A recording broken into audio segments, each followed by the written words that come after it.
Hello, peoples of the interwebs. Hello, hello. Do I need to adjust my brightness a little bit? I think I do. I can't see my screen. I got too much glare from the lamp. Hold on. Is the lamp too bright? It's on the medium setting as usual. So it's my screen or my camera, something. Okay, folks. Hello, peoples of the interweb. You are watching a Delta Mike down and out in Torrevieja. Delta Mike. That is my pseudonym online, not a real name. Never pretended it was. If you watch right back to my first live stream, I clarified that situation way, way back, despite what my haters say. And I do have a hater, at least one. There's a channel. Anyway, Delta Mike, down and out in Torrevieja. Delta Mike, that's me. It's NATO phonetic alphabet for DM, my initials. Down and out in Torrevieja. Well, down and out. Homeless, a tramp, a hobo, a vagrant, an indigent person, a person of no fixed abode. Some might say a bum. I guess my hater would use such terminology. A bum, someone who lives rough, perhaps sleeps on the streets, or in my case, in a field, in a tent. That's Delta Mike down and out in Torrevieja. Torrevieja is a thriving, quite popular touristy seaside town on the southeast coast of Spain. Now, it's not like nightclubby touristy popular. It's not that. It's not a young people place per se. There are a few nightclubs, but it's more of a retirement home, second home, holiday home kind of place. It's that kind of place. Torrevieja. It's about halfway between Alicante and Murcia City. About 50 minutes equidistant between them both. Mr. Schofield, sir, how are you? I still, look at this. It's like I'm talking to a school teacher again. Can't get past it. I can't get past it. Thank you, my friend. Hello, hello. And the lovely Tina. Let us introduce the lovely Tina, if she will oblige. She doesn't always. And she has just been a little bit of a bugger, but let me see whether I can... She wasn't too bad, actually. We just had to go for like a last-minute walkies. And, oh, they've moved everything. Okay. They've moved things in the menu. Here she is. We just went for walkies, and she was settled on the floor in front of the door. As we came back in, she wouldn't get back up on the bed initially. Hey, babe, you gonna talk to the peoples? Yeah. Come on, look this way. Look this way. Come on. I know, I don't want to force you too much. Look this way. Oh, you want to lick my hand? Of course you do. It's just been washed. You're only tasting soap and water. Hey, there she is anyway. It's a very warm night, folks. I have just put the covers over both of us, but I may... Well, look, she's pushed them off herself. Her ladyship has pushed the covers off already. I may do the same myself shortly. It's a very warm night so far. I guess we're entering that time of year. Let me, Smithy, hello, hello. Let me put the focus back on me because, you know, I like to pretend I am the star of the show. Well, cables are intertwined. That's never good, because the lamp, if you know anything about me and this lantern, there is a heavy preponderance that the lantern will fall over and take the camera, take the phone and everything else with it. If you don't know, my lantern stands upon a three-cornered, well, I was going to say a three-cornered tripod. I guess the three is implied by tripod. Yeah. And this is not even this is not a beer from the stream. This is a beer from pre-stream. This is me relaxing into the stream. Almost finished, but not quite. I will also bring down a coffee. Hold on. Oh! God, am I going to push the... Okay. Two-fisted drinking, folks. Cold coffee in the one hand.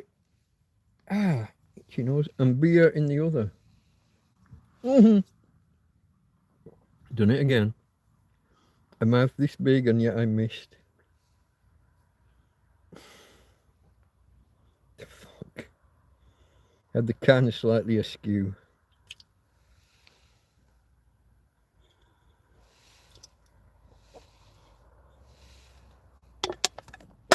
Like I said, a mouth this big. A mouth that can talk for 6.5, 7 hours on a live stream. Do you know I've done nearly 17 hours of live stream already in the last 7 days? And I'm going live tomorrow, folks. I'm going to do a happy un-Christmas. I don't know exactly what I'm going to do yet. I've got food. If you remember last week, I told you about last week. In the course of 3 days, I had 7 bags of food brought to me. I haven't got to it all in time. Some of the fresh stuff has started to... Peppers. Fucking... It's always the peppers. End up with some crap in the... You know, molten in the bottom of a bag. It's like 7 days after they were dropped off. There's pure liquefaction in the bottom of the bag and everything else is covered in it. So I've got to take everything else out and wash it off. And then I'm drying off bits of fruit and veg or whatever. And then hoping that that doesn't speed up that going bad. Always the fucking peppers. This time it's the red peppers, not so much the yellow. In the past, it's always been the orange or yellow peppers. I even did a Google search once upon a time, and Google confirmed to me that, yeah, it's the yellow ones that go bad first, which surprised me, because a lot of pepper species start green, go through the orange and yellow phase, and to red. Yeah, I guess it's yellow and orange. Yeah, I would have thought that therefore that the red should be the ripest and the one that's going to go off, but no, it's hardly ever the red that goes bad first. I got a red that's gone a little bit squishy on top, but usually it's the yellows that just go bad. Fabrizio, hello, welcome everyone. Everyone, he missed everybody, everyone, everywhere. Okay, Son of Nature, Keith, enjoy your break from pesty commercials by your viewing here. This is true. I am unmonetized, and I was watching a live stream this morning at Nick Ricata. Middle of live stream, the guy's talking, and an advert cuts in, and it carries on showing him, and then the advert's underneath him, talking over him. And it did it about 3 or 4 times per hour. Now, I've no idea whether that's a setting on him for the frequency, or whether that's just YouTube. Gary as well. Everyone's here. Everyone's just arriving. You're all getting in here nice and early. I am... How am I going to work this, Tina? I am going to kick the covers off, darling. I am. Tina's already kicked the covers off the bed. I am now doing likewise because it's just too bloody warm. Let me look at what the temperature is tonight. Just enter the pin. I think I've told you all the pin in the past, if anybody ever wants to run. 22 degrees right now. It is 10 past 10 at night or thereabouts. And 22 degrees. And tonight, they say it's going to fall as low as 17. I'd be surprised. I'd be surprised if it falls 5 degrees between now and then. It doesn't normally. That's quite a drop. I could see tonight staying above 20. The way it feels here, certainly here in the tent. I mean, it's bloody boiling. Now, I have just been and done physical activity. I have just carried Tina off for her walkies. Oh, look at this. I've got to move stuff around to make room for my beer. Oh, let's have a look. And I do have nails, but they're all breaking. I need to cut them off, which will make it even more difficult to open a beer. Cheers, folks. Thank you for joining me as we're Sunday night, isn't it? We transition from the weekend to the weekdays. Cheers, folks. Like I said, we've done in the last 7 days, including, I would be including last Sunday in that, so I guess you might call it 8 days. I've done, I think, 17 hours almost of live streaming. I'm going to do whatever I do tonight. I always aim for 4, but we don't always get there. And then tomorrow afternoon, my time, it might even be late morning, depending on what I cook and how I cook. It's probably going to be some kind of sausage casserole. I may try and do some, I might have another go at a Yorkshire pudding in a frying pan, because I've got like a cast iron frying pan, which would kind of hold the heat better. I may make some clarified butter, which will change the smoke point of my cooking fat or oil. I have a lot of butter in the fridge. I might do that, maybe. If I do that, I've got to, what's the word? Sanitize a jar. I've got a few jars outside that I've kept. They've been washed out previously, but they've sat there a while. I might have to sanitize a jar to store the clarified butter. Clarified butter, just to re-emphasize, I think we talked about this the other night. Once you've removed the milk solids and the moisture, a lot of water boils away, and you remove the milk, you scoop the milk solids. Hold on. Well, you get some froth on the top and you get some milk solids on the bottom. When you discard those, what you're left with, the clarified butter, if you cook it longer and brown the butter, you get ghee, which is the Indian cooking ingredient. They're similar, related concepts, related products, but they have a much higher smoke point, so things don't burn. So for things like Yorkshire puddings and pancakes, where you generally get a lot of smoke coming off, that can be better. But also, from my point of view, shelf stable. Doesn't need to be kept in the fridge anymore. I think I've got about 4 blocks of butter in the fridge. And my fridge, so my fridge freezer, the small compartment is the fridge, the large compartment is the freezer. And at the minute I'm trying to freeze 3 or 4 bottles of water each day and move them across to a separate cooler box. More on that later, probably. I guess we'll talk about the events of the week, and I'll tell you now. I opened that box up this morning and something had gone bad, and the flies inside, no, well, not so, biddies running around inside. I don't know where they come from. It's sealed. But there must be eggs on things when you put things in there, insect eggs or whatever, and you leave it for a day and a half without looking. And so there was only basically one carrier bag of one shopping bag of basically salad goods. But this was one of the peppers that had gone bad, and everything else that had, so it liquefied in the bottom of the bag and in the bottom of the cool box. Had to clean the cool box out. I had to transfer things from the one bag to another, and if they were covered in the goo, I took them off and washed them, and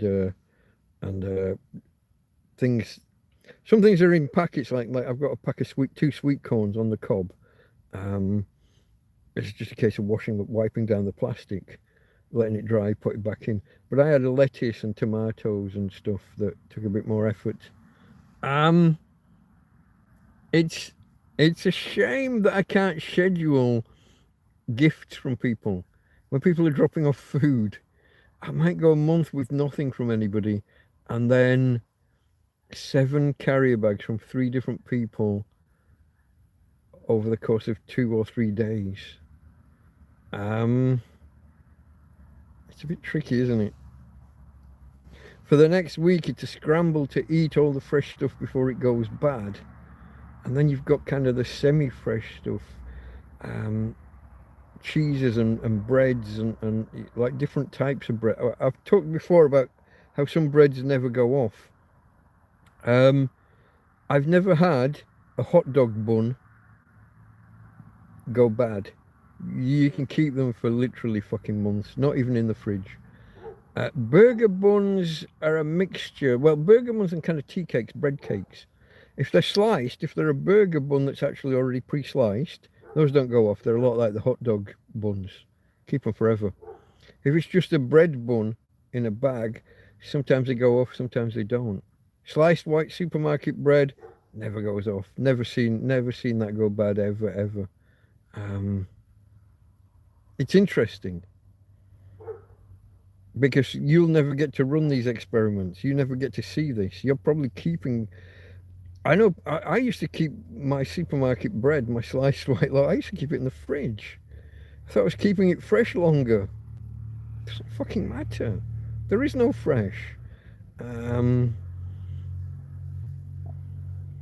Mike, what would you do if I just popped up outside your door randomly one afternoon? If you introduce yourself in advance, I welcome you, sit you down, we have a coffee or a beer or something.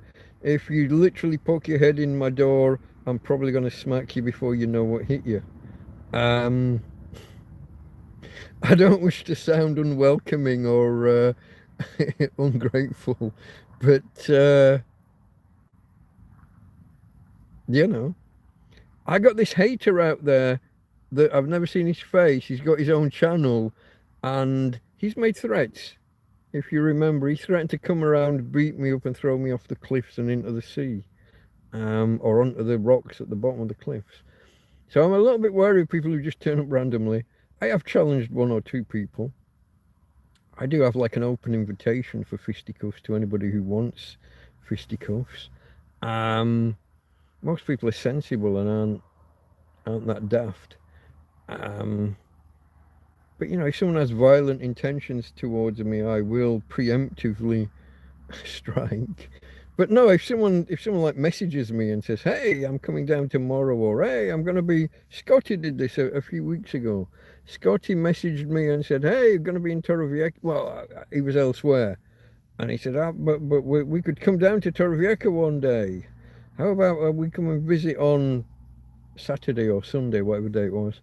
Yeah, always welcome guests. Always welcome guests. I have two tables out there. One big pine table, big pine round table. King Arthur would be proud. And I also have a folding square, or yeah, I think it's square rather than just rectangular. It's square table. I'm still intending to clear off that and bring it around to this side of the tent.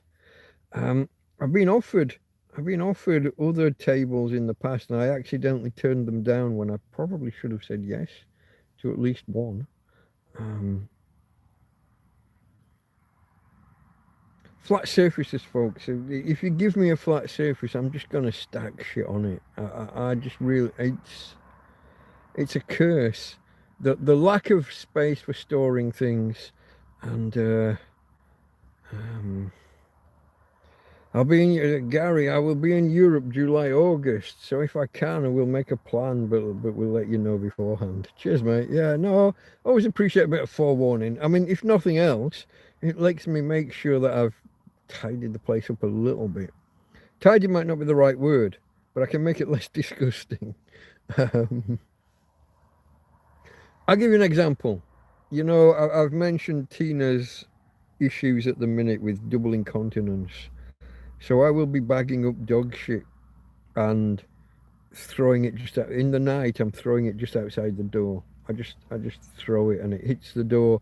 Because the door's not sealed at the bottom, it falls outside. I wouldn't like a guest. I wouldn't like someone to just turn up at my door while there's one or two bags of dog shit, either just inside the door or just outside the door. You know what I mean? You know, I'm a tramp in a field, but I've got some sense of, I don't know, what do you call that, decorum? The other side's a little bit more untidy. There's a carrier bag full of all the bags of dog shit because I can't be taking them up to the top of the road to the bins every couple of hours. So I maintain I maintain a bag of those, and those go away every few days. But she is a poo factory. She is most fecund when it comes to producing output. I've got my two tables that are just covered in cookery stuff, Tupperware, washing up bowls, washing up liquid, water, bottles of water, frying pans, plates and dishes and things in various states of waiting to be washed or pre-soaked or post-soaked or I don't know. I have a tendency of washing things as I need them, folks, and I'll tell you why. I haven't got the space to store things inside, so I store them out. And what happens is, if you store them out, this is more winter, autumn, winter, and early spring. If I wash all of my plates and pans and put them out, they're going to get rained on. They're going to get covered, and they'll have this red Saharan dust. So by the time I come to want them, I have to wash them a second time. Well, that's a waste of water, isn't it? So I save them up, dirty, waiting to be washed. Some people see that and think, oh, unclean, unclean. To me, it's efficiency.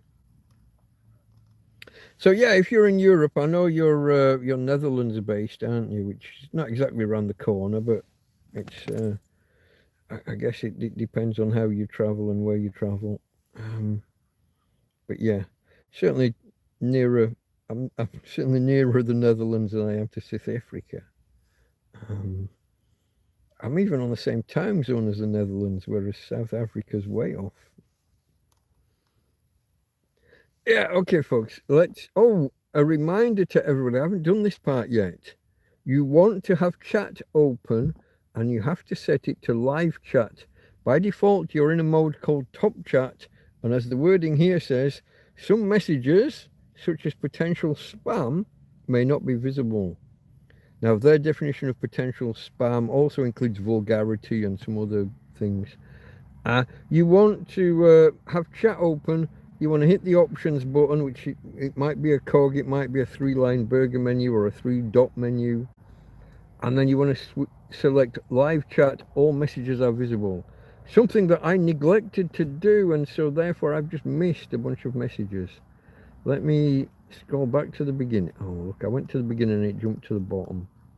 So there was David, there was Smithy, Farmer, Keith, Son of Nature, Gary arrived. Farmer said hello, welcome, as he does. Farmer, I missed everybody. No, I mean, I missed everybody. Everybody. That wasn't you outside the White House yesterday. He missed everybody. No. David Smithy, Sign of Nature. Okay, Farmer saying hello to everybody. Pound. Oh, I missed this one.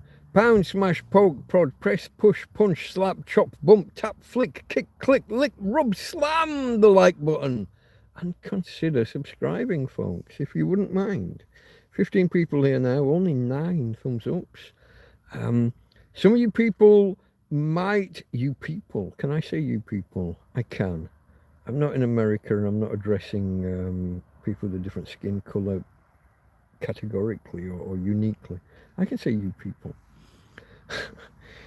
My viewers out there, do you know that we've dropped below 1,700 again? We are back on 1,699 subscribers. A subscribe would be nice just to legitimize the stream that I did just over a week ago, where I congratulated myself on hitting 1,700. I waited until we hit 1,704 because I knew there's a chance that, 1 or 2 might get removed by YouTube or whatever. But now we're below 1,700 again, so that we are delegitimized on the 1,700 celebration. That's no good. But where was I going when I was saying you people? Oh well, you new guys. We get in the first hour of this stream, we get somewhere between 60 and 100 people bob in, and it might be their first time watching. They don't know what they're watching or why. All they're seeing is this talking head in the middle of a black background. I'm a tramp. I'm a homeless guy, trapped by circumstance in Spain. The name of the channel, Delta Mike, down and out in Torrevieja. I am the eponymous Delta Mike, not my real name. NATO phonetic alphabet, look it up, radio communications and all that. DM, those are my real initials. But you may call me Mike, I respond to Mike, or just to Delta if you prefer. Delta Mike, down and out in Torrevieja, well, down and out. Like Nick Nolte, down and out in, where was he? He was in Los Angeles, wasn't he? Beverly Hills. Down and out in Beverly Hills. I got lost there. I was thinking Los Angeles for some. Well, it is Los Angeles.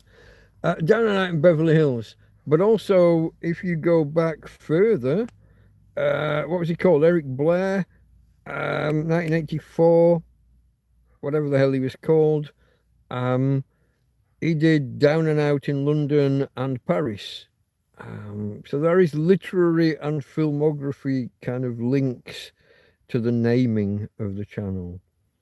Down and Out in Torrevieja. Down and Out, a tramp, a hobo, a vagrant, a homeless guy, ba-bum, ba-bum. Well, bum was one of the words. Someone who lives rough, sleeps rough, perhaps on the streets, or in my case, in a field. And nowadays in a tent in a field, fortunately. In large part due to you and people like you, the people that are out there that support me. I will do later on, we will run through, I'll do it in two, maybe three parts. The events of the week. I covered some of this on Friday in brief, but I have my notes available to me now. And we're going to have a more detailed run through and a more comprehensive thank you to the people that have donated during the last 7 days, including this morning. Tony in Australia, Akadaka. Thank you, my friend. As far as I understand this, Tony mainly watches the day after. Well, partly because it's already the day after, isn't it? What are they, like 8 hours ahead? It's already the day after. But I think he watches through the day, typically the following day to when I live stream. It's not hard and fast. It's not always. He's not committed to it. But I don't think I've thanked him yet on PayPal. Or did I? I thought about it. I don't think I did, but I might have. I'll check later. I tend to batch process these things, and I was behind with some others, so I'm not sure if I got to him. Guys, I've got a full can of beer and I'm tipping it over and pouring it out. Let me just take a quick swig. Cheers to everyone who's joined me tonight. Like I said, as we take as we leave the weekend, as we transition from Sunday into from the weekend into the weekdays, from Sunday into Monday.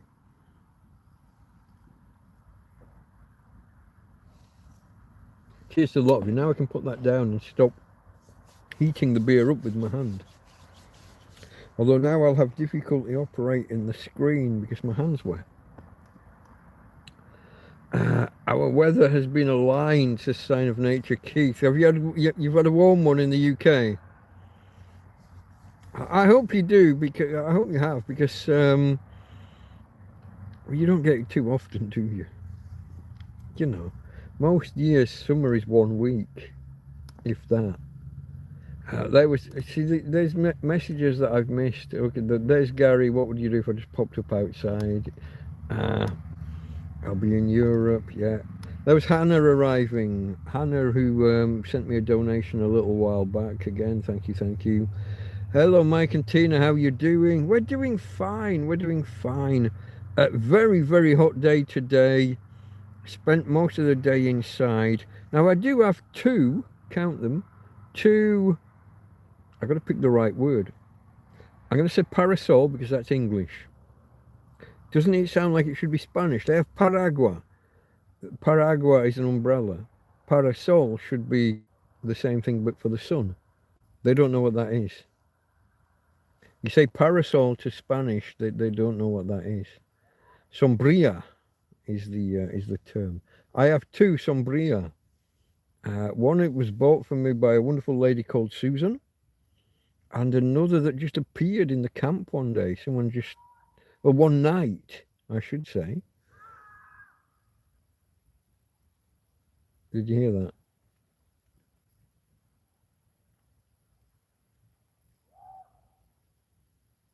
I think it's just a yob. I don't think it's anyone in actual pain. Probably not. So yeah, one was from a lovely lady called Susan. If you remember, if you've been here a while, she sent me, I think, two lots of shopping from Mercadona. I had two deliveries, and I had to go up to the garage, up to the petrol station, Repsol, to meet the Mercadona delivery. And I just pointed the guy over the road, and he unloaded at the top of the road, and I had to bring it all the way down. But thank you, Susan, for all of that. But yeah, I've got two parasols, is what I was saying. I will set those up one of these days, and me and Tina will have an after. Well, we'll do it tomorrow because we're doing a live stream tomorrow. So a couple of quick points to know as we just passed the 30-minute mark. Couple of points to know. Yesterday, so Saturday, marked exactly 3 years since my first video upload. If you've never watched my first video, folks, I would ask you to go and watch it, please. Considering how much I've promoted it and how long it's been there, it gets surprisingly low viewing figures. So if you go to my channel, if you when you're watching YouTube now, under the video, if you're not watching in landscape, if you're watching in portrait, my logo, that smiley face of me on the left, you click there, takes you to my channel, you select videos, and ordinarily it's more recent first, but the leftmost button will bring up some options. Newest, most popular, and oldest. Just click oldest and you'll see my oldest video, my first video. It's called something like Hello World and Cooking Up a Storm, Hello World, and Let's Make Some Chicken Stew. I had 10 days of thunder and lightning ahead of me, and if you've ever seen the first shelter that I lived in, 6 broom handles and a tarpaulin, and by the time I made my first video, that tarpaulin was at its end. Every time the wind blew, it got about 100 new pinprick holes in it, and I think on that first day it got a big X, it got a big cut, it got a big rip, and that night it fell apart in a rainstorm. It's fun. For every now and again I go back and I watch the first week's worth of videos, all the videos from that first week. I go back and watch them again. I'm probably half of the views those videos have had. But if you haven't watched them at all, I would ask that you at least give them a go. Now they're very quiet. You'll have to turn the volume up and boost the volume. The phone I had at the time didn't have a very good microphone, didn't have a great camera, and also I didn't know what I was doing. I could have boosted the volume in the video editing software, but I didn't know what I was doing. It was literally the first video I'd ever made, ever. It's the first time I'd stitched multiple clips together to make an actual video. Give it a watch. Give it a watch. Please, I mean, you know, consider it. You don't have to, but it's there if you want to. If you want to see how I started off.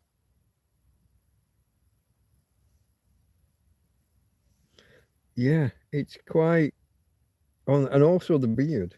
It's quite, and the long hair. It's quite evocative. It's quite, when I call myself a tramp, if you look at that first video, you'll know where I got the word from. Fuck's sake, yeah. If you see the shack I was living in, there'll be no doubt. So, hello, Hannah. I don't know if you were here to begin with, Hannah. I will get Tina. I'll see if I can get Tina on screen again. Hey, babe. Hold on. Oh, no. I can't do that until I've done that. Turn it around first.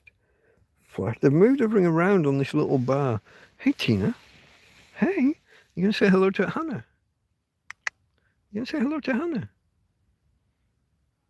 Come on. The peoples want to talk to Tina. All the peoples. So many peoples. I sound like a Jarvis Cocker. What was his group called? I sound like a Jarvis Cocker song. All the people, so many peoples. You're laying down. Okay, I'll leave you alone. But there's my Tina girl. Back to me. Pulp. I'm going to say Pulp. Jarvis Cocker. That was his band, wasn't it? When he wasn't busy attacking Michael Jackson on stage. Let me scroll forward, see what else I've missed. Robert, I missed that one as well. Look, Mike, do you think the Earth goes through dramatic climate events, wiping most of humans away? Well, we've certainly had six. We're in the middle, I think, of the sixth mass extinction event. I don't know about wiping humans away. We haven't been around long enough. Depending on your definition of humans, we might only be 100,000 years old, 200,000 years old, or 1,000,000 years old. Again, depending on which definition of human you want to use. So that's not long enough. But the Earth definitely goes through mass extinctions. Sometimes, what do we got? The KT boundary, which we're not sure what caused, but we think asteroids. It's like the dinosaur thing. The theory is a comet or an asteroid or meteor, but it's not actually a proven thing. These things are all discussed. Now, one question that's really kind of, how would you put this? There's a guy that believes that the Earth has thrown up other civilizations beforehand that might have had time to become spacefaring and then leave Earth before devastation happened. So the whole question of are there lost civilizations, and because of how rock is like a living organism, how rock moves, and there's a limit for how long fossils or geological record lasts. There's a limit on how long archaeology can last in the ground. And now different places will experience things at different rate depending on different types of rock, different geological constraints. But the idea, and Doctor Who kind of played on this, didn't it? They had the Silurians, I think they were called. And even Star Trek Voyager did it. A race of dinosaurs that left Earth and went off to the, I'm going to say Delta Quadrant, showing my nerd credentials. Star Trek Voyager took place, I think, in the Delta Quadrant. A similar thing, a dinosaur species that became sentient, built things and left Earth. So I don't know that we've had. Well, we have had human kind of extinction events is strong. I said a few episodes ago about this cave in Africa, and it would appear that mankind, the way they talk about it, they say that mankind was down to about 20,000 people at the time. But I'm not sure if that's the whole planet or if that's the ones that have left Africa, because an awful lot stayed in Africa. Where the different waves of out of Africa, and we're not even sure that out of Africa is a true beginning of mankind anymore. There's a serious question and debate over that. But if the out of Africa hypothesis is real, and if various waves left out of Africa and then maybe met up, like imagine a third wave leaving Africa and they meet up with others that left Africa a few thousand years earlier, or 100,000 years earlier, or whatever. This is the whole idea that modern day humans interbred maybe with Neanderthals or Denisovians and all these other You got your Australopithecus and all of that, all your different species of humanoids. It's all very interesting. So when people say that there was like this mass extinction and the ice age and we were down to 20,000 people and there was this big French cave where a lot of it was centered and over a long period, and this is also where the evidence for humanity being preserved by alcohol. How do you get through the hard times? Well, you need a bit of a mind-altering substance.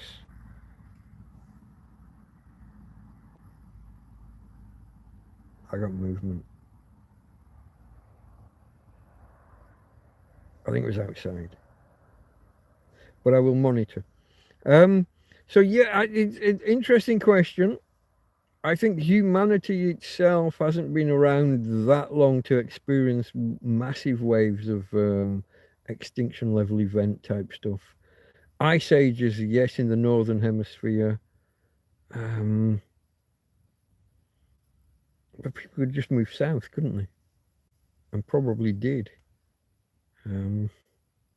Interesting question. I'm sorry I missed it first time around because I didn't have the right settings set.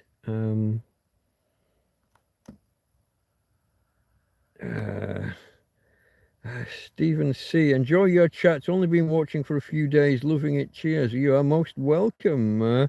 Always nice to hear when someone who's either been lurking or someone who's new steps out and says hello. That's always nice. I will warn you and caution you, I'm not for everybody. I have my quirks.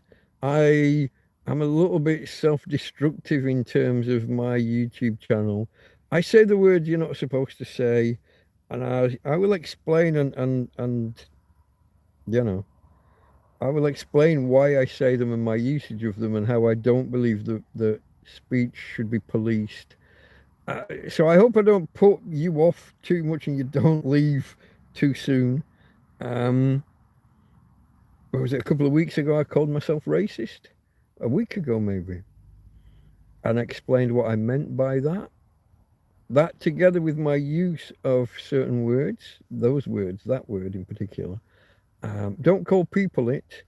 I use it in discussing it because saying the phrase, the N word, just seems childish to me. But I use words, I use all the words, and I scare some people away. But always nice when someone new steps out of the shadows and says, hello, here I am, been enjoying it. Welcome. Pulp, the common people, yeah. Did you get there before me? I'm really bad. I've said this before. I moved to Spain partly because I had some kind of early onset dementia. I won't say Alzheimer's specifically, although I probably have used that as a generic term in the past, whereas dementia is actually the generic term. My ability to recall words on the spot rather than 4 hours later, waking up in a cold sweat, shouting the word out in a dream. You know. Oh, what's going on here? I got some detritus either on the stand or under the stand. I can't find it. I wonder if the stand's just become warped. Hold on, folks. Sorry, this can't be. Oh no, there's crud on the bottom, but it's sticky kind of. I'm not going to get it in one. I'll have to give that a wash tomorrow. What else do I need to wash? I still need to wash my mouse traps. The 2 mouse traps that I put outside when there was a rat out there the other week. To arm them, they won't arm. I have to pick the trap door, the trigger. I have to pick it up with my finger. This thing's fucking evil. It's all gunked up. Those need cleaning out. Probably all 4, to be honest. After a year. I gotta get some soapy water on the job. Maybe I'll do that tomorrow while we do the live stream, folks. Well, let me have a look at the time now. Let me see if I can give you a guidance as to when this live stream might be. Probably just over 12 hours from now. 12, 13, maybe 14 hours from now. So midday, 1 o'clock, something like that, my time tomorrow. Possibly earlier if I decide to cook in the slow cooker, which I kind of favour. So let me. I have got a big curl of something that looks like a Cumberland sausage. I have got my friend Ismo brought me a bag of Finnish sausages. I have got some pork cubes, diced pork needs using, and I've got 2 lots of minced beef. There's probably more. I got bacon and bacon bits and all sorts. Um, Whether I cook something and have it with a salad, that doesn't seem so. So for anyone new, my Christmas was kind of, I'm not going to say ruined. I had a good Christmas. Christmas Day, I couldn't cook a Christmas dinner or Christmas Eve. It just rained and rained and rained and rained. My friend Anthony brought me a plate of Christmas dinner, pre-cooked. Thank you, thank you, thank you to Anthony. I could not have stood out there and begin. I've only got the one gas ring, which at the best of times would be challenging to cook something like a Christmas dinner. I'd actually gone out and bought turkey. What did I have? Turkey bits or turkey steak? I think it was turkey steaks. Was that this year or was that a previous year? Turkey steaks or a turkey crown? I don't remember. It's only, was that 5 months ago? Ah, I had turkey, I had Brussels sprouts, I had parsnips, I had carrots, I had all the bits. I had the potatoes. I could have cooked it would have had to be cooked in waves. It would have been cooked in parts and Tupperwared and then all put into a frying pan at the end and warmed up because only one ring. Could have done it in the past. I didn't do a video. The year before I cooked it for me and someone else and I didn't do a video of it. Cooking for two, cooking twice as much and trying to video it would have just been too much. But I could have done it for me and videoed it. I don't think I would have live streamed that. I would have probably done it in bits and created a video after the event. But the weather was too bad that didn't happen. So I promised myself faithfully that I was going to do an un-Christmas, a happy un-Christmas. The 25th of every month, I was going to have some kind of pseudo Christmas meal. You know, a big proper, like a roast or I was going to do something. This time around, it looks like sausage would be the focus, unless I go to the shop in the morning and buy something like a rabbit or a big lump of turkey or something. But I don't see that happening. I've already got too much meat in my fridge freezer.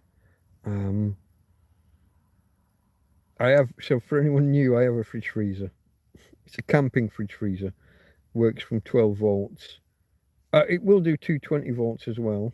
It would work from a Spanish plug. I have 2 of these EcoFlows.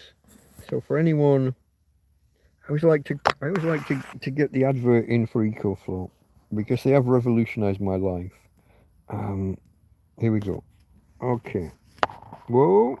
So this little device, this box here, not the thing on top, that's a tablet. But that's a 12 volt, that's a cigarette lighter socket. Car power distribution port, I believe is the modern terminology. 2 USB-A ports, the black thing here and that one there. That's your standard USB, 2.1 amps, 5 volts, however that goes. In the middle here, USB-C goes up to, I think on this it goes up to 60, is it up to 60 watts? I don't think it's 60 volts, not on that thin cable. I think it goes up to 60 watts. And over here, whoa, I'm missing, that's a proper plug socket, Spanish style, European style plug socket. 220 volts, I think about 3 amps maximum. You can squeeze. There's a mode called what's it called? X something or other. Not extend. X boost. Will give up to 600 watts. Continuous in certain circumstances. But it's only for using. Don't use it on delicate electronics at that power. That's for like heaters and I don't know, some kind of low grade aircon or something. Motors and heating. Delicate electronics, leave its normal setting, limited to 300 or so, 350 watts, something like that. But I love my EcoFlow. It changed my life. I have a second one now. And 2 solar panels. Technically 3, but one of them got smashed. It was glass. I'll have coffee this time. We'll go coffee. I always forget that the lid leaks.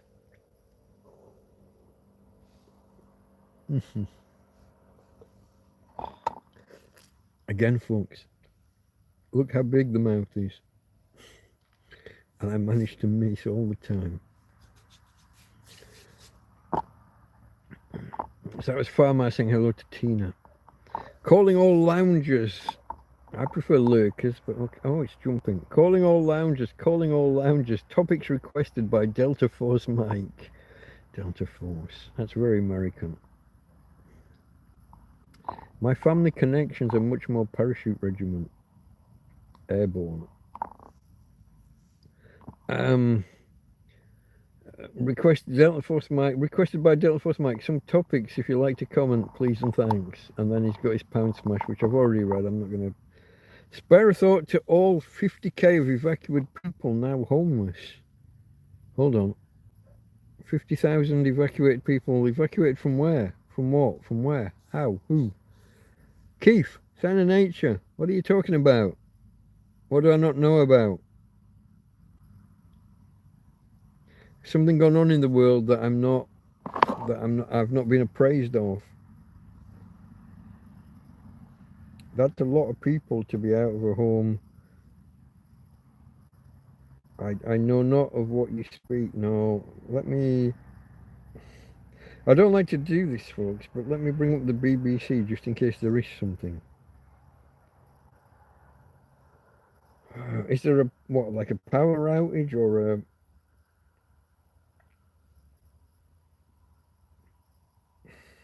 Suspect killed after opening for the gunshots around the near the White House yesterday. I heard about. I tried to count. I got 25. I think 25 or 26. I think I heard.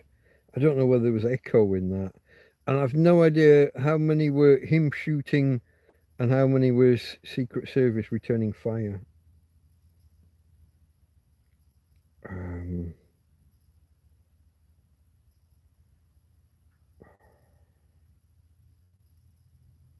We're trying to find news on the BBC fucking app. You're on the BBC News app and you have to click news once you're in it.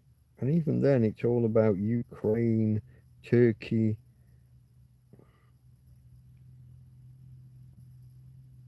I have no immediate awareness of lots of people being displaced from homes. If someone wants to give me a pointer or tell me where to look. California. Oh, is this forest fires again? We're back in forest fire season, aren't we?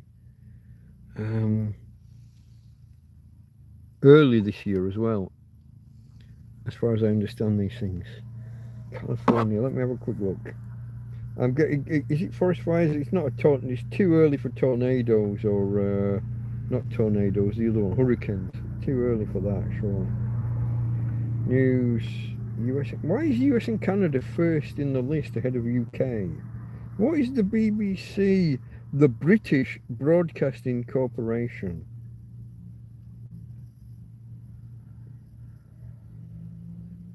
I'm not getting fire crews race to contain toxic leak. Methacrylate could explode. Methyl methacrylate. That sounds like something related to like what's super glue? That's an acrylate or whatever, isn't it?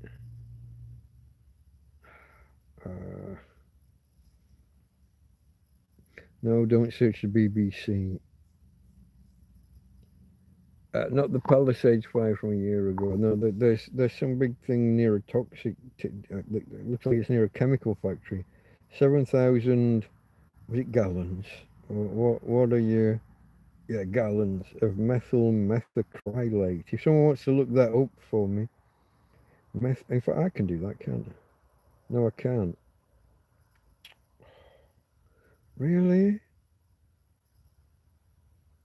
Okay, on this page I can. Methyl methacrylate. Web search. Oh, just do a fucking. I don't want to play 20 questions. Just do a fucking search.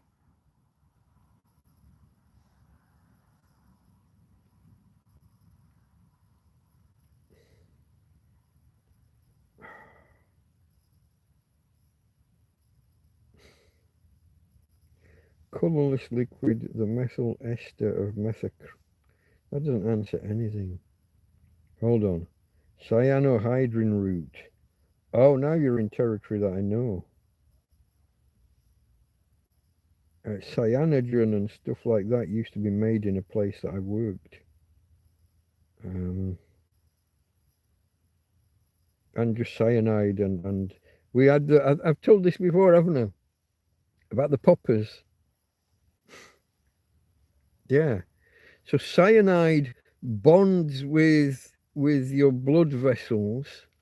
Your blood vessels prefer cyanide to oxygen.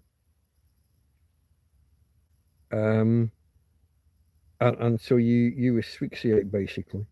But amyl nitrate, so-called poppers, a drug of choice amongst homosexual men because it's a muscle relaxant.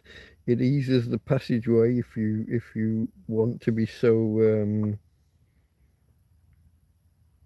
That's not really crude, is it? But if you want to be so. It's just a diagrammatic. That's not the right word. You get the idea. Amyl nitrate. Amyl nitrate will displace to a small extent some of the cyanide and allow you to oxygenate, allow oxygen to flow around your body a little bit more than would otherwise be the case. So our first aid kits in this place all had, not even in the kits, they dangled off the kits, but they were always gone. Every weekend, all of the amyl nitrate was gone. Hold on. No, don't search the BBC. Weren't those with a blue roof unaffected? What's that?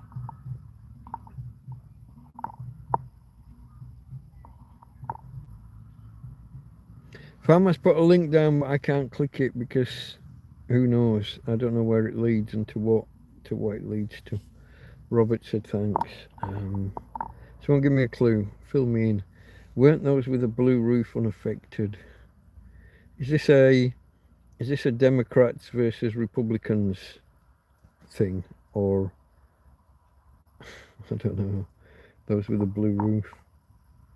It sounds like we've gone all politics and US politics. I don't know.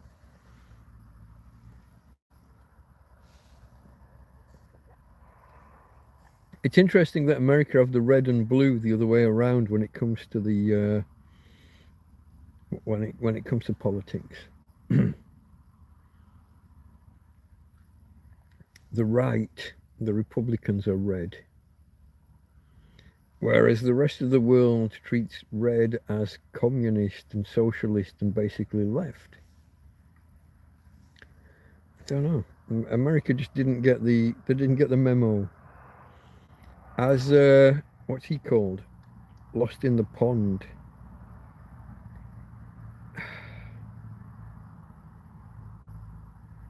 I can't remember his name. I watch his videos all the time. Lost in the Pond. That's going to annoy me. He's from Hull originally. Was he Hull or Grimsby? It might be He's Grimsby. Hold on. Lost in the Pond. What's his bloody name? I can picture him. The words just don't come. Internet personality. He is indeed. Who is the host of Lawrence? Yeah. Lawrence Brown, Lost in the Pond. He calls himself a YouTube sensation, and Google have actually called him a YouTube sensation. That's nice. I like that. A bit of self-inflation, a little bit of self-promotion, and inflating his own copper song. LMAO, nothing X-rated. No, it's not whether it's X-rated, it's whether it gets me copyright claimed or whatever. You know, one day my channel might get monetized. Oh, I told you that I was contacted by Temu wanting me to advertise their stuff. I emailed them back today saying I'm not going to fill your form in. I'm as far as I can tell, I'm too small a channel. I'm not monetized, and there's probably not a way for you to pay me without it breaking all sorts of bloody tax rules. You know, I'm not filling in like a 10-page fucking application form. I haven't looked. I've got no idea how big the application form is. But I expect them to do the due diligence. So, for example, they contacted me in Spanish, which immediately tells me they've probably never watched my fucking channel. Yes, I'm in Spain, but I would struggle to string a sentence together in Espanol. Un frase in Espanol. So it makes me think that it's a scattergun thing, isn't it? When then I have to do the work, I have to fill in the application, then they think about whether they want me or not, then they reject me and I get all pissed off. And the email was like, oh, each round, each time, like each time you do a promotion, you're gonna have up to, it's like 2,350 euros worth of gear.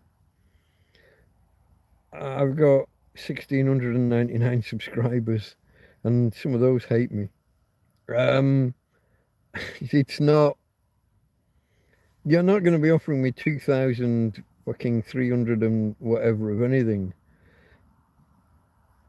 I would probably rather just spend 50 euro every time that I get a little bit of savings in PayPal, and maybe I can spend 30 or 50 euros on 3, 4, 5 euro items. You know, if I get 10 or 12 items at 4 or 5 euros, and then I can just tell you whether they're good or not.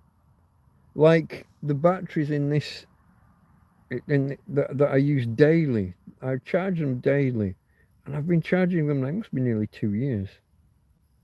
That plug onto this USB lead. Which one? Where is it? It's here somewhere. I might have put the... Here it is. I plug 3 batteries onto this. That plugs into the EcoFlow. Each one of those, or at least 3 of the 4, plug into the batteries. And an hour and a half later, I put them back in the lamp, back in the lights, and those batteries have been fantastic. Now I've got one set from we had this discussion the other day, didn't I? I said Alibaba, AliExpress. One set from AliExpress, and I got one set from Temu. And the last order I put into Temu, I accidentally bought some AAAs instead of AA's. So they're just sat there doing nothing. But I've got them if ever I need them. Or if ever anybody else needs them. Come the zombie apocalypse, I'm sure I'd better rig something up. 3 AAA batteries in series. That's almost a USB power lead, isn't it? That's, in fact, if they're fully charged, that would give you your 5 volts. The tolerance on USB is not that great. You got to be quite careful. From what I read, the last time I had this conversation, there or thereabouts, you know. Did people stop chatting? No, they didn't. It froze. Farmer Mike, going to get something to eat. Just need to be off for it. That's all right, Farmer. Fabrizio, catch you later, mate. If you come back, that's you're welcome back at any point, as you know. If you don't make it back, no worries, mate. No commitment. I missed Scruff Dog last night. I watched Clive. Well, the first half of Clive. And then, yeah, I wasn't feeling it. So, you know, there's no commitment to these things. I do like Clive and Scruff Dog, but sometimes you're just in a mood for something different at that point in the night.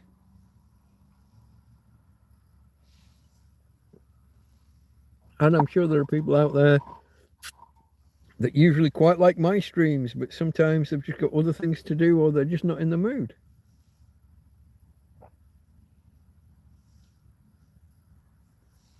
Three years on YouTube, folks. So it's 3 years yesterday. And I didn't know. I posted something out about something else.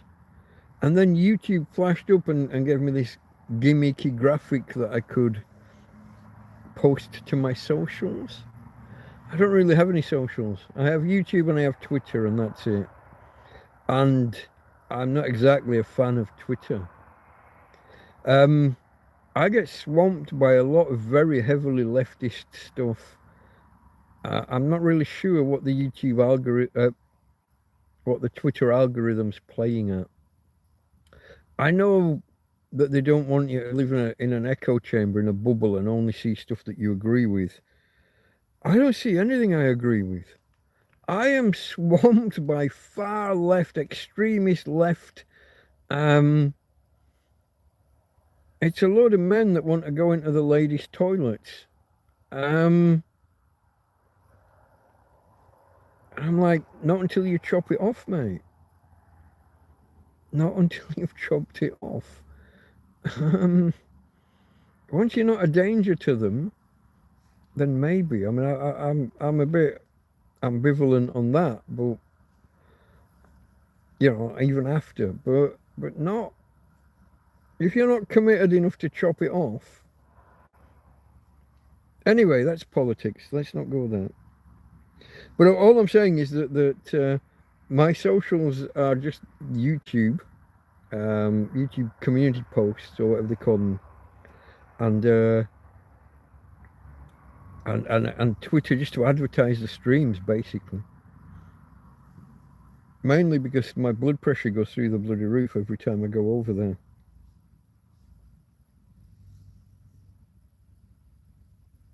I get in arguments easily. I had a go at Jeremy Corbyn yesterday. And I'm sure he'll never see it. I'm sure these people, they send the potential tweet to a bunch of lawyers and whatever, review it and social media managers and things, and they post it and then they monitor the replies. These people are never, most of them never sit there actually on Twitter themselves. The Don, Mr. Trump, probably being the one exception. Probably. Yeah. Hey, babe. Are you moving?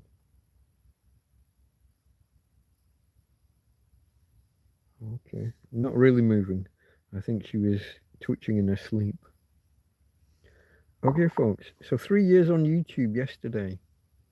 My first ever tweet. Not tweet. You see, this is because I'm just talking about Twitter. My first ever video, my first upload. And today would mark my second. And if you go watch that one, if you watch my first and second video, it's quite entertaining. You will see this big kind of, it's not really an oblong because it's irregular. It's like a square next to a bigger oblong. That was the hole in the roof where the roof went through during a thunderstorm, and gallons of water poured in and over my belongings. Basically, the roof of my shack was so fragile I couldn't pull it taut.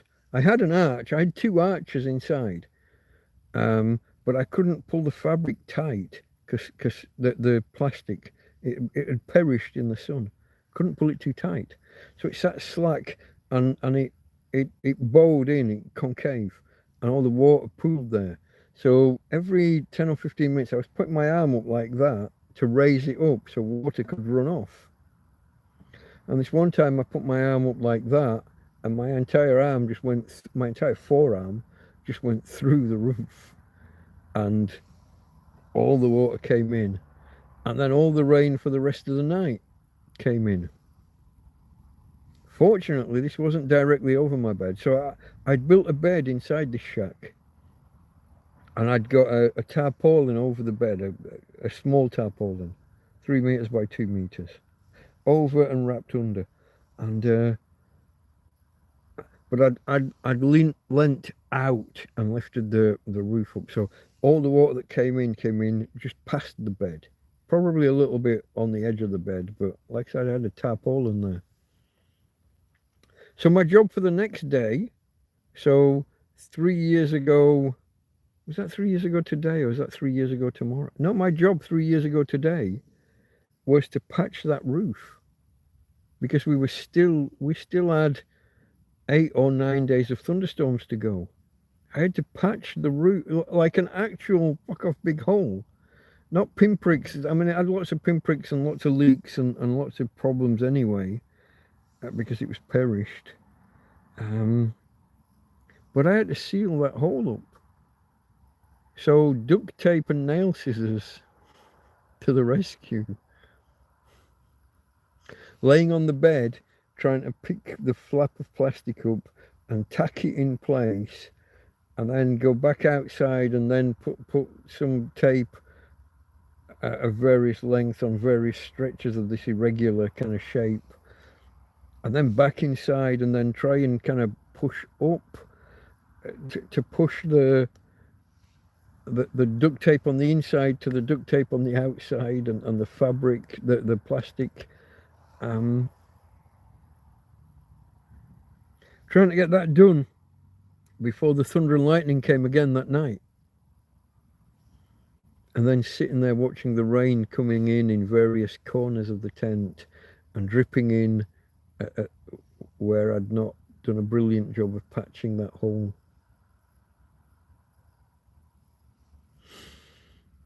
Yeah. Another week or two later, 2 blokes got me a tent, second-hand tent.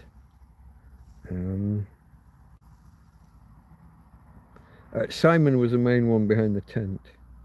Damien had been buying me lots of little things, not little things, but camping stuff and camping gas bottles, and a pair of walking boots I only just threw out a couple of months ago.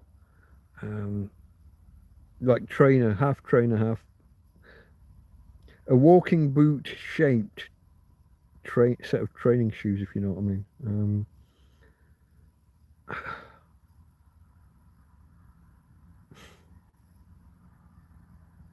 Fun times indeed. Who's that a catchphrase from? I've borrowed that from fun time in Tug, that umbrella guy, TUG, Tug. Check him out. Scrolling. No, there's nowhere to scroll. Nobody said anything in the last 5 or 10 minutes. You've all gone quiet on me, folks. I'm just reminiscing. If I was to bring up now, if I go back, I would advise any of you, advise, that's not the right word. I would recommend any of you go and check out my YouTube channel and look at the first 1 week of videos. Where do I want to bring down there? Your channel. Videos.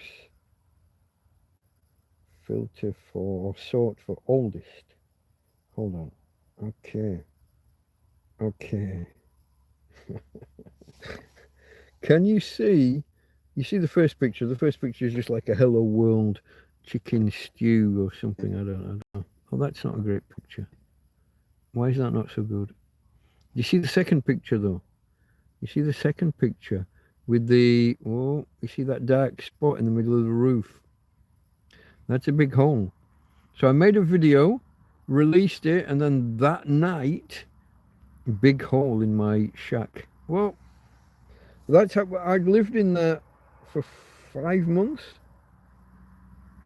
Hold on, May. Yeah, I built that thing just after Christmas or New Year. I built the bed first, and then we got a thunderstorm, and I built the shelter around the bed. 6 broom handles and a big tarp.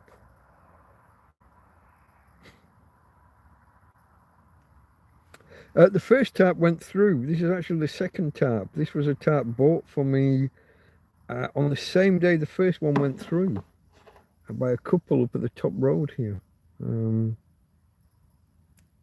Nige and Kath. They'll probably never see this, but thank you, Nige and Kath. Wow. That was a real low point. That was a real low point. When the first tarp went through, but they arrived with this super big second tarp, and it lasted 4 or 5 months in this Spanish sunshine and wind and everything. Then my bed got wet, and then Damien arrived. Here's the shoes and the gas stove and gas bottles.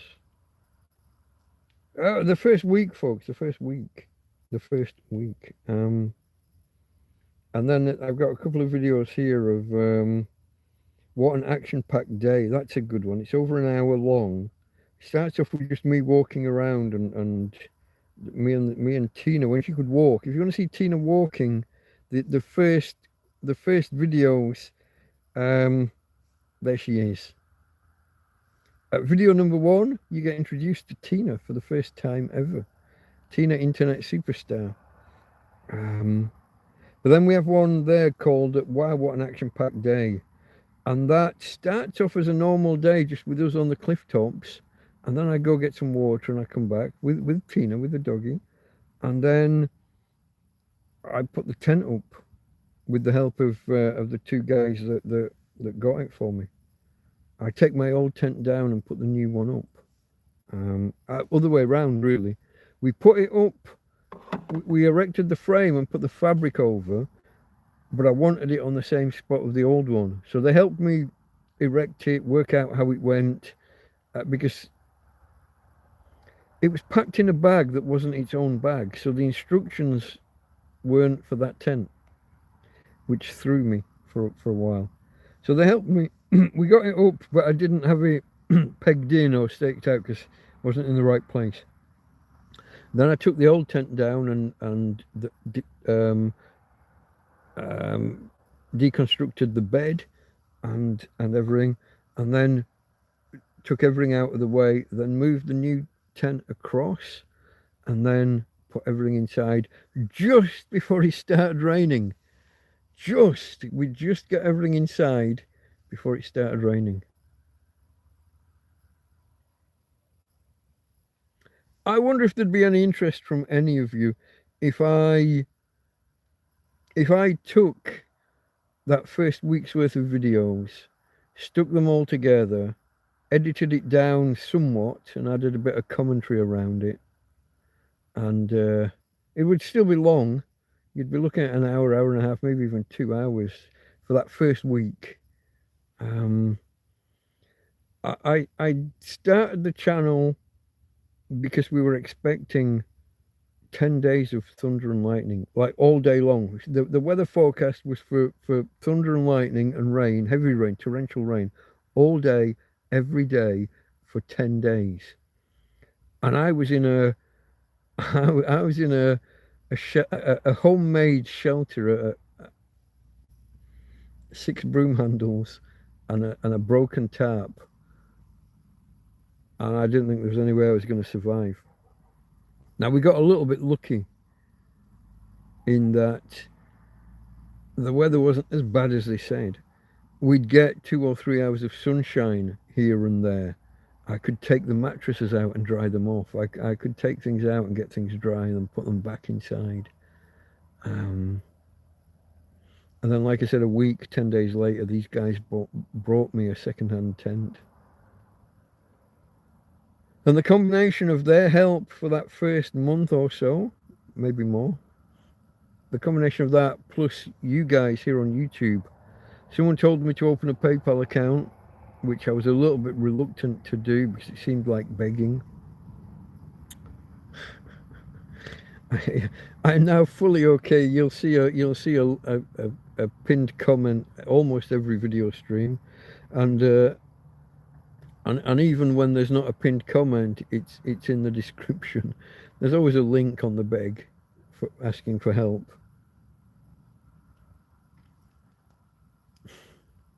If anybody is in a position to and wants to help, it's always welcome. I did go all through Christmas and New Year and all through January telling people not to help because I had enough. I had money in the PayPal account. And then we hit January, February, and people didn't have money after Christmas, and I didn't have any left. And things got a little bit tight for a while. So I've learned not to tell people not to give. I learnt my lesson. The grift is strong with this one. Don't tell people you've got enough and not to give. I did have I had an issue where I broke my solar panel. And it wasn't performing well, so I had to buy a new solar panel. And for the same cost of the old solar panel, I managed to buy 2 new solar panels. And at that same time, somebody offered me a second EcoFlow for a wonderful price. A friend of mine who knows some druggies, let's call them, and this isn't stolen or anything. They have a lot of money come to them from, I think it's Norway. No, some of them are Norwegian, some of them are Icelandic. I lose track when he's telling me the tale. They get nearly $2,000 a month each, and they're not in an apartment. They're squatting, or they're just in a camp elsewhere, in a field. They move around a little bit now. There's a bunch of them, each getting $2,000 a month, euros, 2,000 euros, and whatever they want, they just go and buy. So I told my friend, Joby, I taught him about EcoFlows and Bluetti, these so-called portable power stations, solar power stations, solar generators. There's all sorts of silly words. None of them quite fit. Some people just call them solar systems. And I'm like, you haven't got any planets orbiting you. How can you be a solar system? Whatever words you choose. I taught him about these. He taught them, and they just went out and bought them. And then they move, and it's bulky. It doesn't fit in with their plans for moving. So they give it away or sell it on at a discount. And so one came my way. I got a second one. And then a few weeks later, I was offered something with 4 times the bloody capacity. But because I'd bought the second one, I didn't have the money. 4 times. It's not just the capacity, not just the storage capacity, the output. The output would have powered. I've got an air fryer here that I was trying. I need to give that back to Karen and co. But I got an air fryer here that I was trying. This didn't have the oomph. My 2 didn't have the oomph to power that. the other one that I was offered a few weeks later, but wasn't in a position to get, would have powered a kettle, a microwave, an air fryer easily. What can you do? Save up and wait for next time, folks. So for anyone who does make a donation, this I guess this is where I was going with this. Yes, I do buy beer. Usually with donations that have been stipulated as go get yourself a beer. And thank you to everyone who does that. To calm anyone's nerves, 30 cents a can. 30 cents. I'm not pissing masses of money against the wall. Your donations will, and you can stipulate not for beer, or you can say, hey, treat yourself, go get a beer. And I honour the stipulations.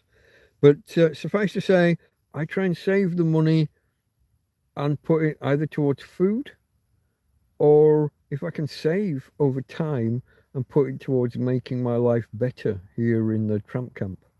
Solar panels, EcoFlow, lights and lanterns, and although some of these were donated.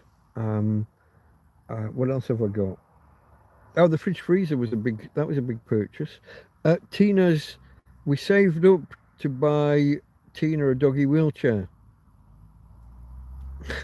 And then before we bought one, we were donated one. New tents, every now and again, every year or so, I need a new tent. They don't last forever. I've put donations towards a new tent in the past. I'm sure there are other things I'm not thinking of. Karen donated the slow cooker. I do have a television, but that was just picked up next to a bin. That was for free. I'm thinking of possibly getting an aerial, an antenna.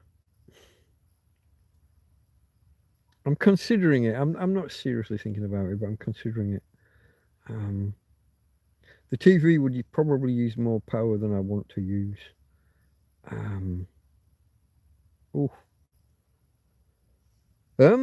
guys, I need the loo.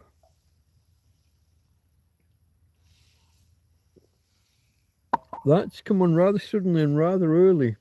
If you've been here a while, you'll know I can go 4, 5, 6 hours and not bother with the loo, but today not so much.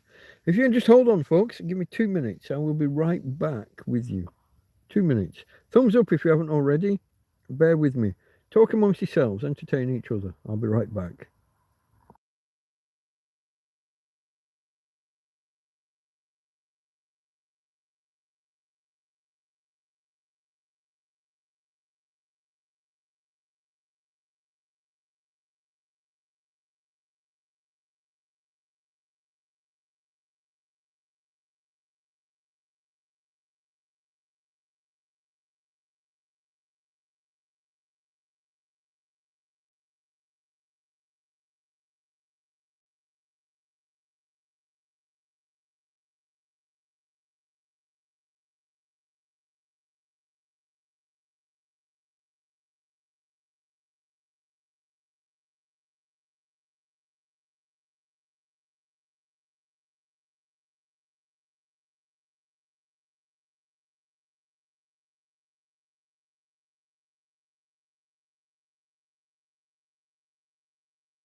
Okay, folks, I'm back.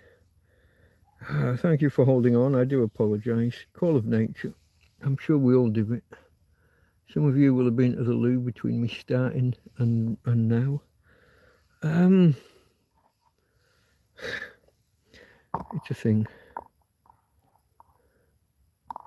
Nobody. Hold on. Is my chat frozen again?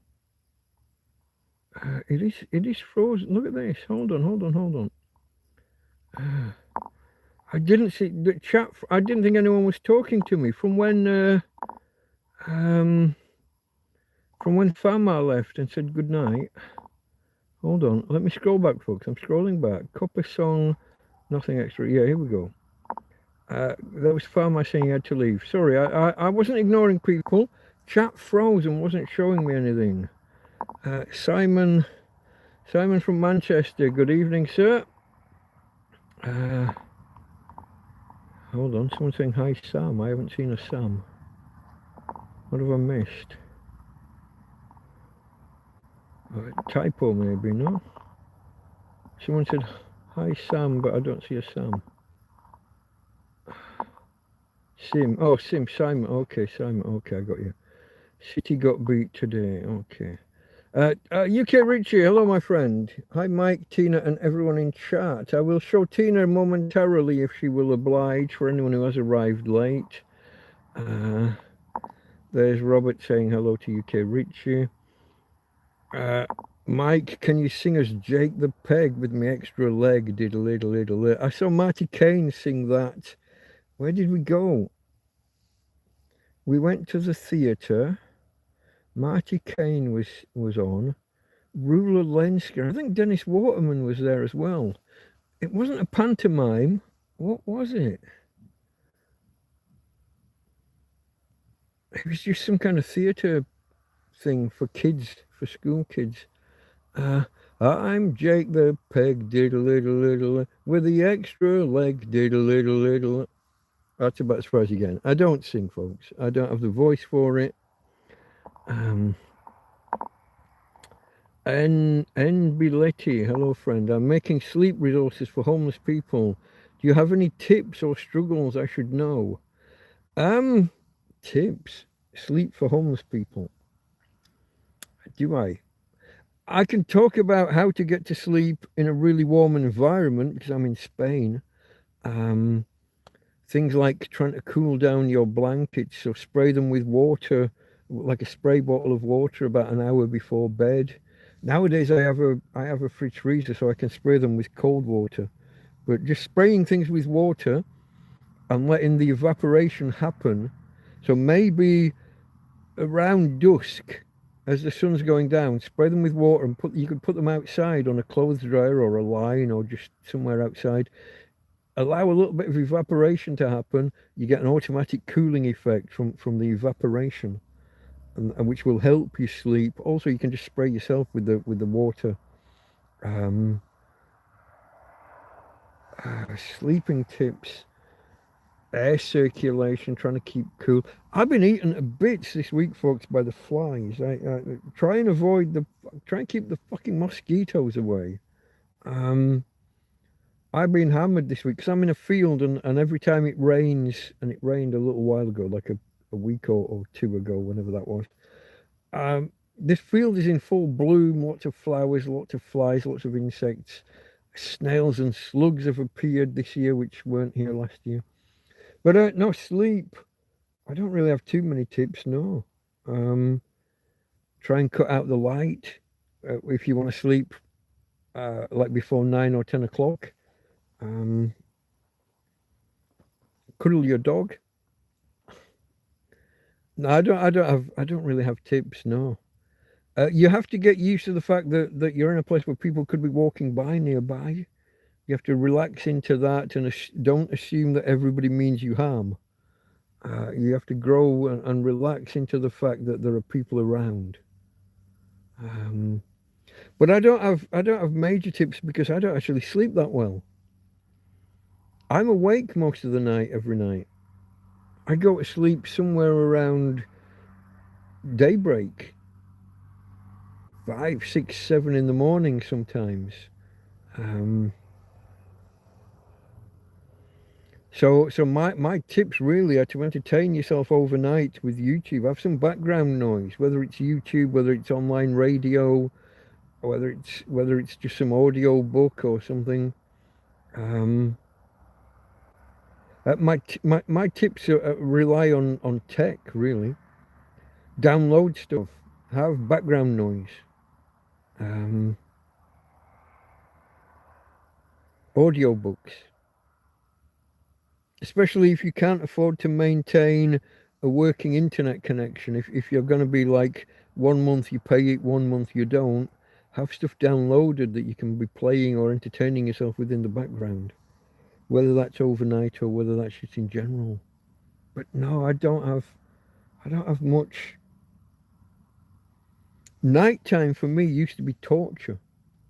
When I was, the first 6 months I was homeless. Once it went dark at 6:30, 5:30 even, 5:30, 6 o'clock in Spain. Once it went dark, that was it until 8 o'clock in the morning. And when I only had a bedroll outside, when I didn't have any kind of shelter, didn't have cover, I didn't have anything. All my devices had been ruined in a flood, well, in 2 floods. Nighttime was torture. You could fall asleep and wake up, and you had no idea whether you'd been asleep for half an hour or for 5 hours or for 8 hours. You didn't know whether it was nearly morning or whether it was still 8 o'clock last night. Nighttime was torture until I got devices. Yeah, I don't know. Let me scroll. So I'm sorry, I don't really have much. Did you see my sleep question? I did. I just don't have resources for homeless people. Do you have any tips or struggles I should know? So that's tips. I didn't. The sleep question's difficult. I don't know. In Spain, communal bins, and people will leave things next to the bins. You will find bedding, blankets, quilts, duvets, whatever you want to call them, Nordics, if that's what you call them where you are. People will leave bags of food by the bin, next to the bin, or hanging off the bins.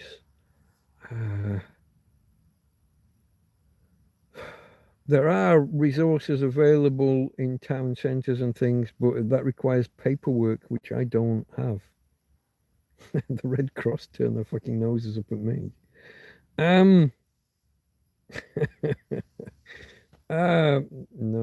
I don't have much. You got to make your own way. Is my biggest tip.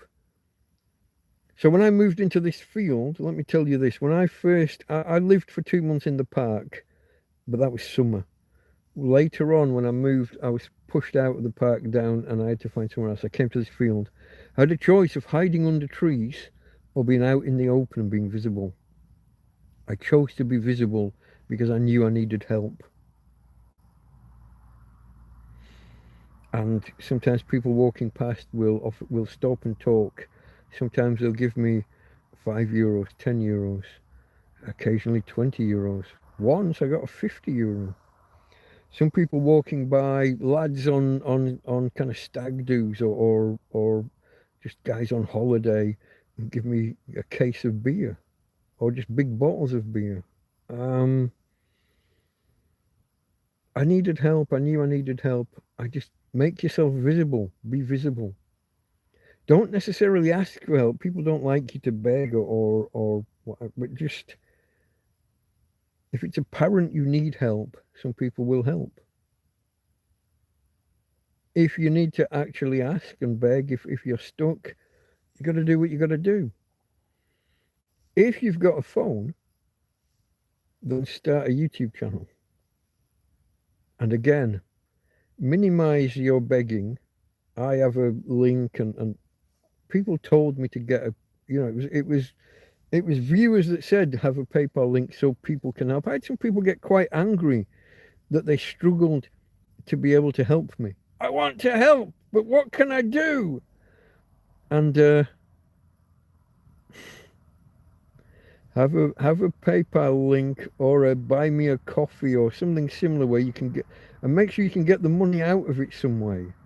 That was another thing I struggled with. People were sending money to PayPal and I didn't have much use for it. But then a friend got me a prepaid debit card. I send her the PayPal money, she puts it on the card. Prior to that, I had some friends where I would send them the PayPal money and they would bring me the cash. I'd always send a little bit extra to cover the fees and any currency exchange losses or whatever.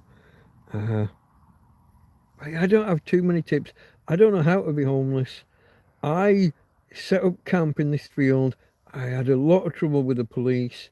I found out that this field is private and nothing to do with the police. And ever since I asserted that, I've kind of been left alone. So I don't have too many tips to offer, I'm afraid. He'll see it in a minute. Why can't he see chat? He can't. I think I was away. I'd gone to the loo at the point that you arrived. Yeah.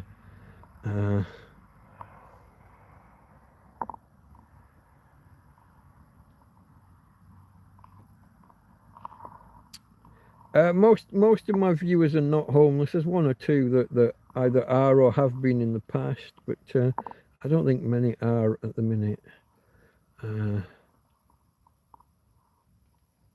Robert.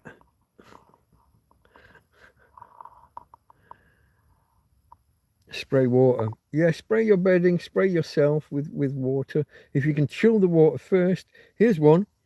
Wet a towel or a blanket, and if you can get like some sort of wire rack or mesh, if you can lift it off the ground a little bit, a wet towel wrapped around any food you want to keep cool, or if you've got a bottle of water or something you want to keep cool, a wet blanket or a wet towel wrapped around, raised off the ground a little bit, like I said, a mesh or a rack or something, and again the water evaporates and the thing inside is cool. Some other people will always say dig a hole, and if you're in a place where you can dig a hole, that can work. I'm not. I'm on a cliff top. It's solid rock as soon as you get about this far under the surface. Can't really dig a hole. But you can get yourself a solar panel and an EcoFlow and a fridge freezer. Eventually, after 3 or 4 years of being homeless and saving up all the money everyone sends you. There's the other tip. Don't do drugs and don't do lots of alcohol. Limit, he says, with a beer here, 30 peso in Spain.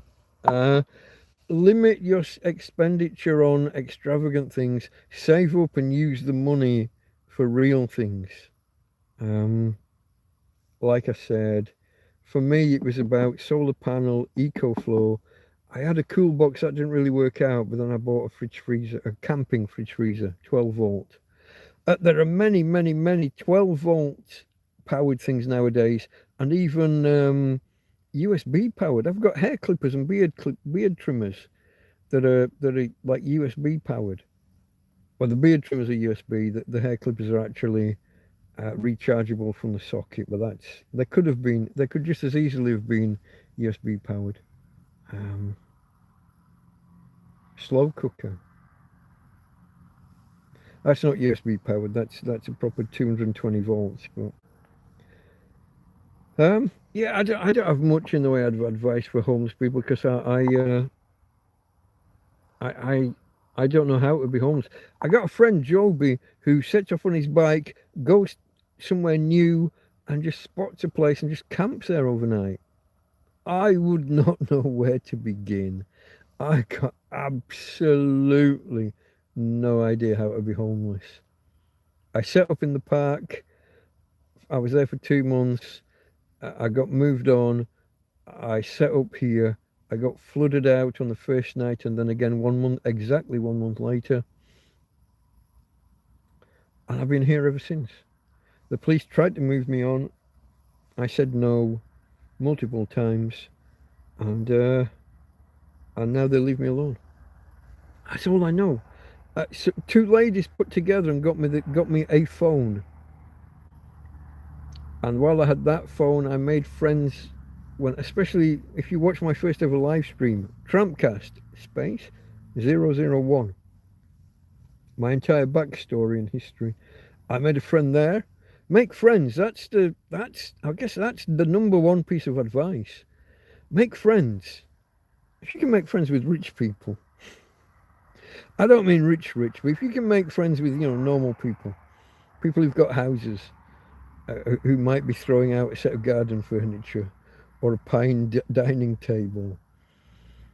If the police come along and steal all your belongings, and then people turn up the next day and bring you a gas bottle and a cooking ring and plates and knives and forks and spoons, be nice to people. Don't be angry with people. Don't scare people away. Don't be too forward. Don't be too begging. Hint at needing help rather than asking directly for help. All sounds a little bit manipulative.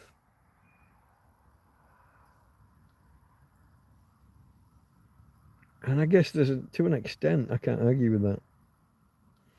So those suckers out there that fell for it and that have been sending me money ever since, the grift is strong with this one.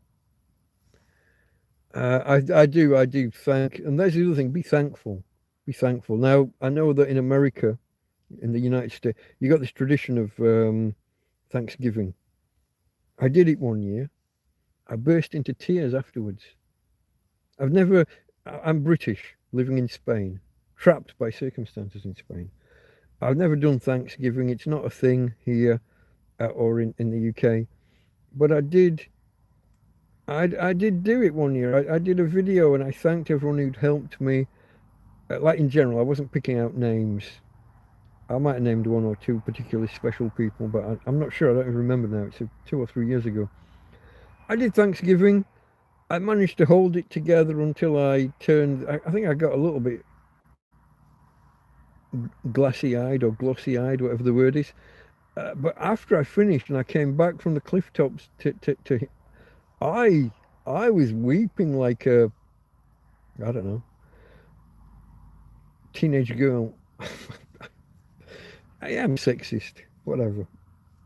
I do all the ists and phobes. Let me scroll on. So, is Letty? Is your name Letty? I don't know how much I'm able to help, but any tips for keeping mosquitoes away? No, just mosquito nets and fly spray. You can try all of the volatile chemicals, citronella, lavender.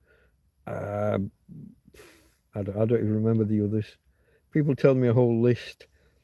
Things that essential oils basically. Mix them with an oil or a vinegar and either spray them or a candle under them. I don't know. I don't know to what extent some of those things work. Nets, a tent with good zips. I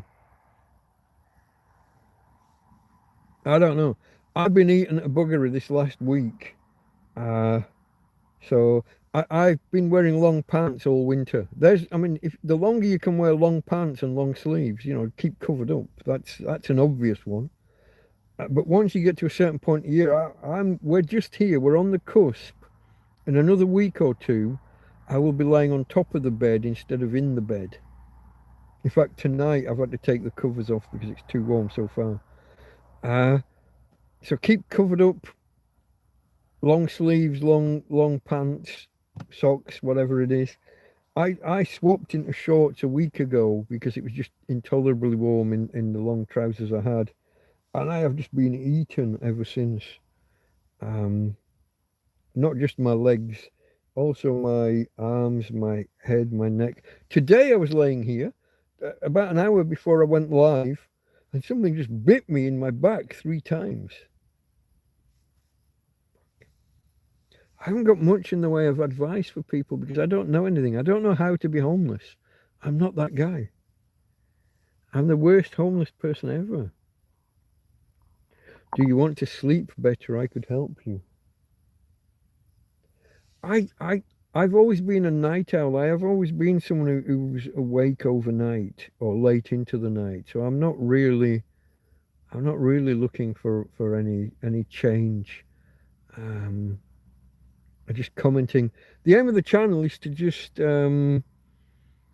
describe, document how my life is. I, I'm I'm not looking at the minute for too much in the way of change. I've accepted that I'm stuck here with my present circumstances. So for anyone who doesn't know, I gather we've got a few new people in tonight. For anyone who doesn't know the potted history, I have money in the bank in England, but my bank decided I'm not me. And so to protect my money, they won't let me have it. And the only way I can get it, I have to go back to the UK and stand in my branch, not just any branch, not just any of my banks. I have to go and stand in my branch with my passport and 3 other forms of ID. And the Spanish police have been a little bit funny about letting me leave.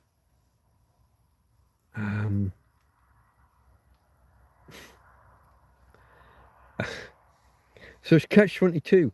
I need my money to defend myself here against some shenanigans, but I can't get there. I have to get there to get my money, and they won't let me go there. I am caught literally in a catch-22. If we could add a third party, we could call it a Mexican standoff, but there isn't really a third party. Unless the police, the courts, and my bank. Maybe then we could have 3 parties and call it a Mexican standoff. So nice in Spain. Here people don't have bins or bags of food like that. A lot of people here are mean to homeless. We have some people who are certainly not friendly, but we have a lot of this particular town, this area, the Costa Blanca South. We're on the Mediterranean coast. The Mediterranean Sea is literally 150 meters or 150 yards that way. I can go and stand on the cliff tops in the morning if my disabled dog could walk still. Occasionally we get there. We got there a week and a half ago, but I didn't have my phone on me. But we did get there this one day. She wanted to walk that little bit further. So we have some people that are not keen on me being here. But we have a lot of holiday makers, and when they're going home, so some people are backwards and forwards fairly frequently, and when they leave, they'll bring me a bag of whatever they've got left in their cupboards or their fridge. Some people spend 6 months here and then go home for 6 months. Likewise, some will put it by the bins. Some will, now that people know that I'm here, now I'm kind of established, they will just bring it direct to me. I also have some friends who will just make a point of buying a bag of shopping for me every now and again.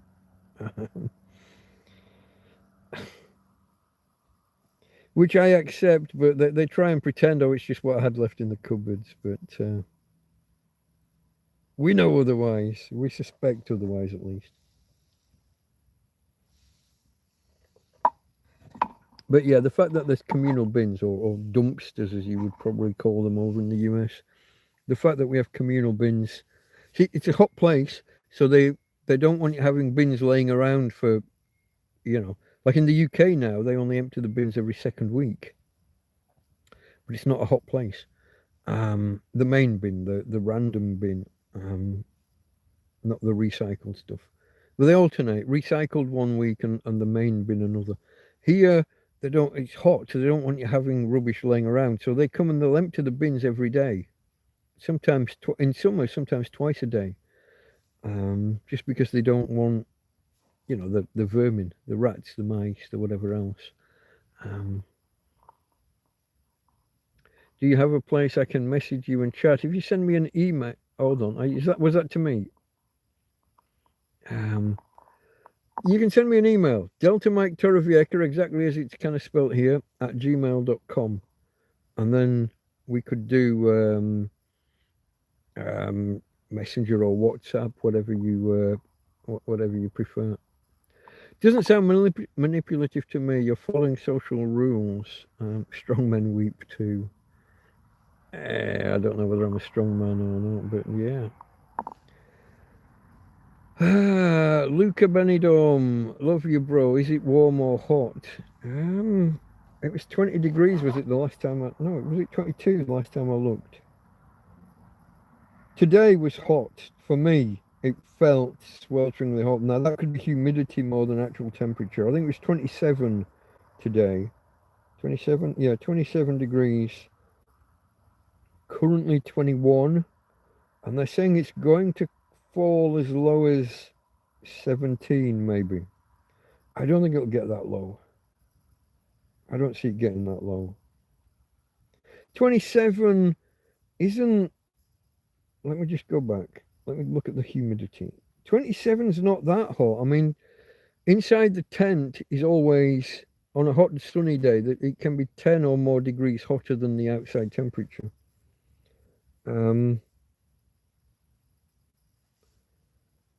But the humidity affects how warm it feels. Oh, this particular forecast doesn't. Humidity 71%. Yeah, no. Oh, here we go. Look at this. See, the dew point tonight is going to be 16 degrees, and they're predicting 17 degrees.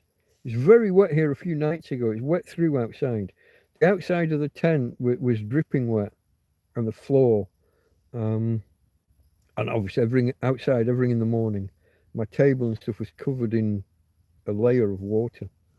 That's the other thing. Just because it's warm doesn't mean it's not going to be moist. The hotter it gets, the more moisture the air holds.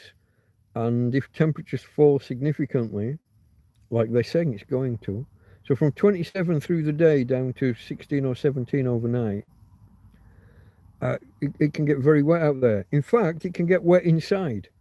I have had it rain inside the tent before now.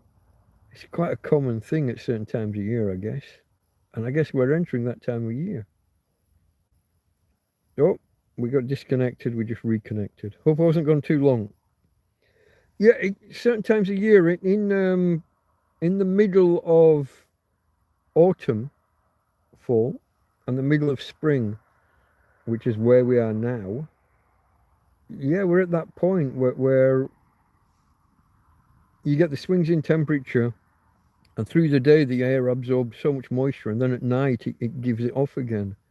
We've had it literally, the inside of the tent can be coated in dew, and then if it reaches a critical amount, it just doesn't just drip.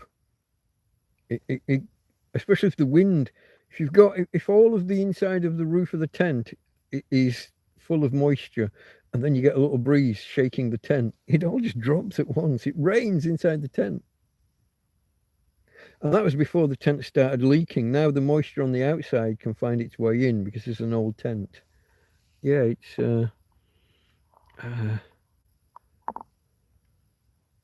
Andy's Computer Tube. Hello, my friend. I think that's the first I've seen of you there this evening. Satan Dare Bank. Oh yeah, it is. That is indeed the name of the bank. Yeah, Spanish town name. But I can't go to any of the Spanish branches to resolve my issues because the Spanish and British networks are now two separate companies. They offer minimal support. So if you were over here and you'd lost like traveller's checks or whatever, there is a certain amount of help they can give. But when it comes to proving your identity, I've been told explicitly my branch, so not even a Santander bank in the branch in the UK, my one, even though my one has closed twice. The one in Morecambe closed until Lancaster became my branch, and I think now the Lancaster branch is closing or has closed. But I still have to find my branch and go there and present myself with documents. Documents I don't have. Like I said, it flooded. What do you want?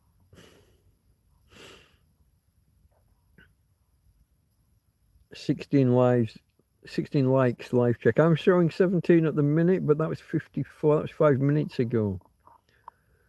Letty, if I'm assuming that that this is a surname and a forename transposed, swapped around. But I don't know. I'm assuming Letty, unless you tell me otherwise. I make personalized sleep protocols for people that work for their life. If you'd like, I could make one for you for free. I just need to have a chat with you and place your message. I'll call you. Like I said, I am a night owl anyway.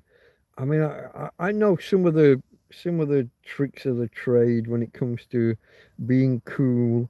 Only not using screens for a few hours before sleep. Um, or white noise generators, or some of those tranquil sounds, rain or waves or the wind through trees or whatever. I'm just not really. I'm kind of happy how I am. It's my when I say that I don't sleep much at night, I'm not complaining. It is just how I am, um, and it's not a biggie. Um, I'm always going to be woken up by yobs up on the main road. People go by on these electric scooters shouting at each other and chatting at each other. I get yobs come along, walking along drunk, who decide to punch every bus stop or whatever as they walk past, kick or push. You get people come along at fighting at 3 and 4 in the morning. As long as they're not coming down the little track next to me here, as long as they're 150 meters that way and arguing with each other, I tend to leave them alone. I did get involved with that one guy that was trying to rob the garage, the petrol station, gas station, if you will.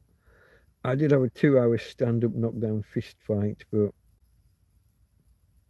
I probably won't do that again, folks. It's always been my nature to step in, but when I ended up ringing the emergency services and they didn't come out, I figured, fuck it. If I ring them and say, look, I'm having this stand up knockdown fist fight for 2 hours with this idiot who's throwing stones and rocks at me and trying to break my tent because he was trying to break into the gas station, petrol station. If I ring the police and they can't be asked coming out over that, then I don't think I'll bother trying to help anymore. Why would you? UK is a hot place at the moment, though.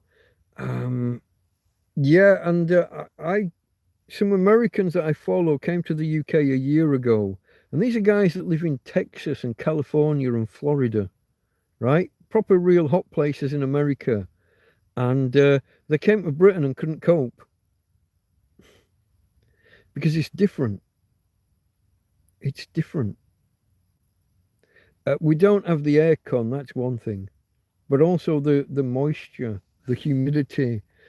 It got to them that they could not.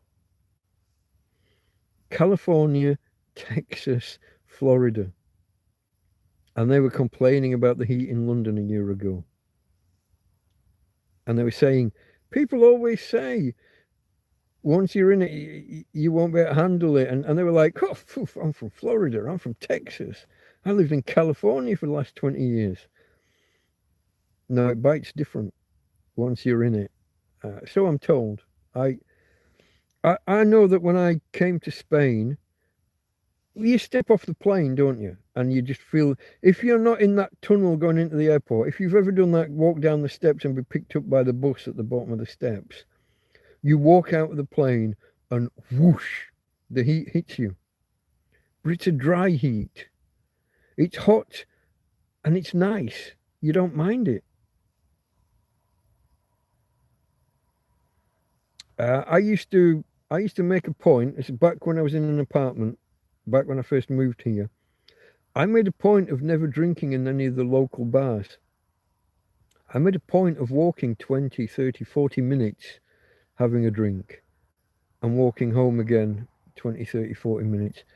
Whether that's I would walk out in the sun mid-afternoon. You know, Mad Dog's an Englishman. And it was nice to be out in the sun and the heat. But like I said, it's a dry heat, usually, most of the time. But yeah, such is life. Zami, hello, my friend. How are we in? Oh gosh, hold on. Fulham. We're in southwest London, aren't we? I don't know the exact postcode. Wimbledon's SW19. Fulham, a little way off. Are we? Hold on. Wimbledon, Morden. South Wimbledon, Wimbledon, Morden. Oh, I don't remember. It's too long ago. 1989, I was there properly.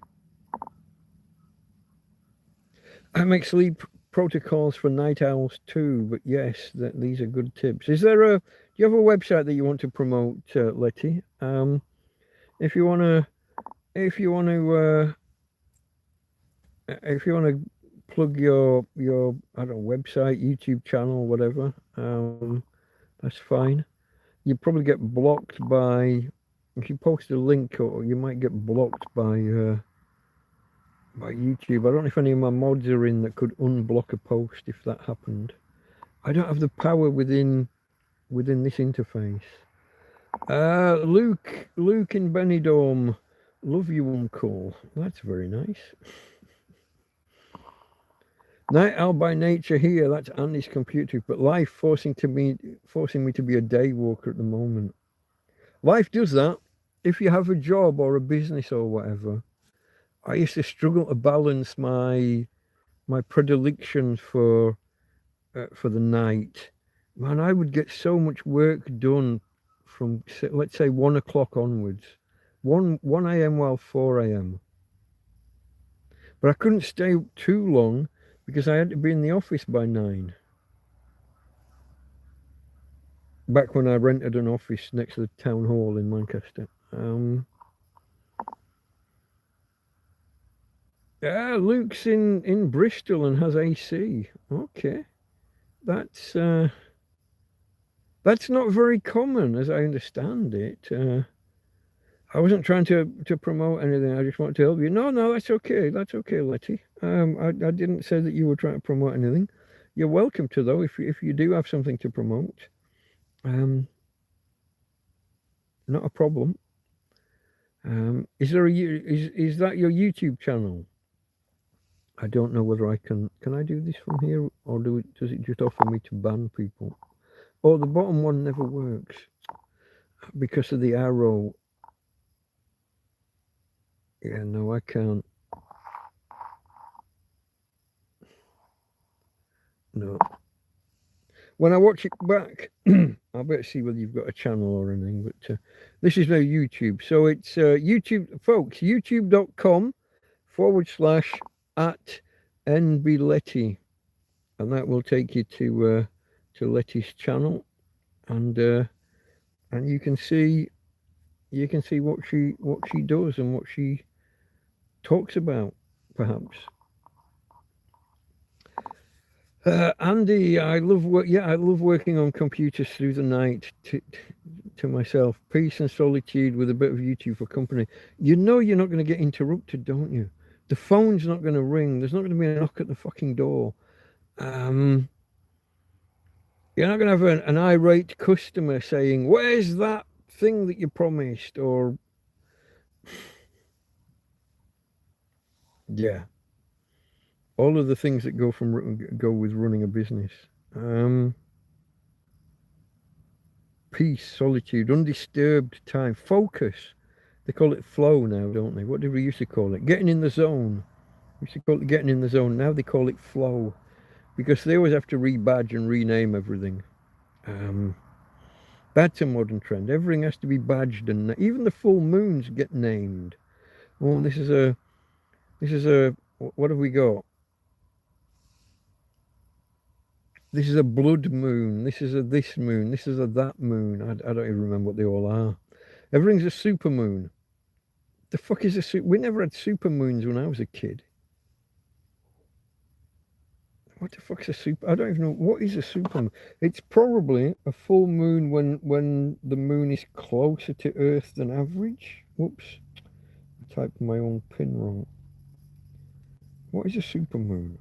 And what was a blood moon? I don't know what these things are. They name storms now, don't they?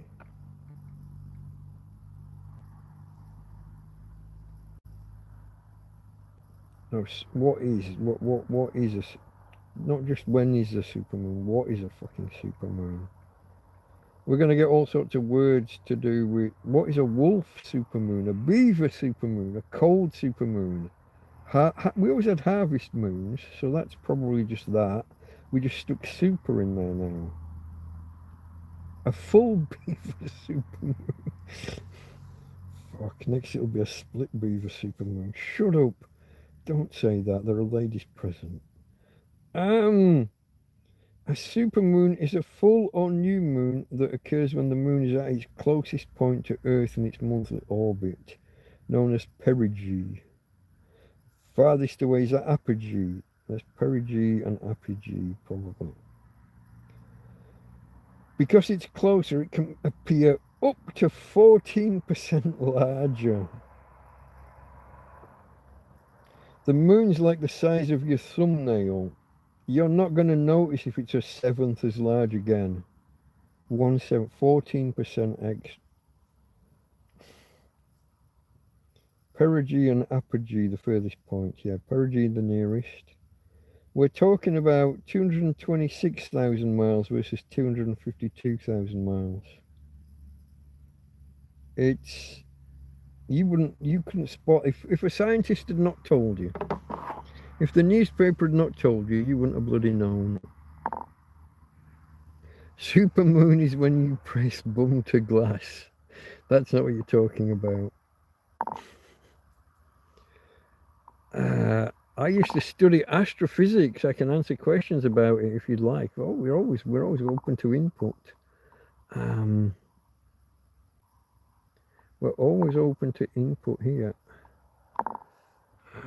Okay, there was Andy working on computers, peace and quiet, not being disturbed. There was Farmer coming back. So there was Letty. I used to study astrophysics. I can answer questions about it if you'd like. Always open to input. But I would swear that your average human couldn't spot a moon that's 14% bigger. When you see these shots and the moon fills half the sky and there's a building in front of it, the guy's gone like 30 miles that way and taken it with an ultra zoom lens and yeah.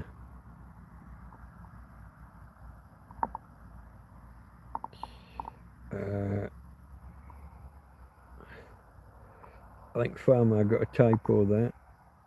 I don't think he was saying bye. Where are we, folks? Where are we? 2.25 hours in.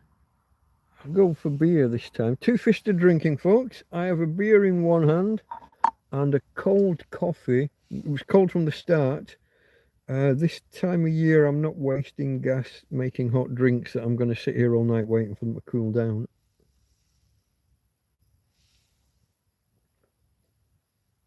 Instant coffee, no milk, coffee, sugar, cold water. Oh, there's another tip for keeping cool. Cold drinks, even if it's just cold coffee. Hold on.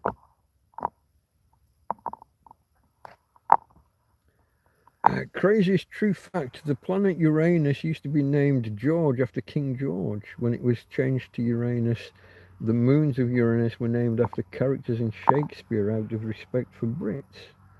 Didn't know that.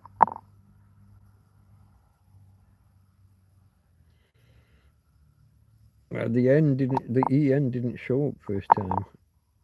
Fabrizio. Oh, and chat's jumping, so I'm going to have difficulties from now on. It's jumping sillily. I like the fact that the moon is, what was it, 1/400th the size of the sun and 1/400th of the distance, and therefore just covers the sun almost exactly, which is why we get the, what do you call them? Eclipses. Fuck, there's a word. Couldn't get the right word. Doesn't get that. Also, the fact that the moon is tidally locked, so that as it orbits, it turns, and we always just see the same side, causing the misnomer of the dark side of the moon. The other side of the moon gets as much sun as any other side. It's just dark to us because we don't see it.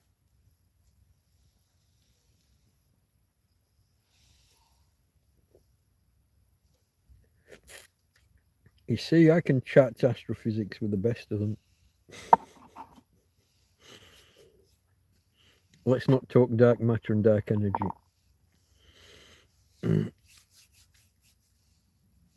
Or the crisis in cosmology. 3 different ways now of measuring the size of the universe, and none of them agree. The rate of expansion of the universe, and none of them agree. They don't. The error bars don't even overlap with 2 of them, I think. Shortened name, Mike. You know me. Yeah, I know you. Dark matter and dark energy. I love that stuff. Yeah, but I don't know that we'll ever be able to prove that they even exist. There's. It's a lot like. It's a lot like the whole supersymmetry thing and string theory. A lot of science has gone off on such a not tangent, but it's gone off on one in ways that we'll probably never be able to prove in so many ways, and that's more physics in general rather than just astrophysics. But yeah, what's the rate at the minute? They reckon that only 14% of the universe, only 14% of the matter is there or is detectable. Is it the energy or is it the matter?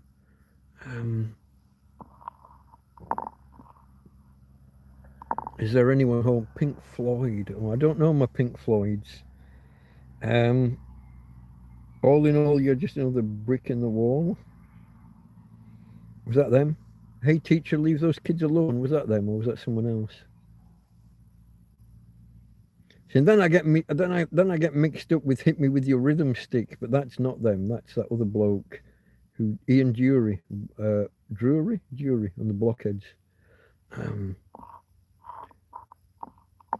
Quantum data, I'm going to say, is correct. Oh, quantum. The whole quantum question. Are we borrowing computing power from another universe when we do quantum anything?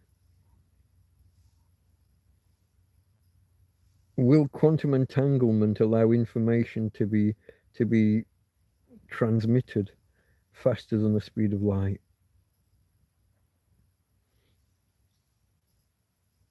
Will quantum computers ever actually work as well as we think they'll work?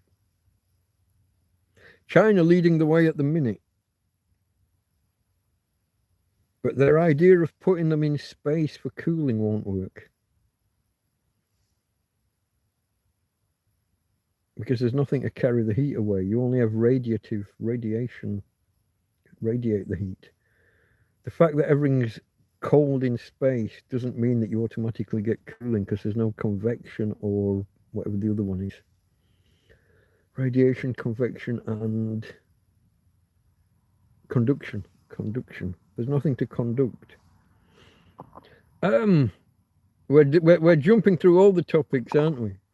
Quantum data. When you do quantum computing, are you literally borrowing computing power from a parallel universe?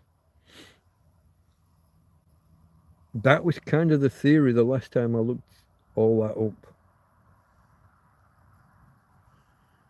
Tramp in the field, folks. We're talking quantum computing. We're talking astrophysics, dark matter, superstring, string theory, the Planck constant. And we didn't really touch on that, but it's tied in with the rate of expansion of the universe and all that. Fabrizio, my friend Farmer, says pound, smash, poke, prod, press, push, punch, slap, chop, bump, tap, flick, kick, click, lick, rub, slam the like button and subscribe, or at least consider subscribing, folk. Preferably not until after you've watched a few of my videos. I can be a little bit controversial. Some people join and think that they like me for a while and then I'll say some words and then they won't like me anymore. All the words, folks, all the words. Yeah, even those ones. Even that one. Anagram of ginger. But yeah.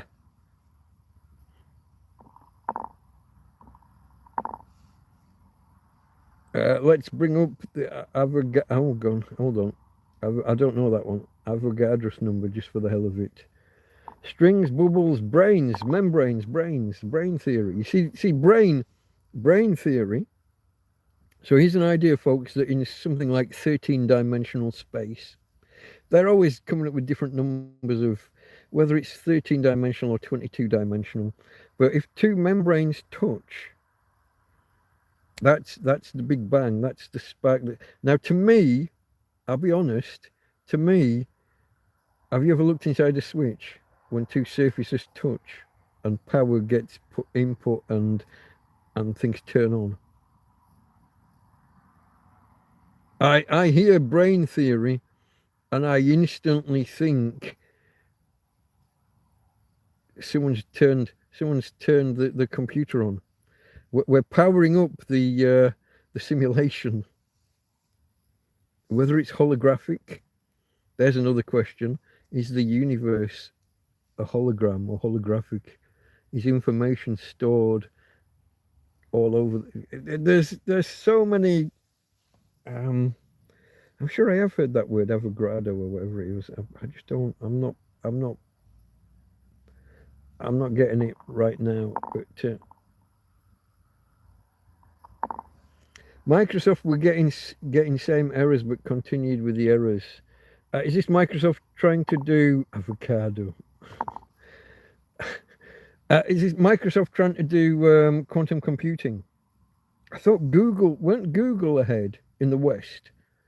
I think China are ahead overall now, but the last I heard, Google were the leaders. But the hold on, can I pick the right word? Cryonics or cryogenics? Keeping shit cold. It's always a limitation. Any quantum entanglement requires I've lost the word again. Where you get zero ohms. Oh, come on. Here goes the fucking dementia again. Resistance. Zero resistance. Superconductivity. There we go. Look, once I get one word, the rest flow. You got to have superconductivity, haven't you, when you want to do all that quantum entanglement and form your qubits and your whatever else there. Can't vibrate, so they use you heat them up slightly with a laser, and then they give off heat when they reach a certain point, which cools the thing down overall. Bose-Einstein condensate, I believe, is a term that we're probably going to throw up at some point. Tramp in a field, folks. Google own YouTube. They do. Google do own YouTube. This is true. Say it with me, Mike. It's okay not to be familiar with anything. I'm just scrolling back because I want to catch Letty's thing about chemistry teacher always wrote Avogadro's number in green to be silly, like avocado. Okay, I'm going to have to look that up and see what it is. I'm sure I've heard the term. I'm not connecting the dots because my brain doesn't work anymore. IBM could not connect the errors in their that's the wrong there. Quantum computers. They stopped. I'm thinking it's probably interfering with quantum data. Strings and bubbles. Okay. Correcting errors.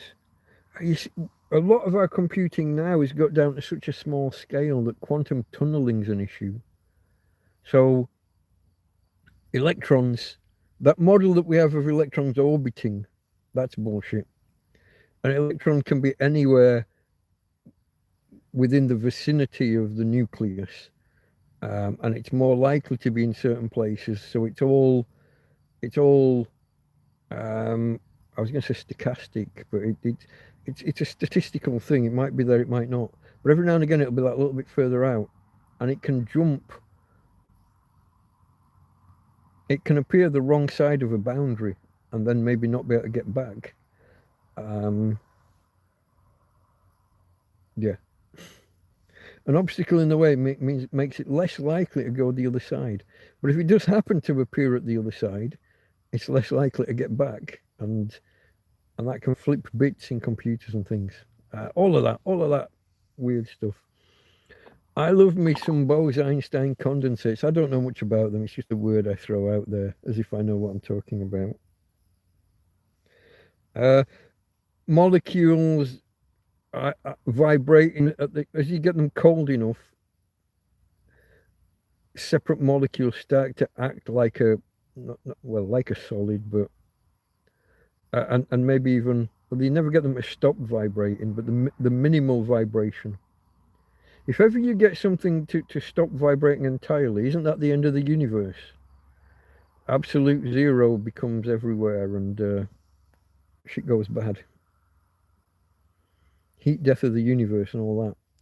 Something like that. There's I don't know. I'm throwing out terms. But that's why you can never reach absolute zero. Because if ever you did, everything ends. Theoretically, perhaps.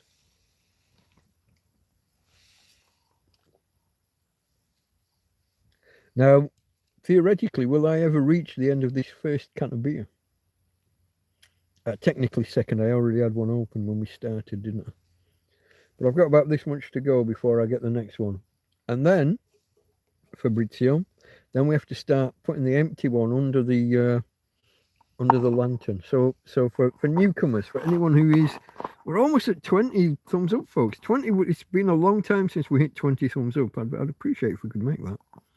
Let me just switch here. Look, my lantern, my lamp stands upon my tripod, and the only thing I've found that is higher than the phone stand that does the job is 3 cans of beer. But it needs to stay 3 cans of beer, so this empty one has to go over there and be swapped for one of the full ones when I switch to my next can. And invariably at some point in the evening, one or more of those cans will fall over, and usually fall this way and knock the phone over. Because why wouldn't it? Come on, folks, let's get to 20 thumbs up for the first time in bloody... It's a long time. We used to hit 40. I guess you were all newer back then and more susceptible to my charms.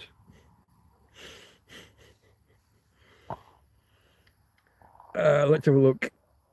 Well, you know, I just drive through the tunnel repeatedly. No. That's a new Marvel movie, Race to Zero. You've been nursing that beer since I left. Yeah, I had this much left in the old can when we started. So it wasn't even... So I bring 4 cans over when we start this, because sometimes we go for 4, 5, 6 hours. Wasn't it Tuesday, wasn't it? We did 6.5 hours. We didn't do so bad Friday or last Sunday. This is why we've done like 16, 17 hours in the last week. And I'm going to go live probably in about 12 hours time. Somewhere around there, isn't it? My happy Christmas. So again, we've got 1 or 2 newcomers. My Christmas was ruined by bad weather. Not ruined, but I wasn't able to cook a Christmas dinner. Somebody brought me one. Thank you very much, my friend Anthony and his family. And I promised myself then that on the 25th of each month, I would make a substantial meal and kind of go live and chat with you guys. And the last couple of months, it got away from me. We had bad weather on at least one of them. And I think the other, I didn't realise the 25th had been and gone until I noticed it was the 28th. Whoops. The days, folks, the days merge into one. The hours, I don't do anything. Disabled dog, homeless, nowhere to go, nothing to do, no money to do it with. Don't want to sit out in the sun catching skin cancer all day, every day.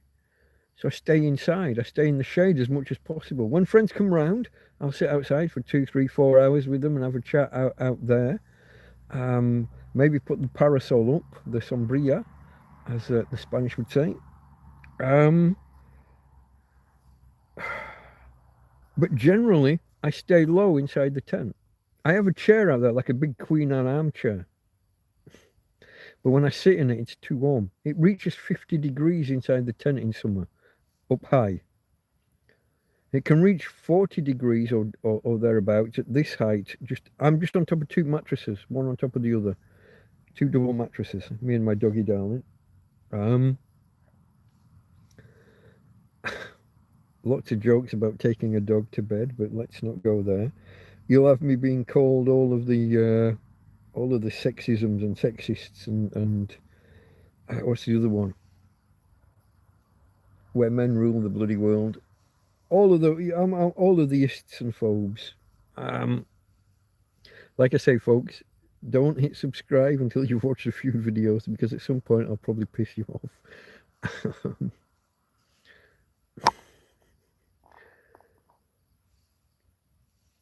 You can reach absolute zero. You just need to put the thing you want next to something colder. The coldest thing I know is my ex-girlfriend's heart. Oof.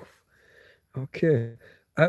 When I moved to Spain, the coldest place in the universe was in Lancaster. My home, not the place I was born, but my hometown, the place I've lived, the Lancaster and Morecambe area. Lancaster University had the coldest place in the universe. Fractions of a degree above absolute zero. I don't know if that's still the case. It probably isn't. I would imagine China's taken that by now. Let me just look. Coldest place in the universe. Place in the universe. Did I manage? No. Did I manage to type it? I got 2 8s in the universe. The fuck? The U and the I came out as...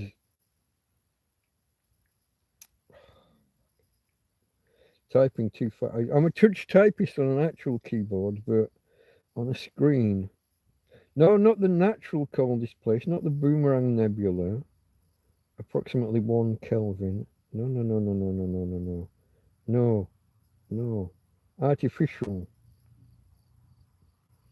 Human laboratories. NASA's cold atom lab. How cold do you get? Trillionths of a degree above absolute zero by slowing atomic motion using lasers and magnetic traps. For short periods, lab experiments on Earth have achieved temperatures even closer to absolute zero. You don't say where.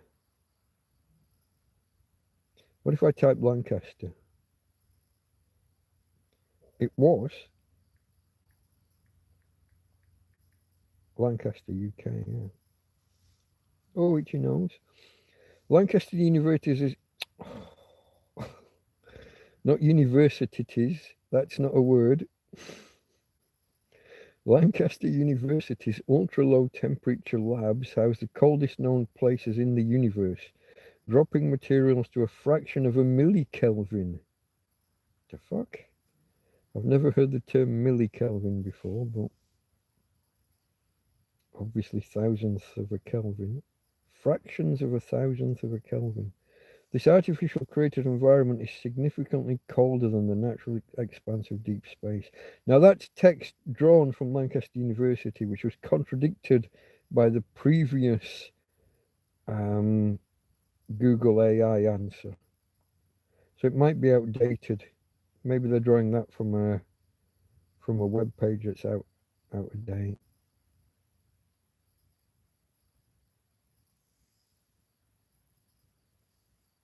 Why it matters, I don't know that it does. But...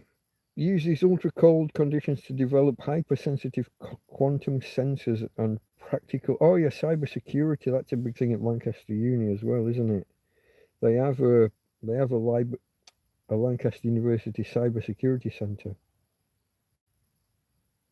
Or did have, I don't know if they do still. That was my alma mater. Mater. However we're going to pronounce it. Alma mater. Thank you to whoever did that 20th thumbs up. Let's hope that nobody reneges and withdraws their thumbs up like they did the other night.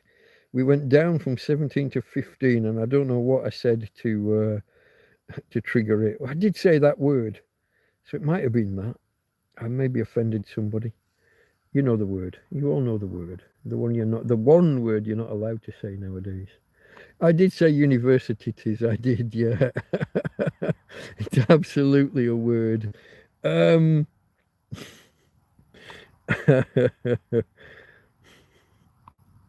Luke used to live in a tent in Benidorm, homeless and begging. I think you've mentioned before, my friend, when you advised me to go and beg on the strip in Benidorm. Tent AC runs from solar on the Jackery. I am. I'm going to scroll back because I've missed a few posts. Let me just go back to where I last reached. Oh, red. There was Letty. You can reach absolute zero. You just have to put something colder next to it, like my girlfriend's heart, ex-girlfriend's heart. I can see that frigging lamp getting ready to move, Mike. Don't give it the chance. And then we've got two links with no context. Need AC. I have AC. My EcoFlow does AC. If that's what you would. Oh, do you mean AC as in air conditioning? I could buy a, what do you call them, a swamp cooler? I was talking with Chipmunk. You'd have to be on the Scruff Dog forums or the Scruff Dog chat. I think it was on Scruff Dogs rather than Clive's. Scruff Dog. It was a while ago, probably back end of last summer.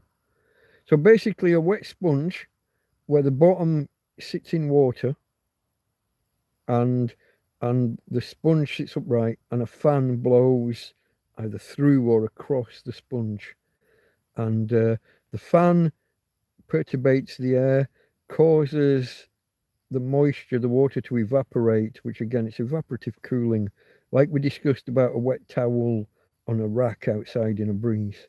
Same thing, except powered. These things exist. Temu exists. I was going to say Alibaba again, but I'm going to go AliExpress. Alibaba is the business to business, yeah? AliExpress is the business to consumer. So I think it was Fabrizio told me that the other day. I default to Alibaba because I'm old and that's what it was just called once upon a time. Amazing what those power packs can run. It is. And if you've got like through the day when you need the cooling, you've got the sun as well, haven't you? So your solar panels will keep you going. Yeah. Universities is absolutely a word. Luke says in UK now. Yeah, did you say Bristol earlier? That's nice. I'm glad you're well situated, mate.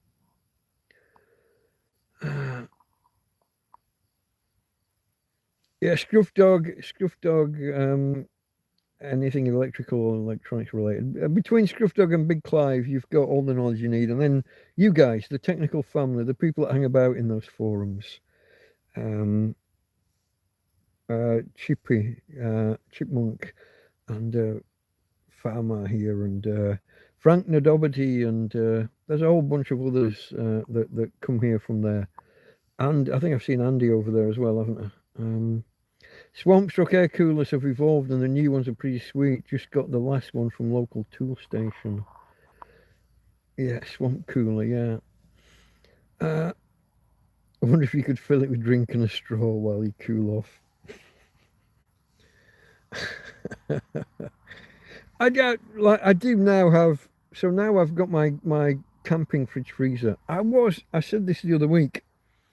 I was this close to getting a proper fridge freezer, a proper upright domestic, not a camping fridge freezer, a domestic fridge freezer. All that put me off is that every time you open the door, the air falls out.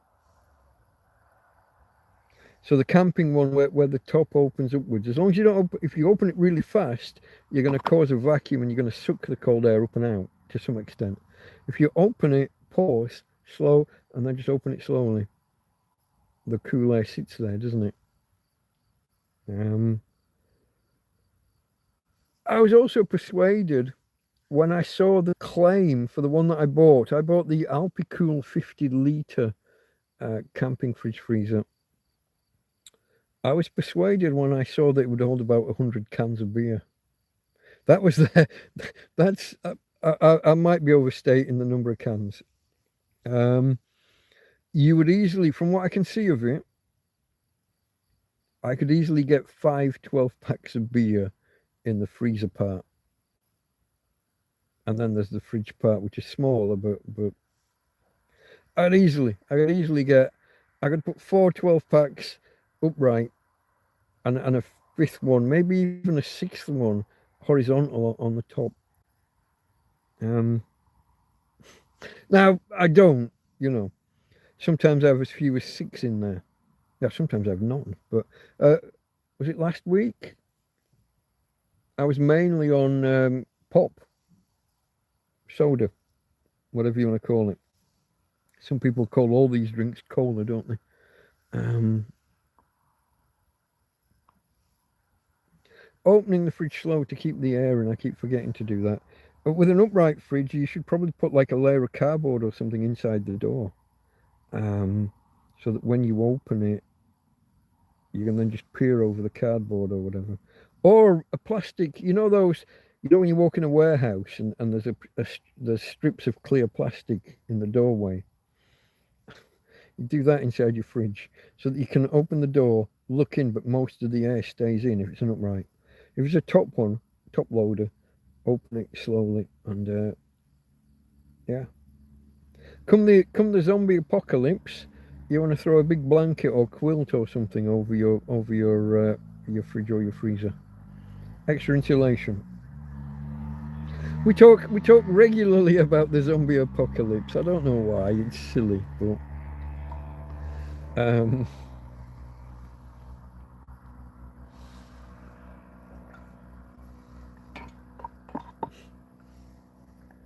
it's a euphemism, isn't it? It's used just to signify whatever type of disaster might come our way.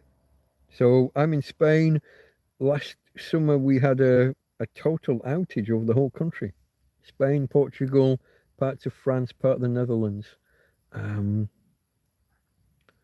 so small scale disasters happen. I didn't know about it for hours because I'm in a field and I'm not at the vagaries of the grid.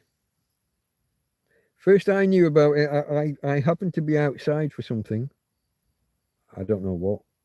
I don't remember. But I saw people standing on the path, holding their phones up, trying to get a connection because your modern phone towers only have half an hour or so of battery backup. Once your half hour is done, the internet disappears, your phone disappears, even the landlines and everything disappears. People lost water within half an hour because they're in like a mini tower block. If you're above like 4 or 5 stories, um, water pressure doesn't get there without extra pumping from within the apartment block. I don't know what the actual number is for how many stories up normal water pressure will get you, but within half an hour, people were without water. Um, they ran off to the shops, to the Chino bazaars and the supermarkets, and they were cash only because your tippy tappy card needs the internet for the reader, and none of that worked. Even places that had generators to keep either the lights on or the conveyor belt or whatever running with no internet, that didn't work. Cash only. Very quickly. It all went to shit really quickly, folks. Now, when I say went to shit, I mean stuff that you would have thought would have worked and had some backup. Petrol stations with no generators. They've got all the fuel in the world, but they couldn't keep the pumps running because they didn't have their own generators. Uh, what? Um, yeah, they closed the doors at the petrol station on the top of the road. They were doing convenience store stuff. They were selling stuff out of the little window, but the petrol, that was gone. All the fuel in the world, but no power. You would have thought, of all the places to have a backup generator, you would have thought a fucking petrol station, a gas station. No. However, gone. I've gone off on one. I don't know how. Oh, I got here. We were talking about fridges and things. Somehow I got from fridge. Oh, fridges, emergency zombie apocalypse. Shit hits the fan. We didn't go as far as without the rule of law, but we could have gone through all of the acronyms for preppers. I'm imagining Mike hearing angels sing when he read holds 100 cans of beer. When he read holds 100 cans of beer. It was almost an angelic moment. It has to be said. I don't remember what the number was. It was a big number. It probably wasn't 100, but if you look up the Alpi-Cool, ALPI, and then the word cool, Alpi-Cool, 50-litre camping fridge freezer or car fridge freezer, I think it might have been called. There was a graphic just showing it loaded up with lots of 33 milliliter cans. No, that's not right. 33 centiliter, 330 milliliter. I was only off by a factor of 10. Science guy. There we go. Apocalypse is when the steak cooks too much and becomes tough. That's one version of an apocalypse, isn't it? I've never been too. I mean, I do like a nice medium rare steak, but I've never been too fussy about it. My last Temu order included a probe, a thermometer. I haven't used it yet. I haven't cooked that much meat, to be honest. And what I do cook will tend to be either mince or small chunks, cubes, like the stuff I've got waiting there. Sausages I might give a go. Although I'm gonna brown those. My idea at the minute, if I do anything sausage wise, I'm gonna brown it in the cast iron frying pan over the gas, and then I'm gonna put it in, probably in tomato, to braise. Tomato, maybe chicken. I mean, they're pork sausages. I don't have pork gravy.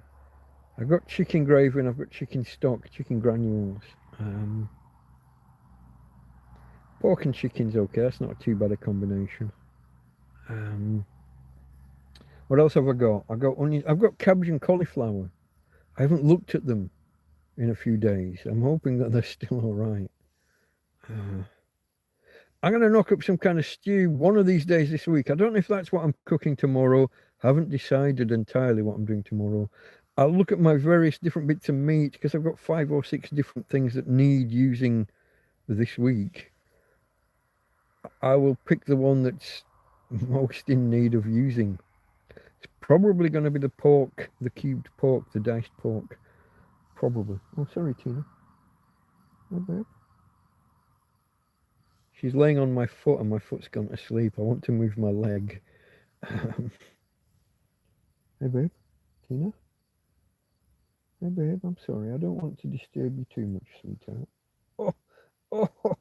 Oh. Circulation. Pins and needles. You all right? She's got half the bed. Let me see if I can show you. Some of you might not have met my girl. Here's Tina. Hold on. My Tina doggy darling. Oh, I always forget. Before I can put the flash on, I have to switch cameras. Oh, legs. With all the bruises and scars from last year's infections, when all the bites got infected. That's a story in and of itself. That was covered on, I think, Friday nights or possibly Tuesday nights. Can I call it an episode? Hey, babe. You want to talk to the peoples? You can't be an internet superstar without being on the internet every now and again. Hey? Hello, babe. Hello, you. Rah. I know, you don't like the big bright light. I know. I just have to show you off every now and again. Have to show you off a few times each night. You are an internet superstar. Here we go. Can I tickle your eyebrows? I know how much you like that. Yeah. She does like that. Okay. There you go, babe. Okay, I'll leave you alone now. The big bright light out of your eyes. Oh, hand over the camera. Sorry, folks. That's my girl. Her body is falling apart all around her. I put a belt under her waist and carry her around wherever she needs to go. She walks with the front end, but the front legs are starting to give way. We do have a doggy wheelchair, but I have to walk her before I put her in it because we don't want her doing her business. She make a mess of the chariot. So I have to walk her anyway. And unless we're going somewhere longer distance, it has kind of fallen out of use to a large extent. Trapped in the field. Well, then I can cross the road to the Chino Bazaar. How do I explain Chino Bazaar to anyone who doesn't know? Spain and the Chinese shops. Think Dollar Tree, but a euro. Euros and dollars are not that different. Euros, pounds, and dollars, none of those are that different, really. If you're Swedish or Norwegian, your kronas are roughly 10 to the pound or euro or dollar. So you're a factor of 10. But that's a Chino Bazaar, like a Dollar Tree, a pound shop. If I say Poundland, the Americans get the wrong idea. That sounds like some kind of X-rated film. Digital ID is the start of the zombie apocalypse. Keith, my favourite conspiracy theorist. Hello, my friend. I'm waiting for the tattoo barcode sign to call it zombie apocalypse. The Scandinavians have gone ahead of. They've gone beyond the barcode. They're embedding chips in their finger. So chip and pin card payments. They're taking the chip and just putting it under their finger or in their hand, and they can walk around and doors will open and blink and purchases are made. Scandinavia are ahead of you in the rush to the zombie apocalypse. To the dystopian future. What happens when somebody decides to just cut your finger off and run around making payments with it? Like if you're a millionaire, if you're Bill Gates and you've got that, or Elon Musk, and you've got that chip in your finger, and someone decides to just chop your hand off.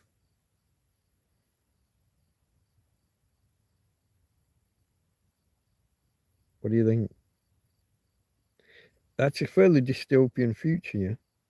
I imagine they're not going to leave you running around to call the police and report your finger stolen. They're gonna do you in as well, aren't they? You're gonna be dead in a ditch while they run around with your hand. I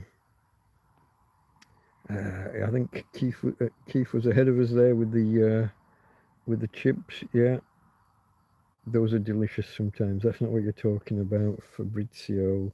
Fabrizio and the food. You can't shove about food. The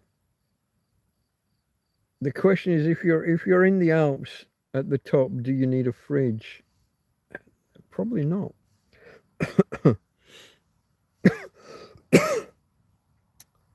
How cold can you get things though?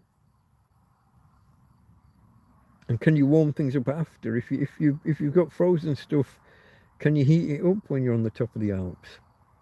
When water starts boiling at 60 degrees because of the air pressure difference, you can't get things hot. You can't even get a nice hot cup of coffee or tea. You can't get your water. This is an Englishman for you. You can't even get your water hot enough to brew a good cup of tea. I'm not sure. I don't know what the limit is on the Alps. Everest and stuff. It's about 60 degrees, I think. Mike, don't make that motion while talking about probes. Did I do something like that about sticking probes into the sausages? Oh, that. Take the covers as well, Tina. Oh, she. I've got all the covers here because I had to pull it all back. It was too hot. But yeah, she does like to. I'm surprised she hasn't gone horizontal across the bed. That'll be later. She will go horizontal across the bed. Okay, folks, we're coming up on the 3-hour mark. I'm going to try and go for 4 as a minimum. I might even go beyond if the audience is still there. My cutoff is usually around 10. Once we drop below 10, I start thinking about whether to continue or not. But if we can stay above 10, we'll carry on. I always like to go for 4 hours just for the convenience for anyone who drops in and catches like the last hour or half hour or something, and they want to catch the beginning. I want to have the chat replay and what have you available as quick as possible. And that happens when we hit 4 hours. Within 15-20 minutes, chat replay and everything is available, and all of the different resolutions and all of the post-processing that YouTube do. If we end before 4 hours, you'll have to wait 17 hours or 18 hours for chat replay to be available. So it's always best if we can hit that target.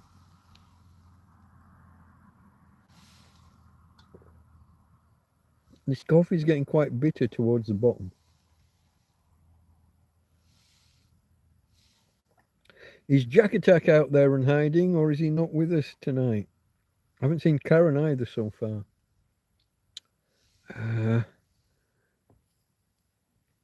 She would have been back from the quiz by now if she was at the pub. Let me get the second cup of coffee down, folks. Sorry, I'm crowding the camera, but I needed to reach for my second cup of coffee.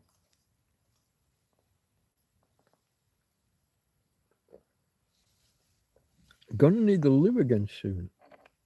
Don't know what's wrong with my bladder today. Can I finish this can of bloody beer for once? I don't know what. Well, give us some context, Fabrizio. What are you posting these links? What are they?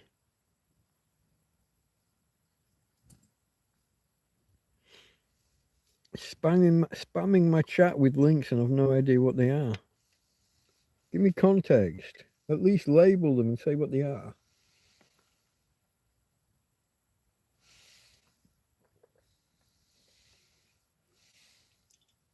One more. I was about to crush it. I stopped myself so that we can do the... Oh! So that we can transpose. One can for the other. Transpose or translate. Both words would work depending on context. Spain uses translate for to move.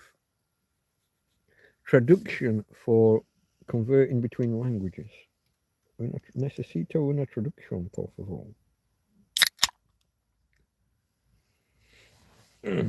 Cheers, folks.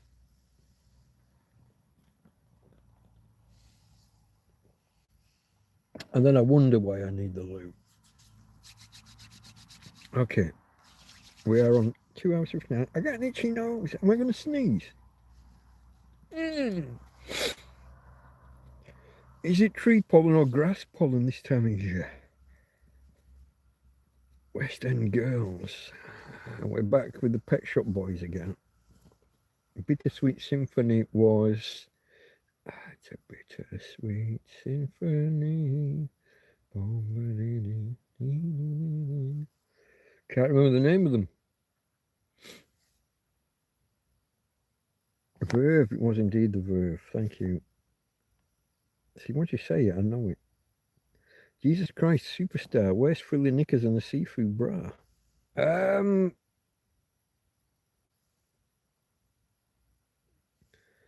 Oh, dark curly hair. Hold on. British. Starred with Jasper Carrot. Powell. Robert. I don't know if he was in the movie. I don't know if he was in the musical. I'm going to go Robert Powell. I think that's the right name. I don't know if that was the actual musical. Let's have a look. Jesus Christ, superstar. Where's frilly knickers and a see-through bra? Yeah. Okay, more. Who was in it? Who was in it? I have to click Wikipedia. Tim Rice, yeah. Andrew Lloyd Webber, yeah. Loosely based, blah blah blah. Who's in it? Concept album, blah blah blah. Yeah. Who's in it?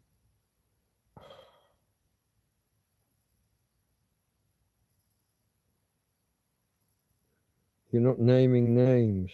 Well, you name Jesus Christ, but you just say title role. Who's in it? Cast. Do I have to look for cast? Production, casting history. Yeah, I mean, it's gone on a long time. Oh, that's okay. This is a stage show, yeah? What about the film? So Ian Gillan, Jeff Fenholt, Paul Nicholas, I remember him, Ted Neely, lots of other names I've never heard of. John Legend, okay, I've heard of him. That's 2018. I was looking for the film. What do I type? Movie. Okay, there you go. Here you go.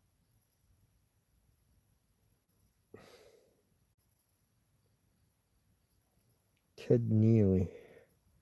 I've literally never heard of him. What happens if I type Robert Powell instead of... There we go. Gets me Robert Powell. Did not star in Jesus Christ Superstar. He's famous for playing Jesus in Franco Zeffirelli's critically acclaimed 77 television miniseries, Jesus of Nazareth. Okay. So I was wrong again. That's like the third time since 1979.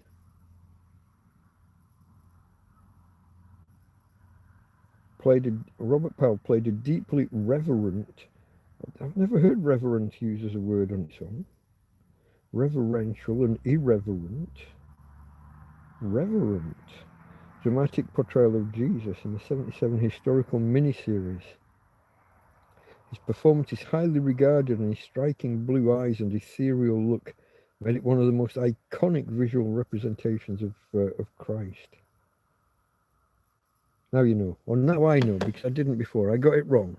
I was wrong again, folks. A Bittersweet Symphony, I chew verve. Yeah, my sneeze never happened. Andy said cheers. Oh, that must have been when I was... is that Bohemian beer? Mine's Emdbrow. Bohemian pertaining to Germany? Is that what Bohemian means? Or is that a specific brand you mentioned? Does Bohemia refer to... But no, I think I'm thinking of Bavaria. What is Bohemian?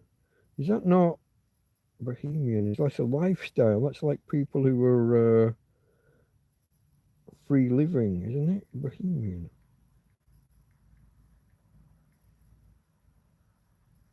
What does it mean? Oh, I got number 8 in there again. Showing results for Bohemian. Bohemianism. Social and cultural movement as its core, a way of life away from society's conventional norms. The term originates from French bohème and spread to the English-speaking world. What? Why did the French have that word? Unconventional, it's that free living lifestyle. What country is Bohemia now? Czech Republic.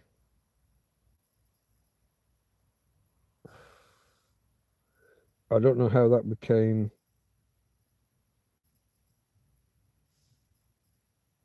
Can you hear that? There's like a scratchy noise. There's something every now and again. Well, most nights actually now. I don't know if it's a snail, a slug. I don't know if it's a moth on the other side of this fabric in the tent. There's something somewhere, and it's just rubbing the fabric. I hope it's not eating the fabric. Fuck off. That stops it for about 30 seconds typically.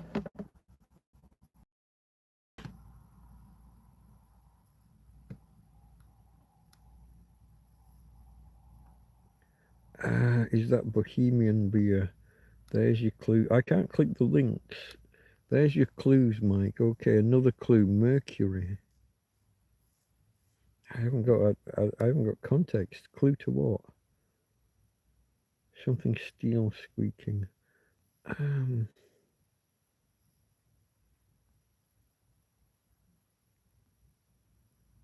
Yeah, I'm lost.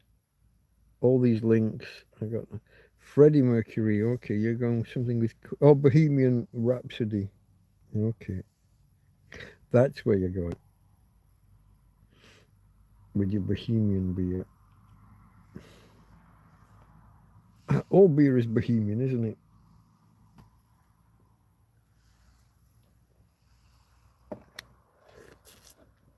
So all those artists and writers that gathered in Paris in the 19th century, maybe early 20th, with their wild lifestyles, with their drink and drugs and showgirls. Oh, what's that called? The Can place. What was a place called? And they all drank the Green Fairy, which I can never remember the fucking name of. Can. Folie Bergère. Moulin Rouge. Okay. Hold on. Is one the dance troupe and one the place they were in? Or are they two separate places? Absinthe, the Green Fairy, was indeed. They brought it back a few years ago, didn't they? But with a modern. They brought it back with actual ethanol rather than methanol, just so that you didn't go blind from the wood alcohol. That helps. That helps. Wormwood, yeah, eating away at the optic nerve. Literally blind drunk. Not just drunk that night, like blind forever.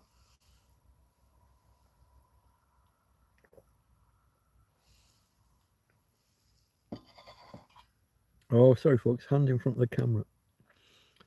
Okay. Topics. What we got to talk about? Let me scroll back and make sure I haven't missed anything. I've got all these links from Pharma that I'll get to enjoy tomorrow when I play this back. Shout out, give us a shout out, folks. Who's still here? It's all Pharma at the minute. Other than Pharma, was Andy's computer tube was here. It's all Pharma. Luke was here. That's 20 minutes ago now. It's all Pharma. Keith, Sign of Nature, was here almost half an hour ago. Not ignoring you, Keith. I did digital ID as a start of zombies apocalypse. It's certainly a stepping stone to a totalitarian, dystopian future, I would say. I've always been really keen of the fact that Churchill was against ID.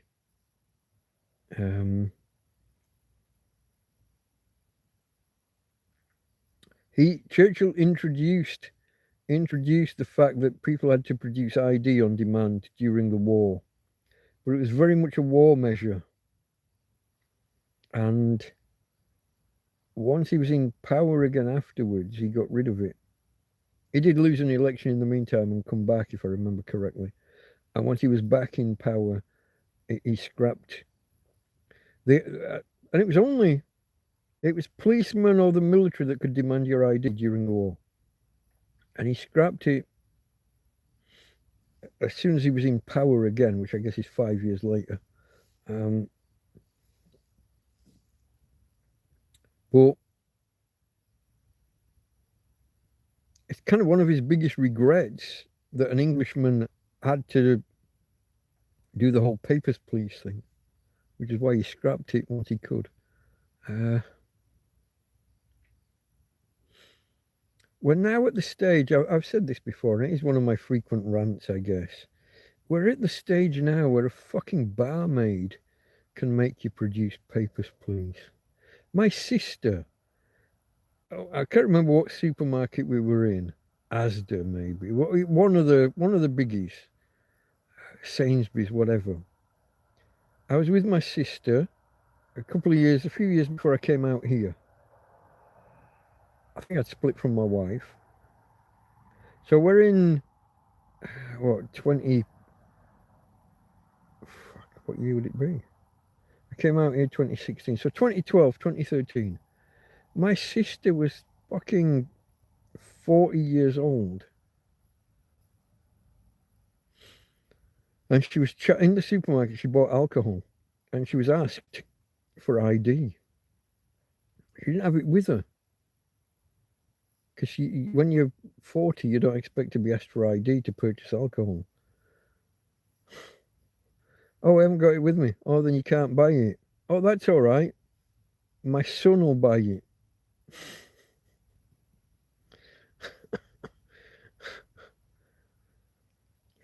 40 odd years old, and she gets a 20 odd year old son to buy the booze because the silly little kid on the fucking checkout can't tell that she's over 18. I think you have to look. There's the other contradiction. You have to look over 25 or be challenged. The law's 18. Why do you have to look over 25? Yeah, no, I haven't got my ID, but my son will buy it. Papers, please. Fucking supermarket checkout. Glass collector or bouncer or barmaid in a pub. No offence to people who are glass collectors, bouncers, barmaids, but you've currently got more power to demand ID than a police officer during the war.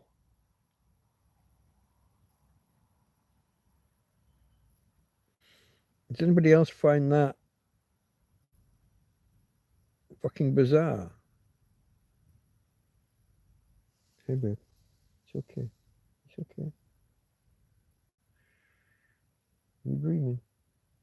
You're running.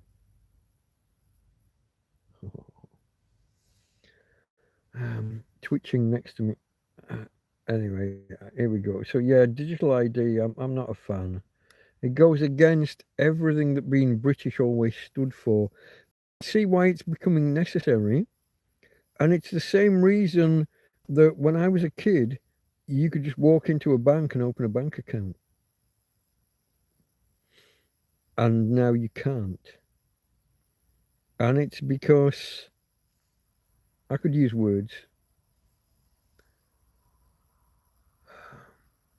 Certain sections of society are much more prone to fraud, to ID theft, to faking things.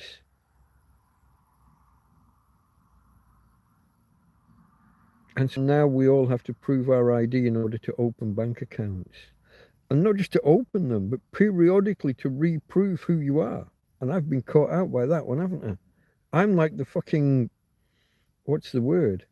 The benchmark. I'm the fucking model. I'm the pinnacle of getting caught out by that shit. Reproving who you are periodically. I've now been living in a field for 4 fucking years nearly. Because every now and again you have to prove who you are to your bank so that we know who we're doing business with. I had my Barclays bank account, which is was always my main bank account. The bank account that's got me really hung up and stung is my rainy day fund, where I wanted to move money across to my main bank. I opened my main bank account in January of 1989. And I've been with them ever since. When I was married, we had joint bank accounts with another bank. And then when we split up, I moved money across to my main bank, and then from there to my rainy day fund. My rainy day fund, when I come to use it, wasn't there. Um, Bizarrely, because I'd never taken any money out of it. Duh, rainy day fund. You don't use it day in, day out. It's your fucking rainy day fund. I thought I had 30 grand in there. No, I didn't. I thought I had 15. It turns out I only had half as much. And I still need to check that at some point. Why did the second transfer not go across when it should have? Was it still in the other account, or did that disappear into the fucking ether? I don't even know, because I'm in a foreign country and I don't have the paperwork with me. I don't even know my bank account numbers. I was relying on those cards. Although I've got the paperwork from when I first opened they send you like 3 or 4 letters, one of which has got your cash card, your ATM card, debit card, whatever you want to call it. One of which had that, and one of which had the passcode or pin. I got those bits of paper, but I don't have the actual account numbers because I don't put them on that bit of paper. Banks. Anyway, I'm ranting, folks. I'm ranting.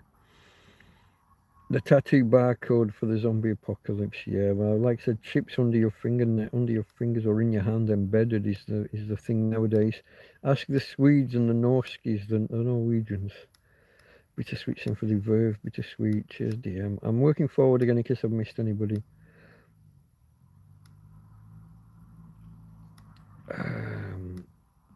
Merlin Rouge, Absence, Wormwood. Still here. UK Rich is still there. Okay, mate. Toppings. How did we get there? Cheese, pepperoni. I've got feta. I've got cheeses. I've got feta. What have I got over there? I got Serrano ham and I've got boiled ham. I could make a pizza, couldn't I? Oh no, I haven't got any flour at the minute. If anybody wants to drop off 5 kilograms of fucking flour, I'd be grateful. I've got the butters. I've got butter. I can make pastries. Flour and water and salt. I've got yeast, except I would need to prepare my yeast the day before because it's old. I did maintain a colony a little bit after I made bread the last time, but I haven't kept up with that. That will have starved to death in its own excrement. Gotta go to the loo, folks. Just if you can bear with me again, I will be back. Just give me. I'll try and make it quicker than 2 minutes this time. I won't hang around cuddling my doggy on the way out and on the way back in like I did last time. I'll be a little bit quicker. I'm just going to mute the microphone. But if you talk amongst yourselves, I will be back within 2 minutes. Just a quick call of nature.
Okay, folks, I'm back. Sorry about that. Took a little longer than I thought. I had to empty the piss pot afterwards. I do one of my jobs for tomorrow. I got to take a new. I got to take a new bottle like this. Cut the top off about there. My current bottle, the top is fraying. It's like falling apart and tearing. It's not going to last, and it's not really conducive to what I'm trying to do while I'm out there. So that's the job for tomorrow. New piss pot. My doggy seems to be objecting to me being here for some reason. She's nudging me over more and more. Hey babe, what's going on? Come on, fuck off. Get over there. You go that way. What's this? Come on. You're being a bit of a bugger lugs. No, I'm not moving further this way. You move that way. It's my bed. You're a guest in my bed. Fuck off. I love you, eh? But you're not the boss. Doggy. Right. Toppings, cheese, pepperoni, olives. I don't know what calamata is. What? That's not what you said. I'm not sure. I have no idea where you were going there. You catch your mic. Nice compliment though, being ID'd at 40. Yeah, I mean I think that's what like the manager was saying at the time. My sister kind of created a bit of a fuss about it. Ridiculous though. Do you know, there was a story of the lady that went in the supermarket and she had teenage kids with her and she asked them, what drink do you want? And they were buying like Wickeds or whatever, which are alcoholic beverages. But in the UK, if you're drinking them at home with parents' permission, the legal age for drinking is 5. But some supermarkets will refuse to sell you. Even if you're the parent, you're 30 odd or 40 odd and you've got 14, 15, 16-year-old kids with you, if you ask them which drink do you want, the shop might refuse to serve you. Even though the legal drinking age in the UK is still, to this day, is 5 years old.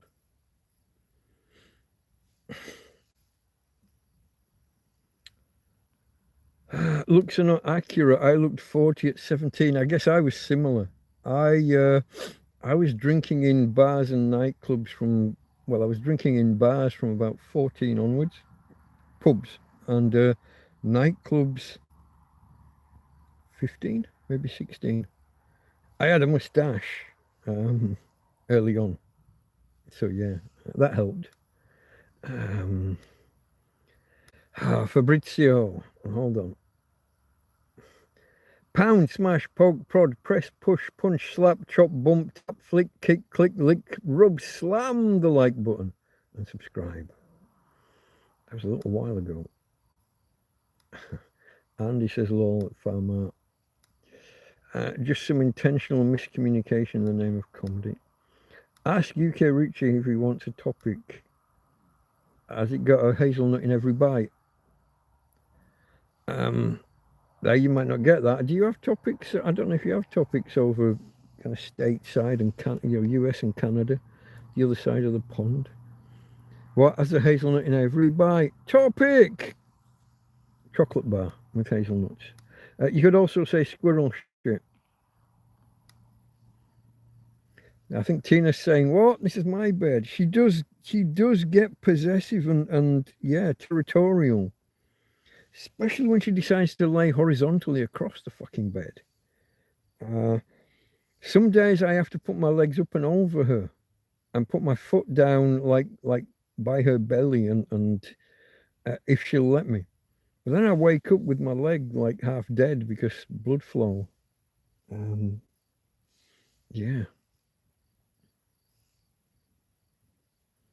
California potential blast. Yeah, we were looking at that earlier with the 700 gallons of whatever that was called, acetaminyl chloride, fluoride, something or other.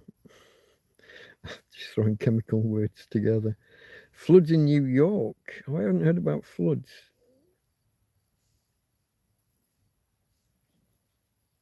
Isn't New York going bankrupt? Aren't all the big businesses leaving because shoplifting?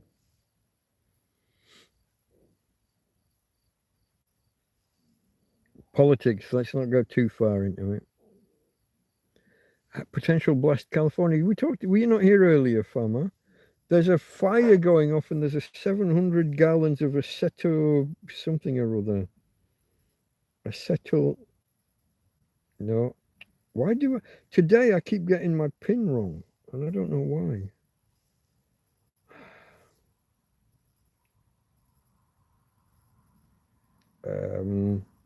New York. No. California, isn't it? California fire.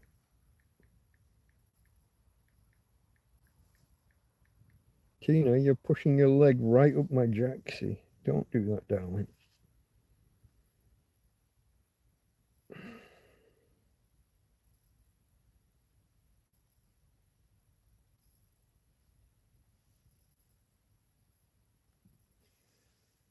A massive industrial fire is tearing through Southgate, California. What do we got? Oh, where am I? Am I on Twitter? Is that Twitter or Facebook? A massive industrial fire tearing through Southgate, California right now. Southern California has seen a string of major fires this year. Each one exposes the same gap. The infrastructure wasn't built for this. What about the hazardous chemical incident at an aerospace facility sent tens of thousands of people running? Orange County. These are all just they got lucky that a fire station is only 1 block away. It might have been worse.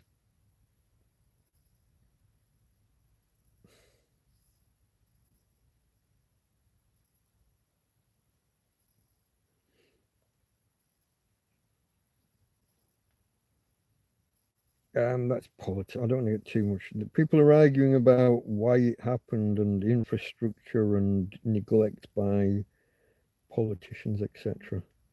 I don't want to get drawn into that because I'll say the wrong thing. I'll offend everybody. And instead of being on 1,704 subscribers, falling to 1,699, I will fall right down below, 1,690 if I'm not careful. Let me just, are we on Twitter? That's the Twitter website, is it? I'm in the app. I don't want to post a reply. You're telling me I've got 2 alerts. How do I get to them? You're taking me around in circles, but you're not showing me what the... You know when you've got the logo for an app and it shows the little 2 bubble above... It's not letting me in. It's not showing me any...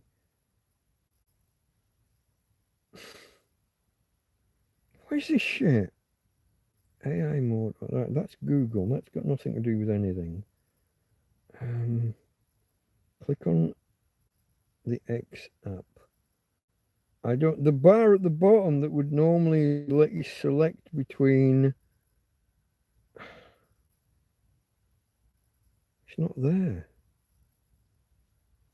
Why is it not there? That's just weird. That's just weird. I don't know what to do. There we go. Okay, now I've got the bell with the number 2 next to it. Okay, alright, that's just some other thing from earlier. That's me being provocative. I would lose subscribers if I read that out. UK Richie got to head off. Good night, everyone. Good night, UK Richie, and thank you for joining us as we move from Sunday night into Monday morning. In the UK, you are now half an hour into Monday morning, aren't you? I went to eat. Remember, I know you. I know you've not been here all the time, Fabrizio. I thought you were here for that part, though. That was fairly early on. Maybe I'm just remembering wrong. There's a big fire and there's a big chemical works. There's 700 gallons of something that sounds like super glue but isn't, and aceto, blah, blah, blah, and it could all blow up, and 50,000 people have been or are being evacuated. I don't know whether that's just because of the fire in general, or if that's because of the blast zone of 700 gallons of. Let me translate: 700 gallons for Europeans. 700, nearly 3,000 liters. Is that right? That's about right, yeah. 3,000 liters of some highly explosive and highly flammable chemical. Yeah, have a good night, UK Richie. Well, good morning. I mean, yeah.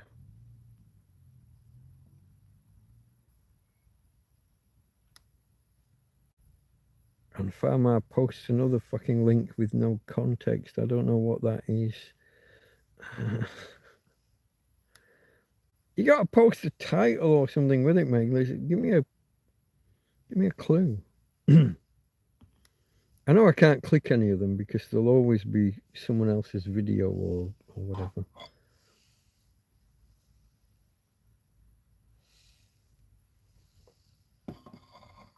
Oh.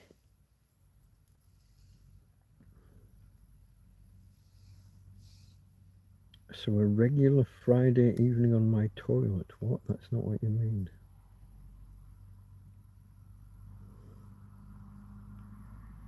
What? I know you're trying to play a pun on some words somewhere. Oh, was it the explosion? You're talking about like an explosion. The clue is above in UK Richie. Good night. Have a good night. Stay a little while longer. Stay a little while longer. No idea. UK is toasting.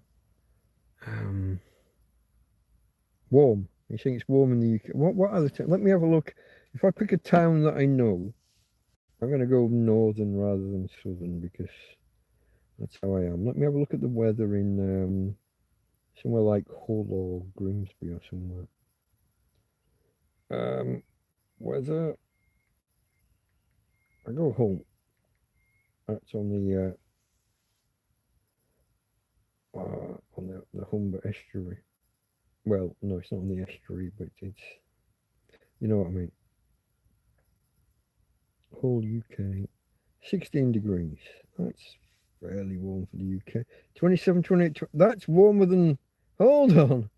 Tomorrow's going to be warmer than here in Torrevieja. 30 and 31 degrees. I don't get that. The fuck? What do I get tomorrow? 27, did we say? No, not even that. 20. I'm down to 25 tomorrow. 26 maybe, it says. The fuck? Why am I living in Spain? I'm living in Spain because I don't like -5 in winter. That's not why I'm living in Spain, but it helps. Sometime around next weekend, we will have the first of our tropical nights where the temperatures don't drop below 20 overnight. We get 19 next Saturday as the low point overnight. 29 next Friday, Saturday. Basically 27, 28, 29 the back end of this week. Through the day. 18, 19 at night. Black Eyed Peas is the link.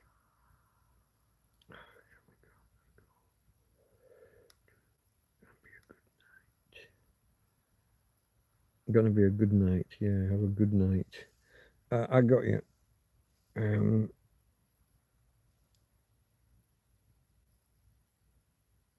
trying to remember. I'm trying to remember the rest of the words to the song. I remember the video with the fluorescent paint and all of that fluorescent, ultraviolet, isn't it? Yeah. Was she called Fergie? Will I am Fergie? I don't remember. I don't know the other guy's name. Told you, Mike. UK on fire right now. Yeah, it is. I'm not used to hearing that the UK is warmer than here. I think it happened once. Karen was telling me about a temperature one time, and it was over winter at some point, or spring, early spring maybe, and it was a couple of degrees warmer there than here. But you don't expect it. It's like the Spanish Inquisition. Nobody expects it.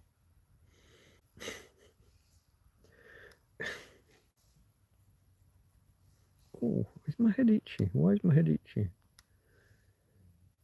For end of 1 week only, says Keith. The weather. Yeah, enjoy it, folks. It sounds like this is your. It sounds like this is your summer. Summer was the last week in May this year.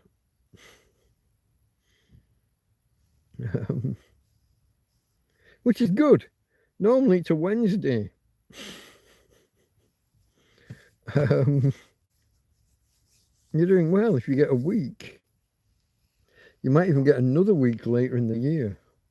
Is that allowed?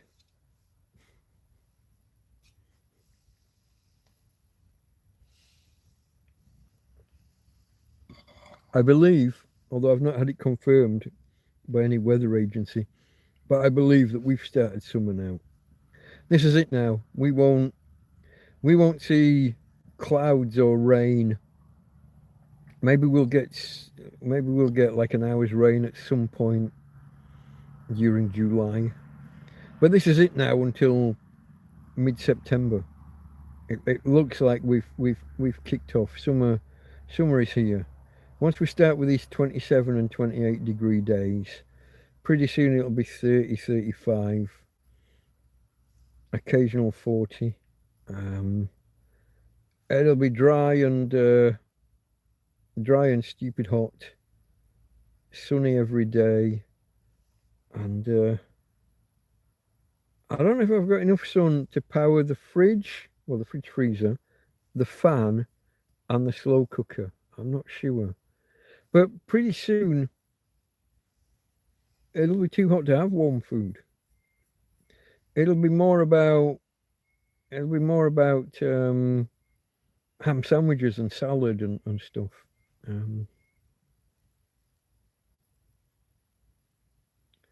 Which reminds me, I've got bread. I've got 2 lots of hot dog buns, hot dog fingers. I've got to have some hot dogs at some point. I've got Cumberland sausage, I've got Finnish sausages, and I've got 2 or 3 jars of hot dog sausages. Big, thick one. Oh, God. Have you seen me? I'm talking about sausages and how big and thick they are. Apologies. But they're not like what we would, in Britain, hot dog sausages tend to be little and thin, and I'm doing it again. These are a bit more chunky. That they're wursts or bratwurst or I don't know my German sausages. You're telling your own jokes again, folks. Don't do that. Maybe don't do that. Let me see if I can finish this coffee.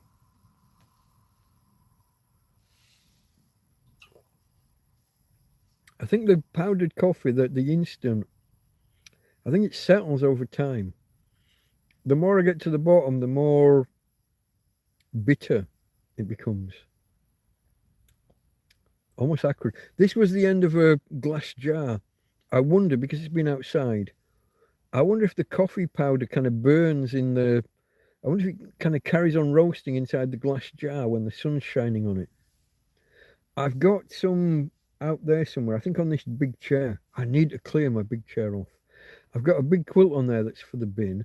I've got a couple of sheets that at least one of them is probably for the bin. I might try and salvage the other.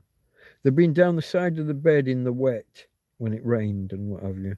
and I think they've been there too long. They're gone a bit mouldy. Maybe even one of them might have even started to rot a little bit. I'm not sure. Um, I might be able to salvage one. Definitely throwing away the quilt. All of the outer fabric's ripped off. I'm left just this fibre. I don't know what it is. It's a plastic fibery stuff inside the quilt. Um, I'm throwing that. I've got more than I've got other bedding that can be used next winter. So that's got good, but it's all piled up on this chair, along with some food and some other stuff. There's more stuff on there than I know what to do with, um, including packs of bacon. Did you do know your bacon doesn't need to be kept in a fridge? We've done this before. I did a video where I used bacon that was 9 months out of date, kept in a tent that reaches 40 and 50 degrees. Uh, no, I'm not recommending that you do that. I'm not advocating it. I'm just saying that it can be done. The process of baconifying things is a preserving. I mean, that's the point of it. You don't have to sweat the small stuff. I've seen people. I watch a guy called Corporal's Corner. Well, his YouTube channel's Corporal's Corner, and he took some bacon with him, like for an overnight camping trip. And the Americans went mad. Oh my God, that bacon's been out of the fridge for like 9 hours. What are you doing? You're gonna die. Fuck. Americans are becoming such germaphobes. Um,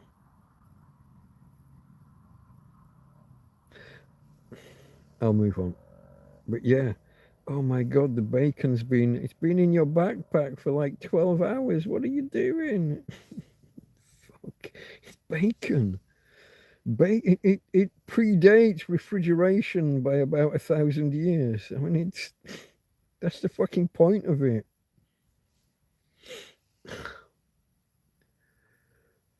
We have thrift stores here that sell exceedingly cheap clothing. Are there some in Spain? We call them charity shops, but yeah, there probably are.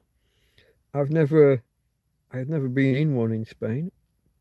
I don't get to go anywhere anymore, but I've picked up clothes at the bins. Also, friends like Karen will pick up stuff for me at bins, or sometimes her husband will have something that's appropriate, footwear or shorts or a t-shirt or something. Other people have brought me clothes. I've had people just come down here. I'll walk out the tent sometimes, and there'll be a shopping bag halfway down the field, and it might be food, it might be clothing. It's just like dumped. That they've not even said hello, hey here. It's a little bit annoying when it's food, and I realise it's been sat out in the sun for 6 hours. Uh, and they could have given me a shout and said hello. I think sometimes they hear the dog bark and they panic halfway down the. I'll call it a path. It's actually a riverbed, but um, it's always nice if someone stands on the little track here and shouts hello, hello, senor, hola, and gives me something. I take everything nowadays. I used to say no to some things, but people got offended if I said no. So now I take it, keep hold of it for a little while, and if it doesn't get used within a few months, then I start to think about throwing it away. Start to think about. I'm not the best at throwing stuff away because I might find a use for it. But yeah, thrift stores. Yeah, we call them charity shops. Oink oink. Is it? Oh, that's a bacon reference, maybe bacon or pork. Maybe unless I've missed something else. Oh, bangers! I missed bangers and mash. Seems UK food lingo section. No, the bangers is called bangers because during I think the First World War, to make meat go further, butchers pumped sausages with more water, pumped them full of water or a glucosey syrupy And they had a much higher rate of splitting the skin and popping, banging in the frying pan. So they became known as bangers, cheap sausages in particular. Um, and the terms just stuck. So yeah, bangers and mash.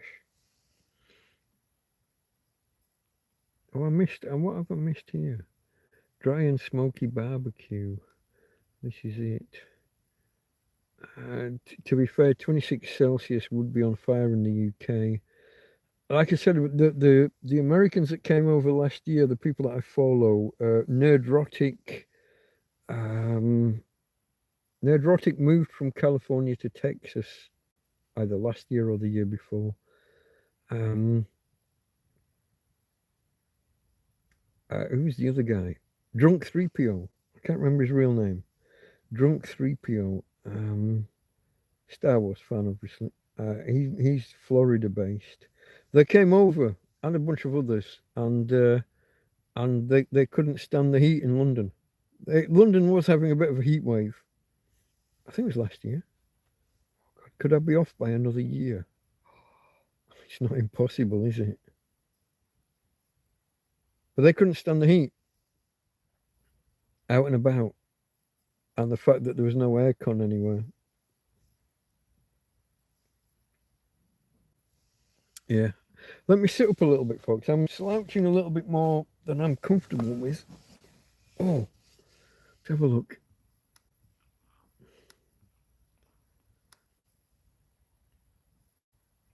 Spotted dick. I will take bangers and mash, and I will raise you a spotted dick, Fabrizio.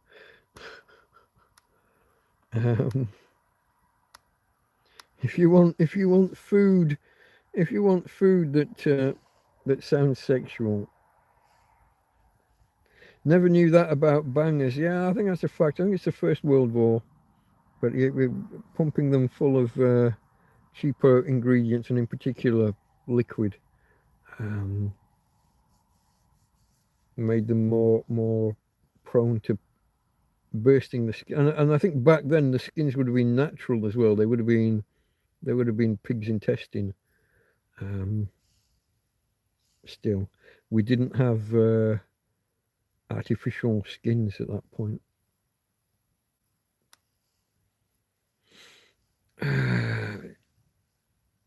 My point exactly. How's your analytics stream? I don't get to see analytics during a stream. Um, I do have limited. Hold on. I do have, what's it called? The app. I don't know what it's called. The app is called YouTube Studio. I can't get into the website anymore. It always directs me to the app. For this particular stream right now, scroll to there. Let's have a look. We had 50 people in the first hour, 40 in the second, only 16 in the third hour. And we've had 25 check us out in this. Add all that up. Hold on, I don't remember the numbers. 50, 40, that's 90. 115 or so plus 16. Did I say 115? That's about 130. We've got about 130 viewers dropping in at some point during this particular stream. Do you know the thing that's getting the most views generally for me is that one step fix for EcoFlow devices. That just won't stop. That's like a tank. That's just running away with it. In the last 48 hours, that's had 35 views, and it's doing that. It's almost 1 hour every hour forever now. Here's the graph for that particular. It's reversed, so it's not falling; it's climbing, but it's on an upward. It's on an upward trend. it's only like a 6 or 7 minute video, and it's had 60 hours of viewing, and it's all, most of it is in the last month or two. It's been there 107 days since I posted it, and so of the 1,000 view, what 1,200 views, 1,200, 800 of them, 800 of them are in the last 5 weeks. So yeah, it's on and upwards. I don't even know where they're all coming from. 40 odd percent are from a YouTube search, and then a lot of those just say external, but they don't link me to they don't show me a list of like websites or whatever that are linking to it. It's brought me plus 9 subscribers since it was launched, and 5 or 6 of them are just in the last few weeks again. 5 of them are in the last 5 weeks. So I'm getting more new subscribers about that EcoFlow than I am. I should do more EcoFlow videos. Maybe I'll do a like my electronic life, or my solar life, my off-grid life. Maybe I can do something like that. Show my EcoFlow, show my solar panels, show the things that I power, the charging the batteries and the lamp and the slow cooker, the fridge, etc. Maybe I can just do a separate video on that. And then I could like contact EcoFlow through the YouTube app. You can reach out to potential sponsors and say, hey, how about it? I would kill for a Delta, even a Delta 2, even the original EcoFlow Delta. 4 times the output of one of these. So many more options for me if I had that. I may get the Christmas tree out tomorrow for my happy Christmas. What do you think about that? If I set my Christmas tree up out on the table there as it gets dark, 9:30, 10 o'clock tomorrow night, I could do that. I could do that. It's the climax. What are you talking about? Take it, limit. I'm working backwards. How's your analytics? My point exactly. Money talks. Crossover blouses. Oh, let's keep going with that one.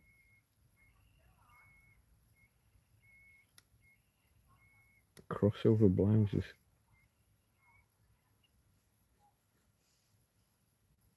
Crossover. Lost me again, my friend, as is so often the case with some of you guys. Might have been contextual with what I was saying at the time, and if I'm not actually up to date with chat at the time,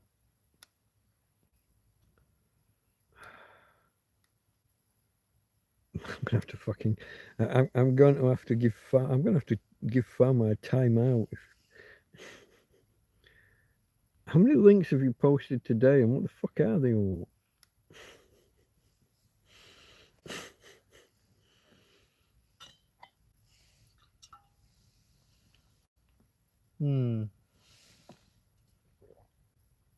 That really is quite syrupy and bitter towards the bottom.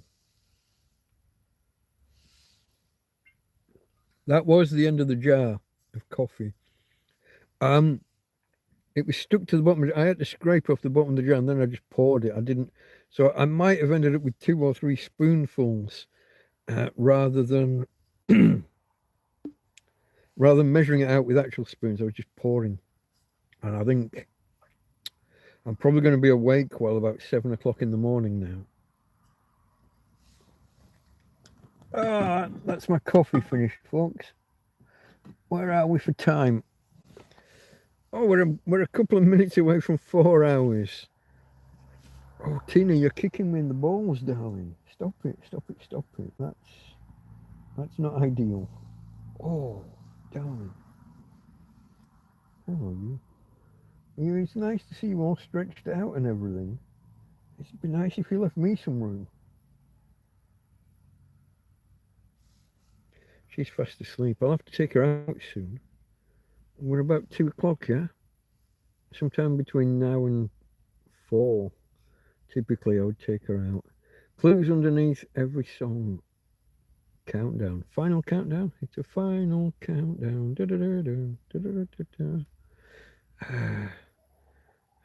It wasn't Europe, was it? It was the other one. Unless it was Europe. Not sure. Believe.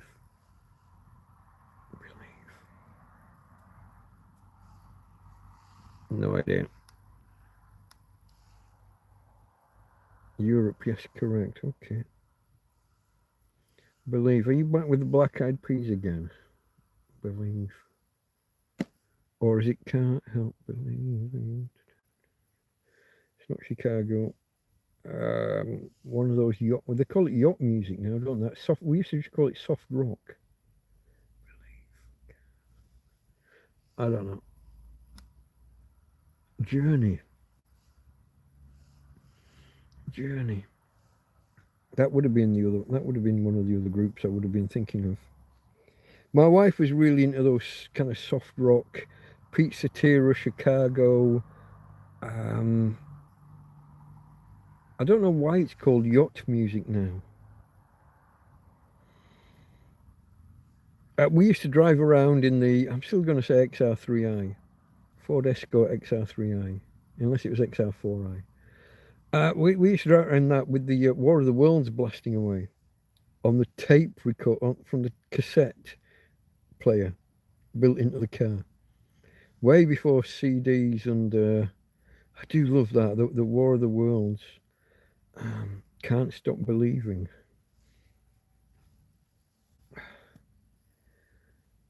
War of the Worlds, Jeff. Oh God, I never remember. Is it Jeff Wayne or Jeff Lynne? Jeff Wayne.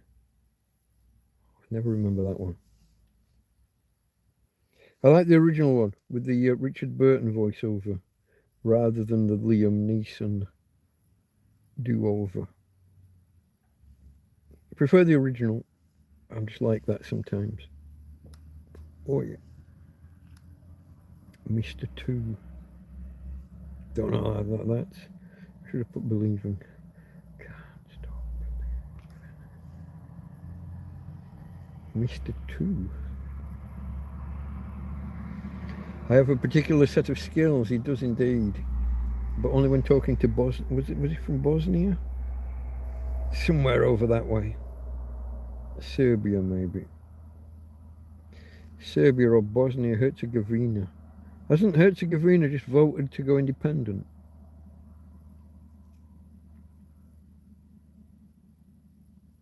Was that them? Don't Stop Believing. Yeah. Don't Stop Believing. Who else is still out there? Is it just Farmer and is Keith still here? There he was. He was the last one other than Farmer. So Andy was here. That's a little while ago now.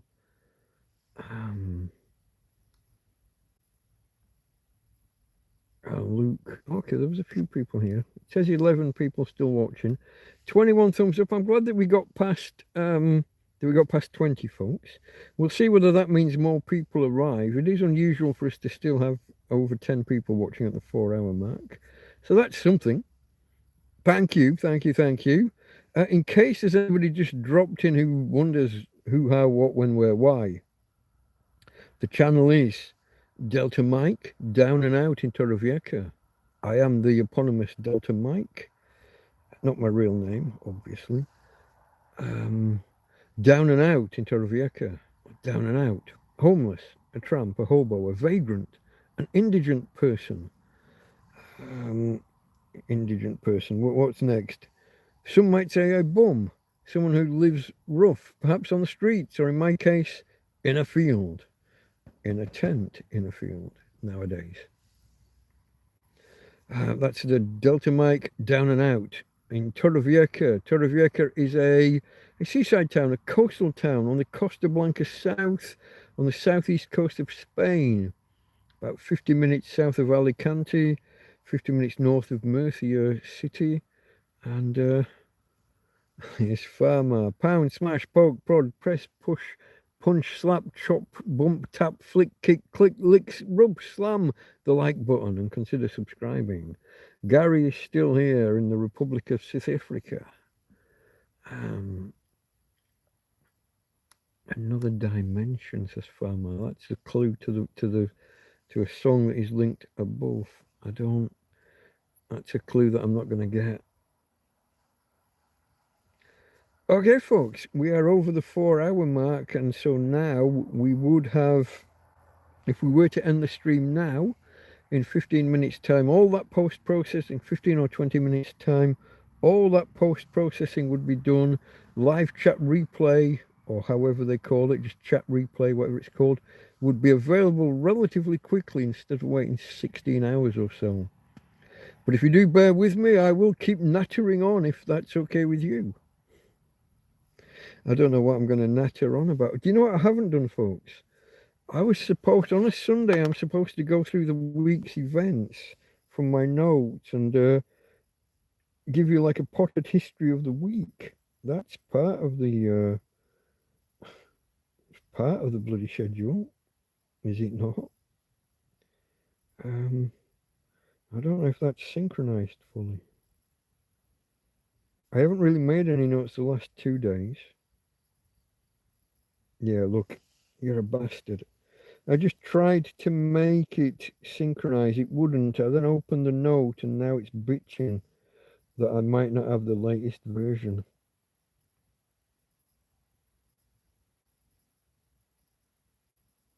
And it wants me to compare 2 different notes.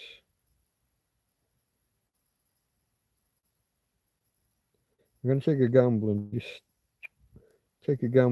stick with the one with the latest date. All right, before we go any further, Hannah was here earlier, wasn't she? I don't think she's still here. A few thank yous to people. I think I ran through some of these the other day, but there are a few more. Hannah sent me a donation at the beginning of the week. Might have been last Sunday, might have been Tuesday. I will go through the details. My friend Ismo came around and brought some beers, and we sat and had a chat. Thank you to Ismo. Sven and Anna sent me their regular contribution, a donation that they send every month or almost every month. And when they do skip, they catch up. Is this week or last?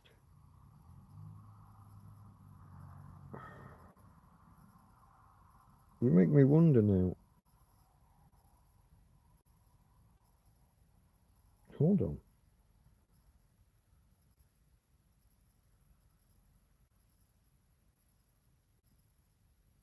I'm sure it's this. I got a thank you here for George and Jill, who brought me food last weekend, if I remember right. UK Richie sent me a donation. Thank you, thank you, thank you. And Tommy Tombstone sent me a donation the other day, didn't he? The other night. And then this morning, I woke up and I had a donation. I haven't written it down. Tony in Australia, Akadaka, who sent me a donation again. He seems to be becoming one of my regulars. No, what's the word? No obligation, folks. Don't find yourselves getting into a routine of sending me money every couple of weeks or every month, and then starting to think that you've got to do it all the time. No obligation. Everything's appreciated, but please don't. Nobody put yourselves out. I don't want anyone to be sending me money and leaving themselves short. That's happened in the past, where people send me money and then I find out later that they're struggling themselves. Don't do that. Don't do that. All right, let's run through some of the events of the past week. So last Sunday night we did a 4.5 hour TrampCast Hangout. and I did all the thank yous to all the people back then.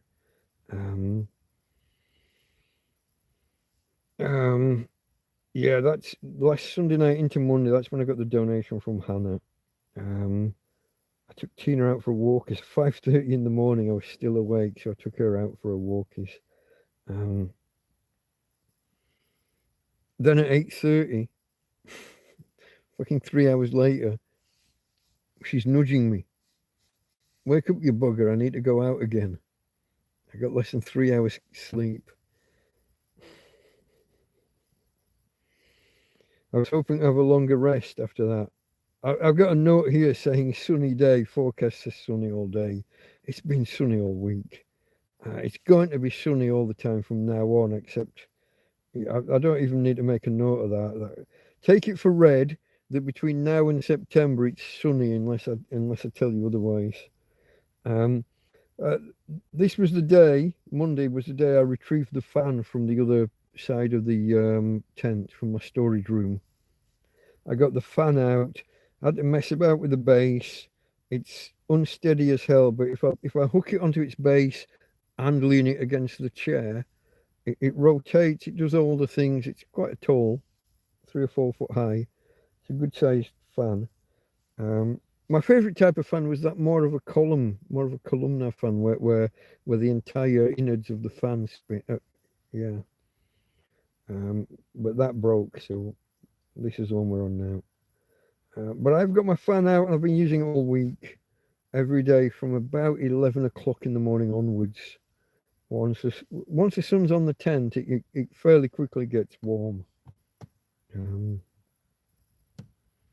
Oh, this was the one I was walking. I walked Tina, and I think I'd gone across to the Chino Bazaar, and I was walking back. And this was Ismo pulls up in his car, and I wasn't used to his car. I'd not really taken a proper look at it. Like was it like the night before when he first arrived, or a couple of days before when he first arrived? So when this car pips its horn at me, I turn around and look, and he's up kind of on the main road, or there's a turning point. I see the car, and I just figure, oh, someone's pipped up traffic or something. He had to get out and shout me. I didn't recognise his car. He went to the Chino Bazaar to buy some stuff, and then he came down here, and we sat and had a beer and a chat. Always nice to see Ismo, my Finnish friend who's over for summer. That's when I got my regular donation from Sven and Anna. I didn't notice it for a little while, but yeah. One of my EcoFlows went funny in the afternoon, losing power for no reason, showing that it was receiving 60 watts in from the solar panel, and it was using 30 watts out, but it was losing, it wasn't gaining, it wasn't charging with the extra 30 watts. I had to unplug it and kind of restart it and go again. Yeah. I switched the fan to the other EcoFlow, which was already powering the freezer while I messed about and this is also the day when I dug out a change of clothes and put some shorts on for the first time in a year, folks. And I think on Tuesday I showed you why. For anyone who wasn't here, let me recap the story. I think you can already see, but if I put the light on, you see all these scars down my leg, all around and all down, and on top of my toes and feet. That's one foot, one leg, and on the other one, similar.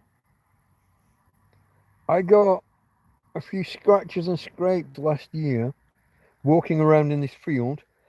I also got a few blisters and things on my toes and tops of my feet from some shoes. It's been over a year. They'll disappear in time, but they got really infected because of the flies in the field, because there were open wounds, weeping, and the flies love all that moisture and stuff. So I dug out some shorts after wearing trousers for a year, long pants, jeans, and what have you. Um, the same pair of trousers for about 9 months of that. Uh,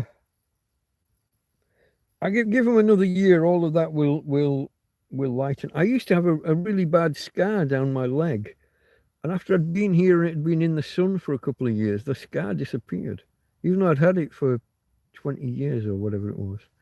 Um, might not be that 15, let's say. I'm not sure. Um,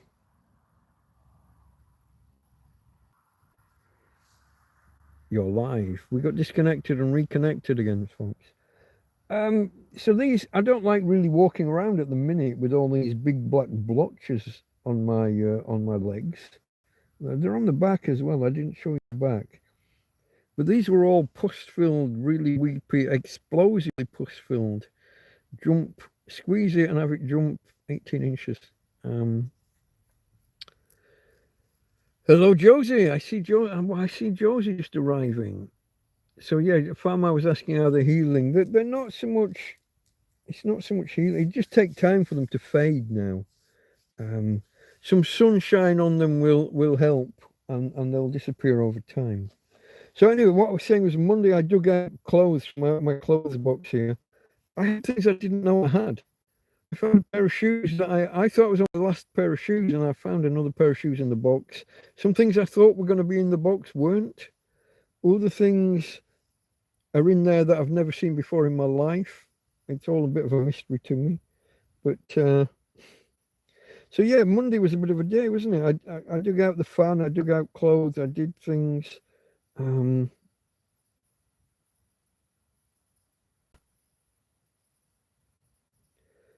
Okay, I remember that. George, okay, so George had stopped by last Saturday and brought me a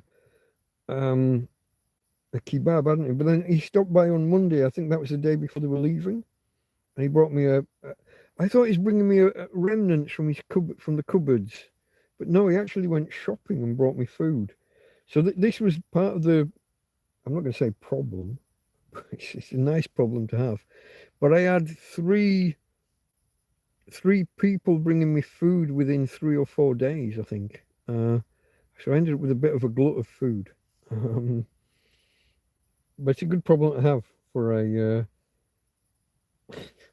homeless guy. So yeah, I was trying to George, if you're out there, drop me an email. Darren was here the other day. I should have told Darren, his son. Delta Mike Torrevieja at gmail.com. Any of you, anybody. My email address is linked in the description of pretty much every video. For anyone who wants to establish a line of communication, either by email, messenger, or the other one, WhatsApp, I'm available. I'll talk with you. So as soon as George went, I had these two big empanadas. I dove straight into them. I didn't even realize I was hungry, but they were there to be had, so I had them. Yeah. Into Tuesday. I was up really late in the night. Yeah, I woke Tina at 1:30, but I was hoping that would be fine until 6 or 7 in the morning. Too tired to get up twice in the night. Then I woke up at 9:15, feeling a little bit kind of. If I say groggy, you're going to get the wrong impression. I'd been awake most of the night, and then I woke up 9:15, which is fairly late, and the tent was getting quite hot and sweltery, so I was a little bit groggy. But yeah, like I say here, it doesn't need saying. It was sunny, and that's going to be it now. That's going to be the pattern for the next 90 days or more. This was a day where I emptied the freezer out, or a portion of the freezer, and moved some frozen bottles of water across into a cool box and put some of the other food, because I got all this. I had 6 or 7 bags of food from the different people. People like Josie, I had 2 or 3 bags of food, wasn't there? And then Mark had brought 2 bags, and then George. Everybody brought me food all within 2 or 3 days. So I had to put some into the cool, not the fridge. The fridge was full. The fridge was packed. I had to move some stuff into a separate cool box, which I'm trying to keep some bottles of water cold, ice basically, to cool the cool box and yeah, clear away everything. That can't be the right word. Clear away all the hash from George's delivery. Hash, that's not the right word. What was I trying to type? Don't know. That's the wrong word. That's been auto-corrected incorrectly. Loaded bottles of water into the free. Yeah.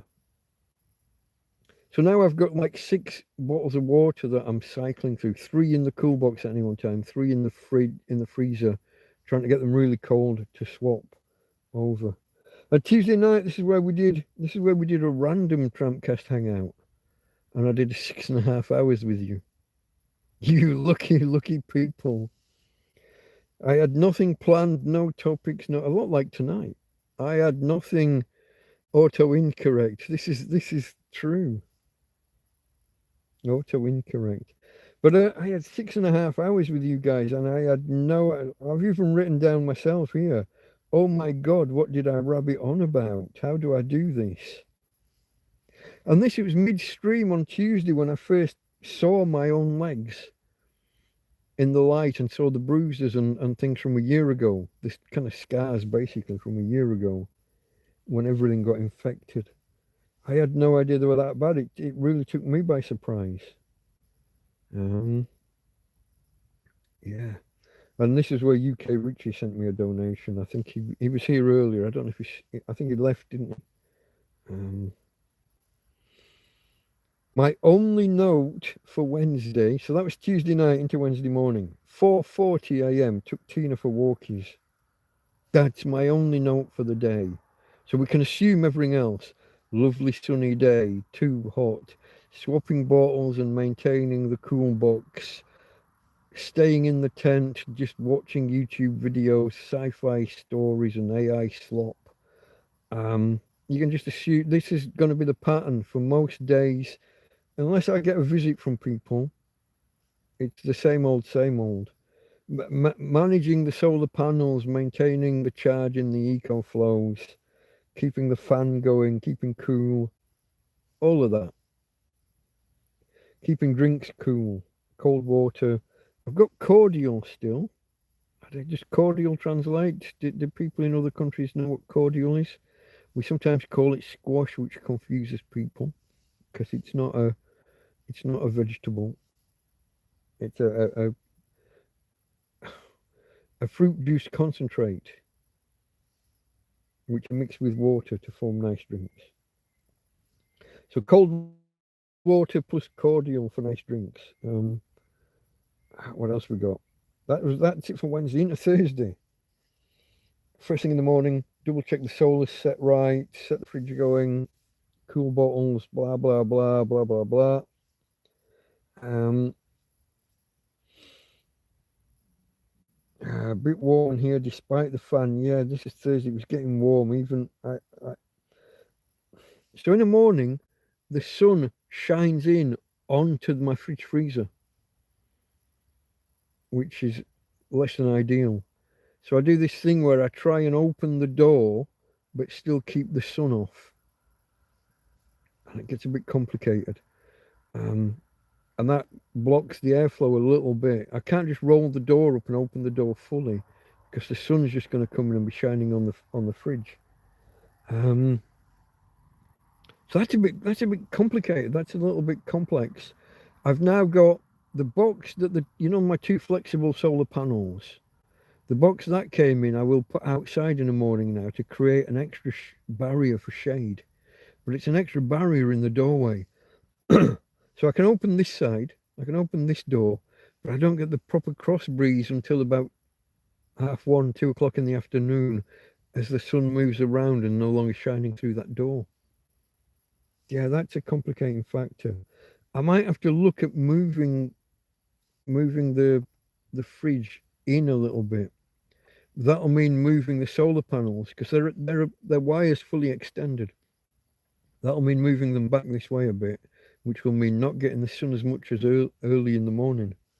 Um, Balancing act, folks. Balancing act.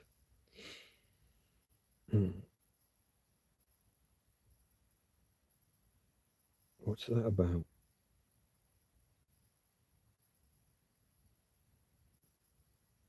I got a sentence here that makes absolutely no. Oh, insect in cool box. Yeah, I mentioned this earlier. So not the fridge, but the cool box, which had some salad vegetables in. I open it up and there's a bunch of insects running around on the bottom. It's been sealed. So this has to be eggs on the salad veg. The is hatched the right word for insects? Don't know. But yeah, I had to clean it out and kind of go again. That's a little bit less than ideal. Where are we? Oh yeah, it's my different lots of meat that need using. Yeah, again, so much food from so many different people all at once, or all within quick succession. Uh, into Friday, and again another 4 o'clock in the morning walk is. I try not to do. I'm trying to walk Tina at like between 1 and 2 in the morning, and then hopefully she gets through while 6 or 7. And if she doesn't, she's on her puppy pads and we'll manage.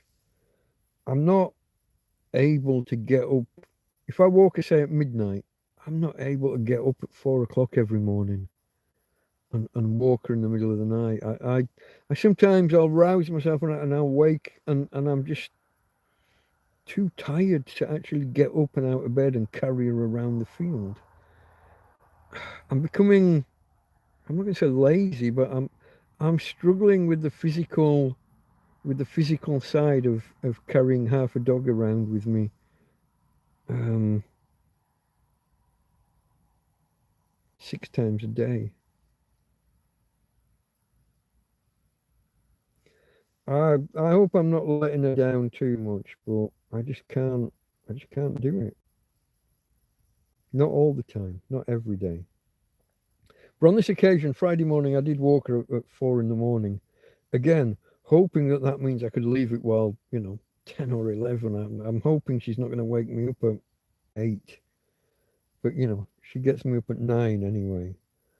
Um, on this occasion, my freezer had, because I don't run it through the night most of the time. When I plugged it in the morning, instead of being 2 degrees or +2 or +3, it was +7, which is a little bit suboptimal. I had to plug that in straight away and get that going. Otherwise, everything's going to go bad. Ideally, you want to be between 2 and 5 degrees with a fridge. And a freezer, obviously, you want it in the negatives. But I run the whole thing really as one big fridge. But 7 degrees is way too high, especially with meats in there. Her wheelchair is not possible with her bad front leg. It's not impossible, but for toileting purposes, I need to walk her myself anyway. The setup of the wheelchair, she would be making a mess of it. It's in the way. So I have to walk her anyway before putting her in the wheelchair. And it takes me 10 minutes to get her into it.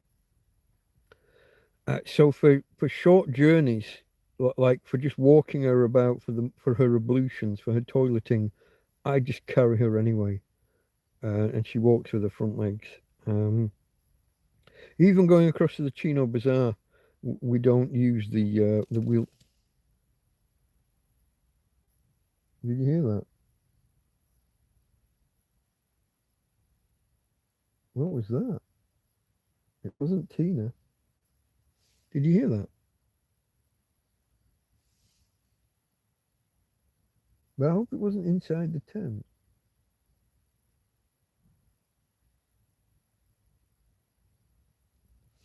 I have got a couple of mouse traps set outside the tent.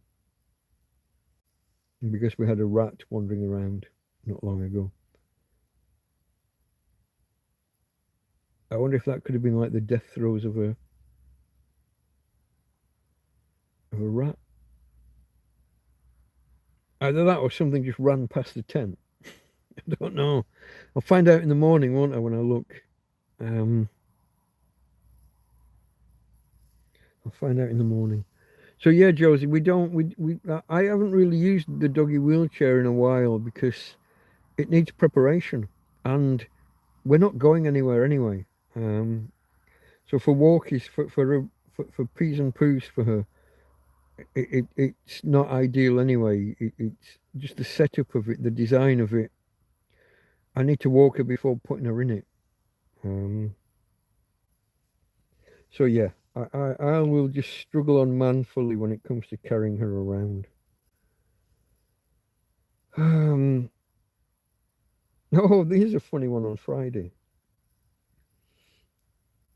There's a car pulled up outside. Like took about 5 minutes to reverse, came down the road and then like reversed, pulled forward, reversed, and parked right outside the tent here.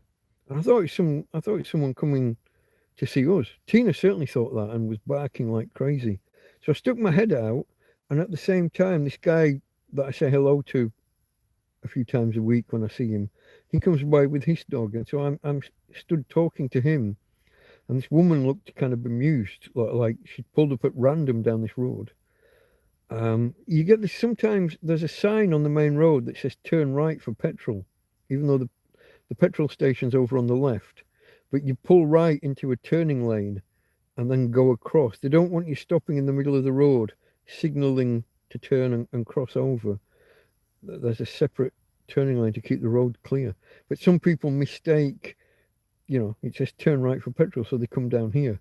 Then they realise they're on this really rough and ready track, and there's clearly no petrol station down here. But this woman just looked bemused and was shouting at her dogs and things.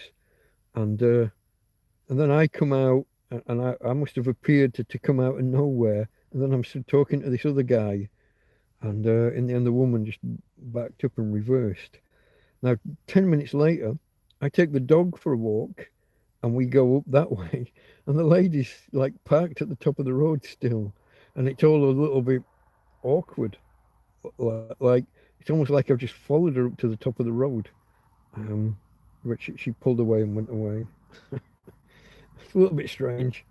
Um, Generally awkward all around was what I wrote in my notes. Yeah.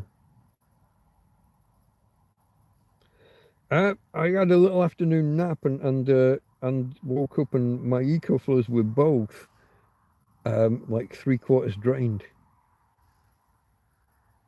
So I'd got the panels out and got them at a fairly shallow angle. Well, a deep angle or shallow. They were almost on the ground, but the shadow of the tent and of the chair that they're leaning against um, had blocked the panels. So the fan was running, the fridge was running, and no power. So power was going out, nothing was coming in. So I had to chase the sun. I had to put the panels the other side of the field and try and get them charged with what little time there was left with the sun. I left myself a little bit short. So that was Friday evening. Um, I guess I haven't written it here, but I guess then we did a TrampCast Hangout, didn't we? Friday night. I don't know why I haven't written that down. Saturday, Sunday, not a lot happened, folks. I've got a few notes, but it's just walked the doggy, did this. Um, Woke up at 4 in the morning and well, no, not woke up. I'd been talking to you, like, hadn't I? Friday night. Walked Tina at 4:30, and she'd held on since 9:30, so she'd done 7 hours, which is by recent metrics, that's pretty good for Tina. Like I said, she's on the bed here now. She's laying on these puppy pads because accidents will happen. So that was Saturday morning or into Saturday morning. Walked her again nice and early, 8 o'clock. See, I'm walking her morning, noon, and night. This was one of those days. Do you ever have one of these days? 9:30 in the morning, and you've kind of done everything, and you feel like you've been up forever. It's fucking 9:30. The day's just dragging. It's not even 10 o'clock in the morning. This was one of those days. Absolute. And this kind of the end of my notes because everything's just routine now. It's the same old, same old. It's sunny, it's hot, it's warm. Manage the solar panels, manage the fridge, manage the cool box. Try not to get too hot. And we're not going anywhere. We're not doing anything. A little bit of a tidy up either in the tent or in the camp somewhere. Same old, folks. That's Saturday and Sunday, really. Now, as I've said before, tomorrow, it is now the 25th of the month. Just started. Whatever, 2:30 in the morning my time, Spain. 1:30 UK. I don't know about the US and Canada. 8:30 US Eastern. Pick your time zones from there. 8:30 p.m. It is now the 25th here, and my Christmas was difficult because of the weather. I didn't get to cook my own Christmas dinner. I had one brought to me by a friend.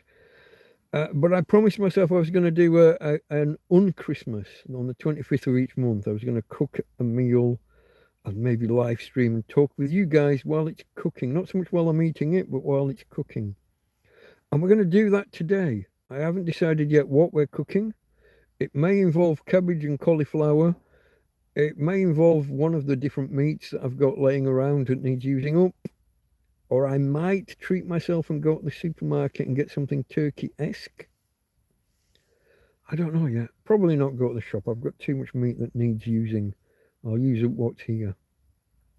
We're going to do that today in, 10 hours or so. I haven't decided on a fixed time yet. I will, when I wake up and when I feel like it, I will publish the stream. I will alert you. I know most of you will be like out at work or busy doing things through the day, but maybe some of my Australian or New Zealand friends, because they're kind of 8 or so hours ahead, a lot of them, aren't they? Maybe it'll fit in with them. Maybe it'll just fit in with other people. And I know some people struggle with my timing. Some people go to bed just as I'm starting these live streams, and here I am 4.5 hours later. So maybe something through the day will suit some people. It won't be for everyone. You can always watch it on demand afterwards if it takes your fancy. But I will be doing a live stream later today, and yeah, that's the idea. I will be preparing a meal. I'm not sure it's going to be like a cookery video. I don't know that I'm going to be showing you each step of me cooking it. It's probably just me sitting outside it with the parasol, me and the dog, chatting with you while the food cooks in the slow cooker, perhaps. Probably that. Not sure. I don't know what I'm going to do. It could be one of the different forms of sausage I've got. It might be the diced pork. Cabbage and cauliflower will probably feature as long as they've not gone off. I haven't looked at them in a few days. Onions, carrots.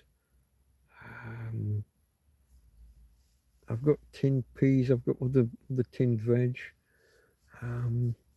We'll see, folks. We'll see. I don't know what will I do it in. Will I do it in a gravy? Will I do it in tomatoes? I don't know. I will wing it as I usually do when I do my cookery. Like I said, it's probably not going to be a cookery video per se. Just be me sitting blathering on. Jibber jabbering is my latest phrase for such videos. We'll do that today. Let me just check chat. I am behind. Farmers providing the musical accompaniment. Yeah.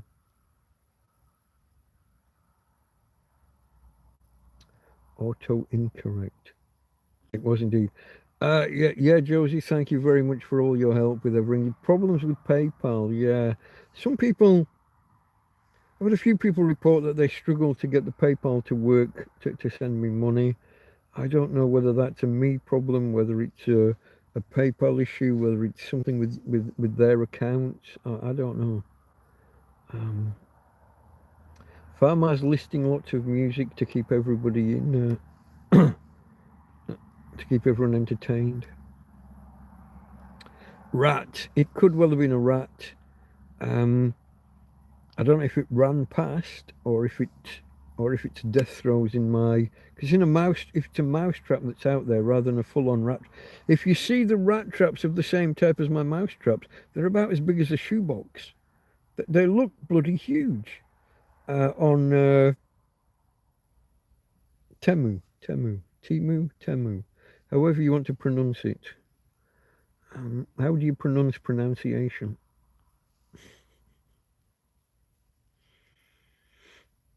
It said Tori left, so she went home.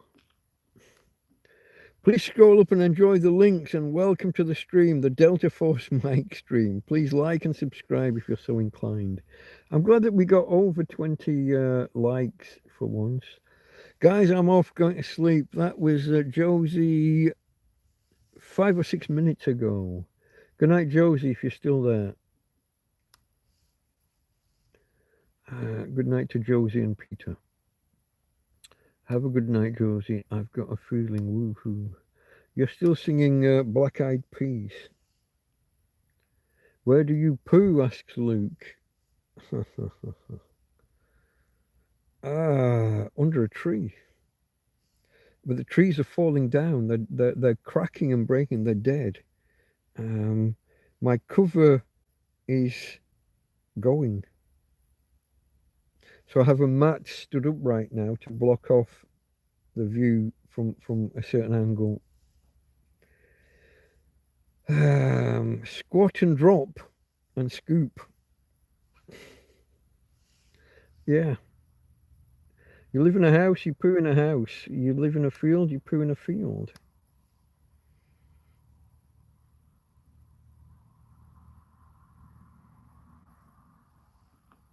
You eat but poo bag or down back.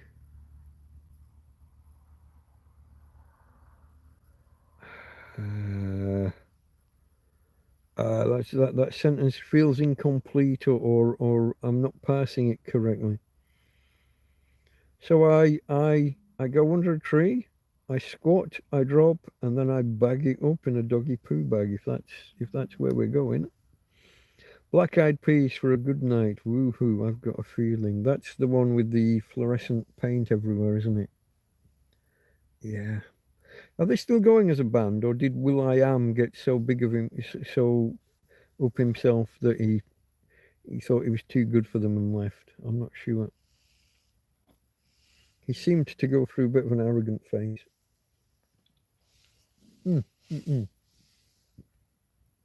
Where did you go? Where do you go to, my lovely? I am so low on fly spray. But a mosquito, or at least a fly. There you go. There you go. Fuck off. Die.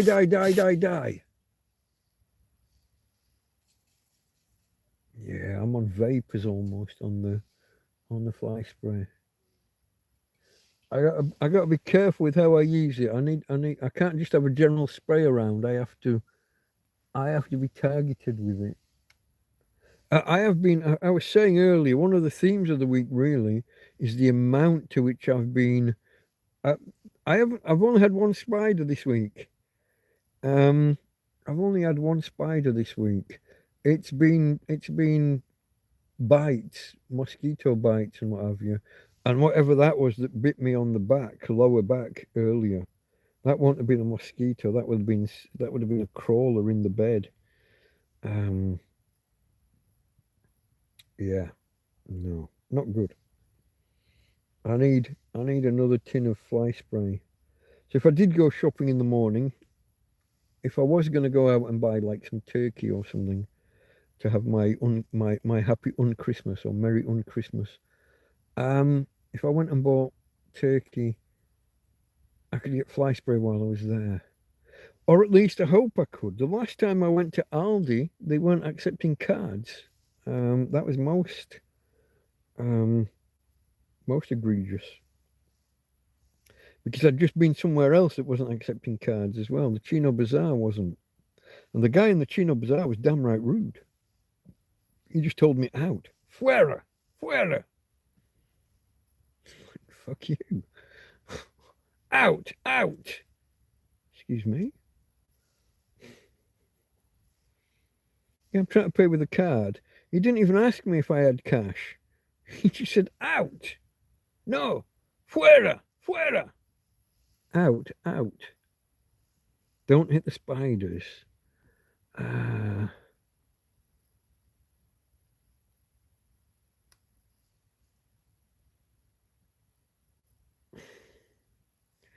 Fat in good. Lost my link.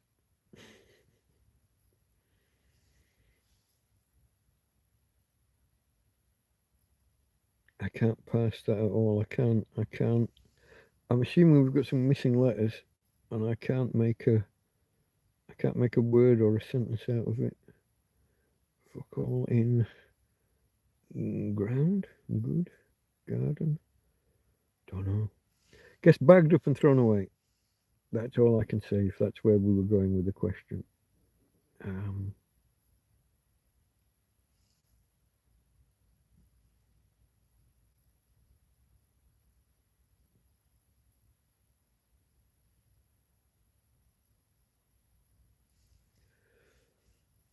Don't know. I can't always. Oh, look at this. We're on 4 hours, 44 minutes, and coming up on 44 seconds. We'll have all the fours in 4 seconds. 3, 2, 1. 4, 4, 4, 4, 4, 4, 4. I think I said one too many fours there. Should have been 5 fours. I don't know what I don't know that matters, but you know. What 16 updates? Oh, do you know what I never did? Oh, am I still here? I am still here. I never did the do not disturb thing. It's a good job nobody donated, otherwise anybody with headphones would have been deafened. Deafened? That's a word, isn't it? Yeah. Storage. Oh, there's another problem I've got. Storage is full. I need to move a load of stuff off this. WhatsApp's refusing to work at the minute because I don't have enough disk space. Clutch's chest, am I still here? Is this all powered from solar? Yeah, I mean I live in the middle of a field. There's no power other than solar. So I had one solar panel, one 100-watt solar panel, and my EcoFlow. And my solar panel was one of the heavier glass and aluminium frame ones. A little bit difficult to move around and chase the sun and stuff, but it was good and solid, and it fell over lots of times, and it was always great.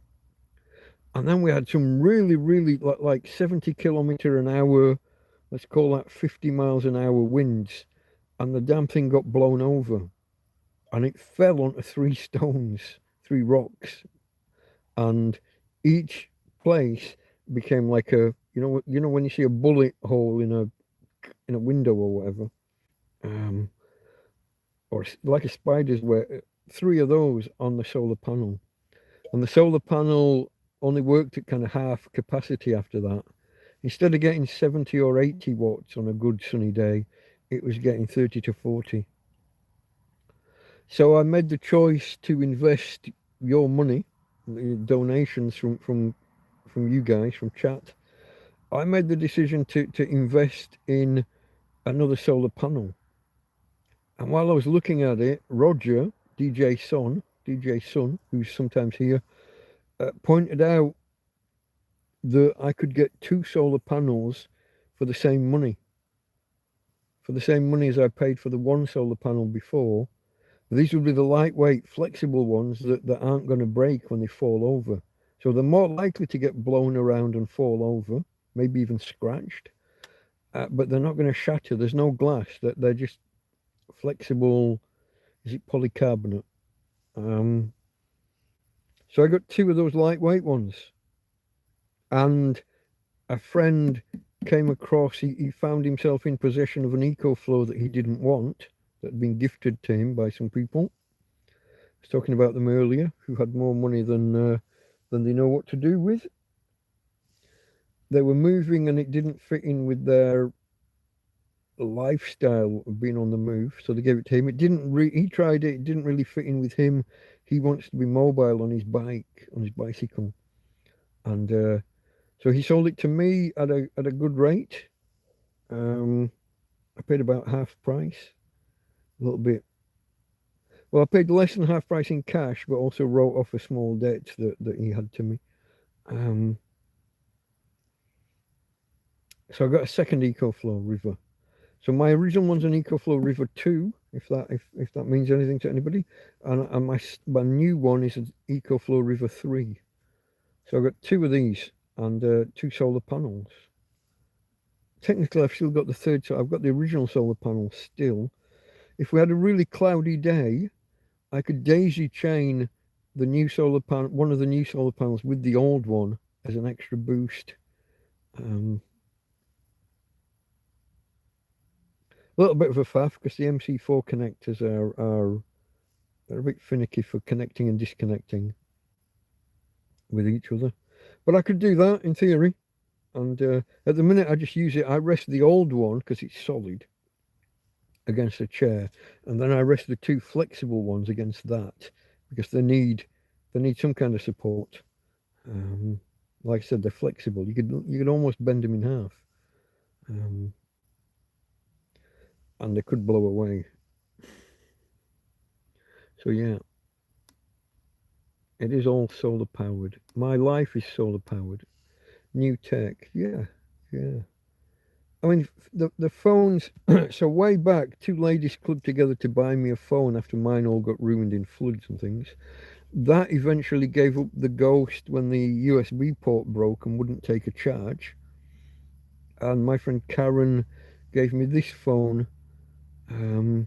She just happened to have a Samsung, what's it called? Flip or Fold? Samsung Flip 4, I think. Foldable phone. She just happened to have one laying around. And then she gave me a Samsung tablet.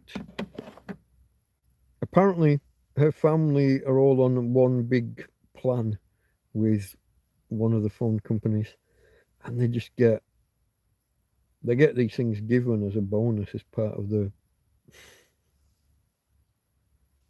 What I say earlier, folks, about making friends with rich people. It's my survival trick.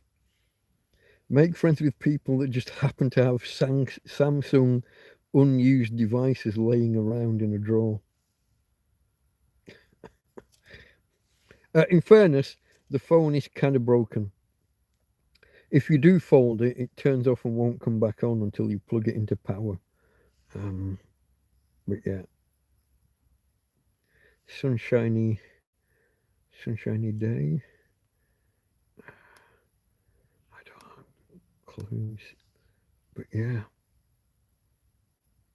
we're alive. Don't know. I get lost. Okay, folks, we'll probably call it quits on the 5-hour mark, which is about 8 minutes away. Thumbs up if you haven't already. Like I said, in about 10, 11 hours, I will be live again, I hope, if things go according to plan. Sometime either side of noon. I'm not sure whether it'll be before or after. That's my time, Central European time, Spanish time. I'll go live for a couple of hours this afternoon. I may do either live tomorrow night briefly or maybe a video. If I do the whole un-Christmas thing, I may set up the Christmas tree on the table outside. My fiber optic Christmas tree. Tramp in a field. with a Christmas tree on the 25th of May.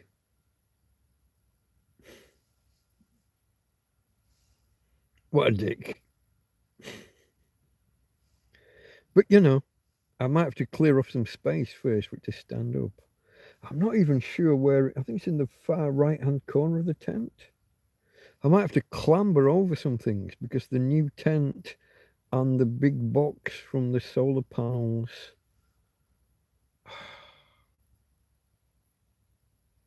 Yeah. I think I can dig out the Christmas tree. I don't remember whether the Christmas tree requires a UK adapter. I think it's a Spanish plug.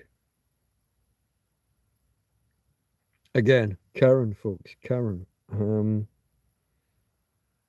Half of the stuff that I've got, half of the electronics I've got, electronics or electrical, Karen.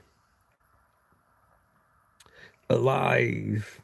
I don't know if that's a reference to the song that Fama's posting, or if it's a reference. Have I been disconnected and come back? I'm not sure.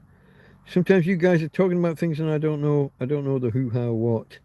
Summer solstice is June the 21st, longest day of the year. Do a special stream that day. See, we can argue about 21st or 23rd. There's an astronomical thing. There's also midsummer.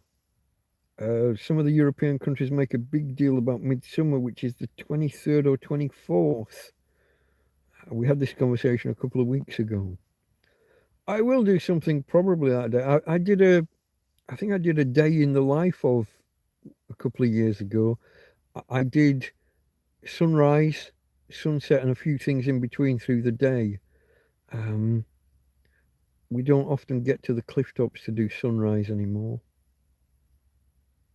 We got to the cliff tops, was it last week or the week before? So I'm just walking Tina at 7 o'clock one morning, and instead of turning around halfway as she does, she decided that we'd go all the way, and I'd not even taken my phone with me. Yeah. I might try and do a sunrise one day soon. Oh, sorry, babe. Sorry. Hey. You're okay. You're okay. I was reaching for you, but not that particular part of your body. I didn't mean to surprise you. You're okay. Shush, Daddy. Hey? Tina's okay. Daddy's okay. We're all okay. She got her head rammed right with my jacksie.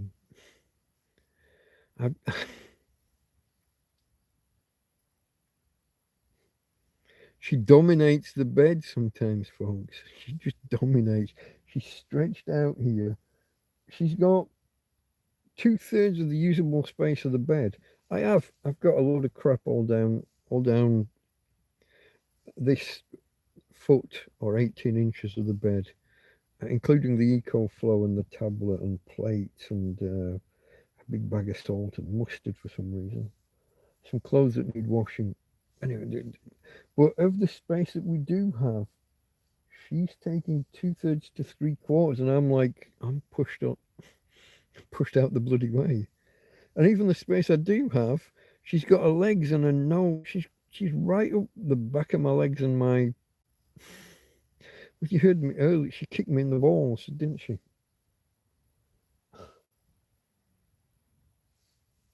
Dog. Farmhouse Asleep, which is going to be a reference to a song, but I don't know what. I don't know, folks. Okay, we've got about 3. I'll go a couple of minutes over. I want to go to 5 hours. I want to make sure we hit 5 hours officially with YouTube. The counter here can get out of step where we disconnect. We've had 2 or 3 minor disconnections, a second here or 3 seconds there. So we'll maybe go to 5 hours and 1 minute on this counter. It gives you about 3.5 minutes if that makes any kind of sense to anybody. I wouldn't normally cut off while we've still got this many people watching. I think it says 11 here and 21 thumbs up, so I'm not sure whether whether my counter is still in sync with you guys. Sometimes you guys see more thumbs ups than I do. But I wouldn't normally cut off at this point. I'd maybe go to 6 hours or so. But I'm going to be live again in 10 hours. Farmer seeing 22 likes. That's nice. But I'm going to be live again in 9 or 10 hours. So maybe even 8 or 9 hours. Who knows? Sorry, just scrolling through some alerts. So I will be calling it quits in a minute or two, folks. I'm still here on this beer. This is only my second beer, isn't it?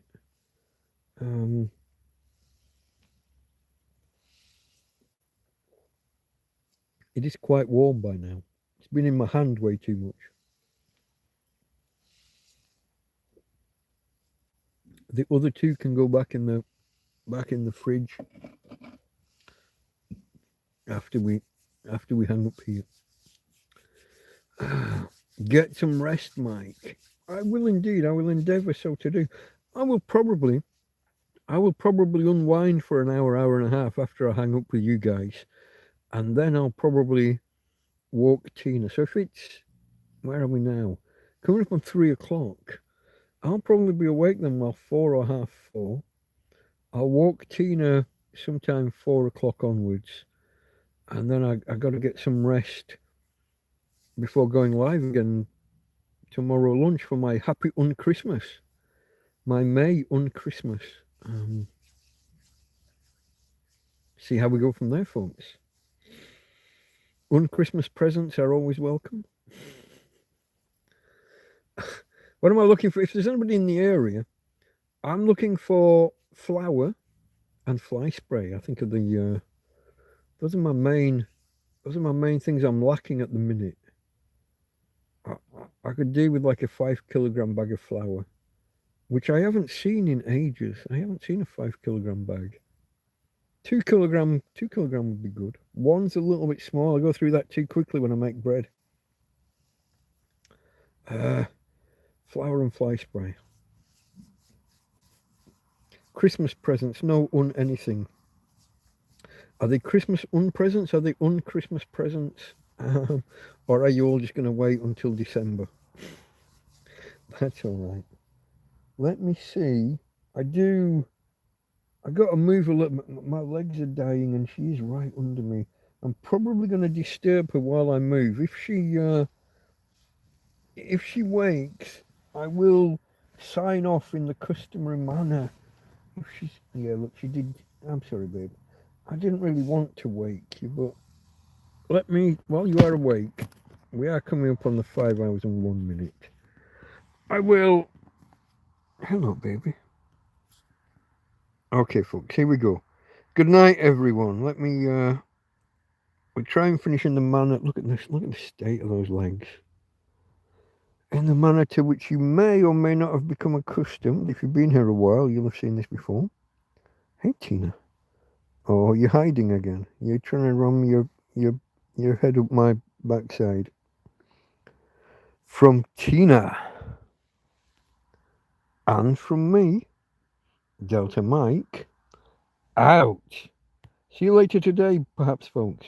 Catch you later, and thank you for joining me tonight. Cheers. Delta Mike, out.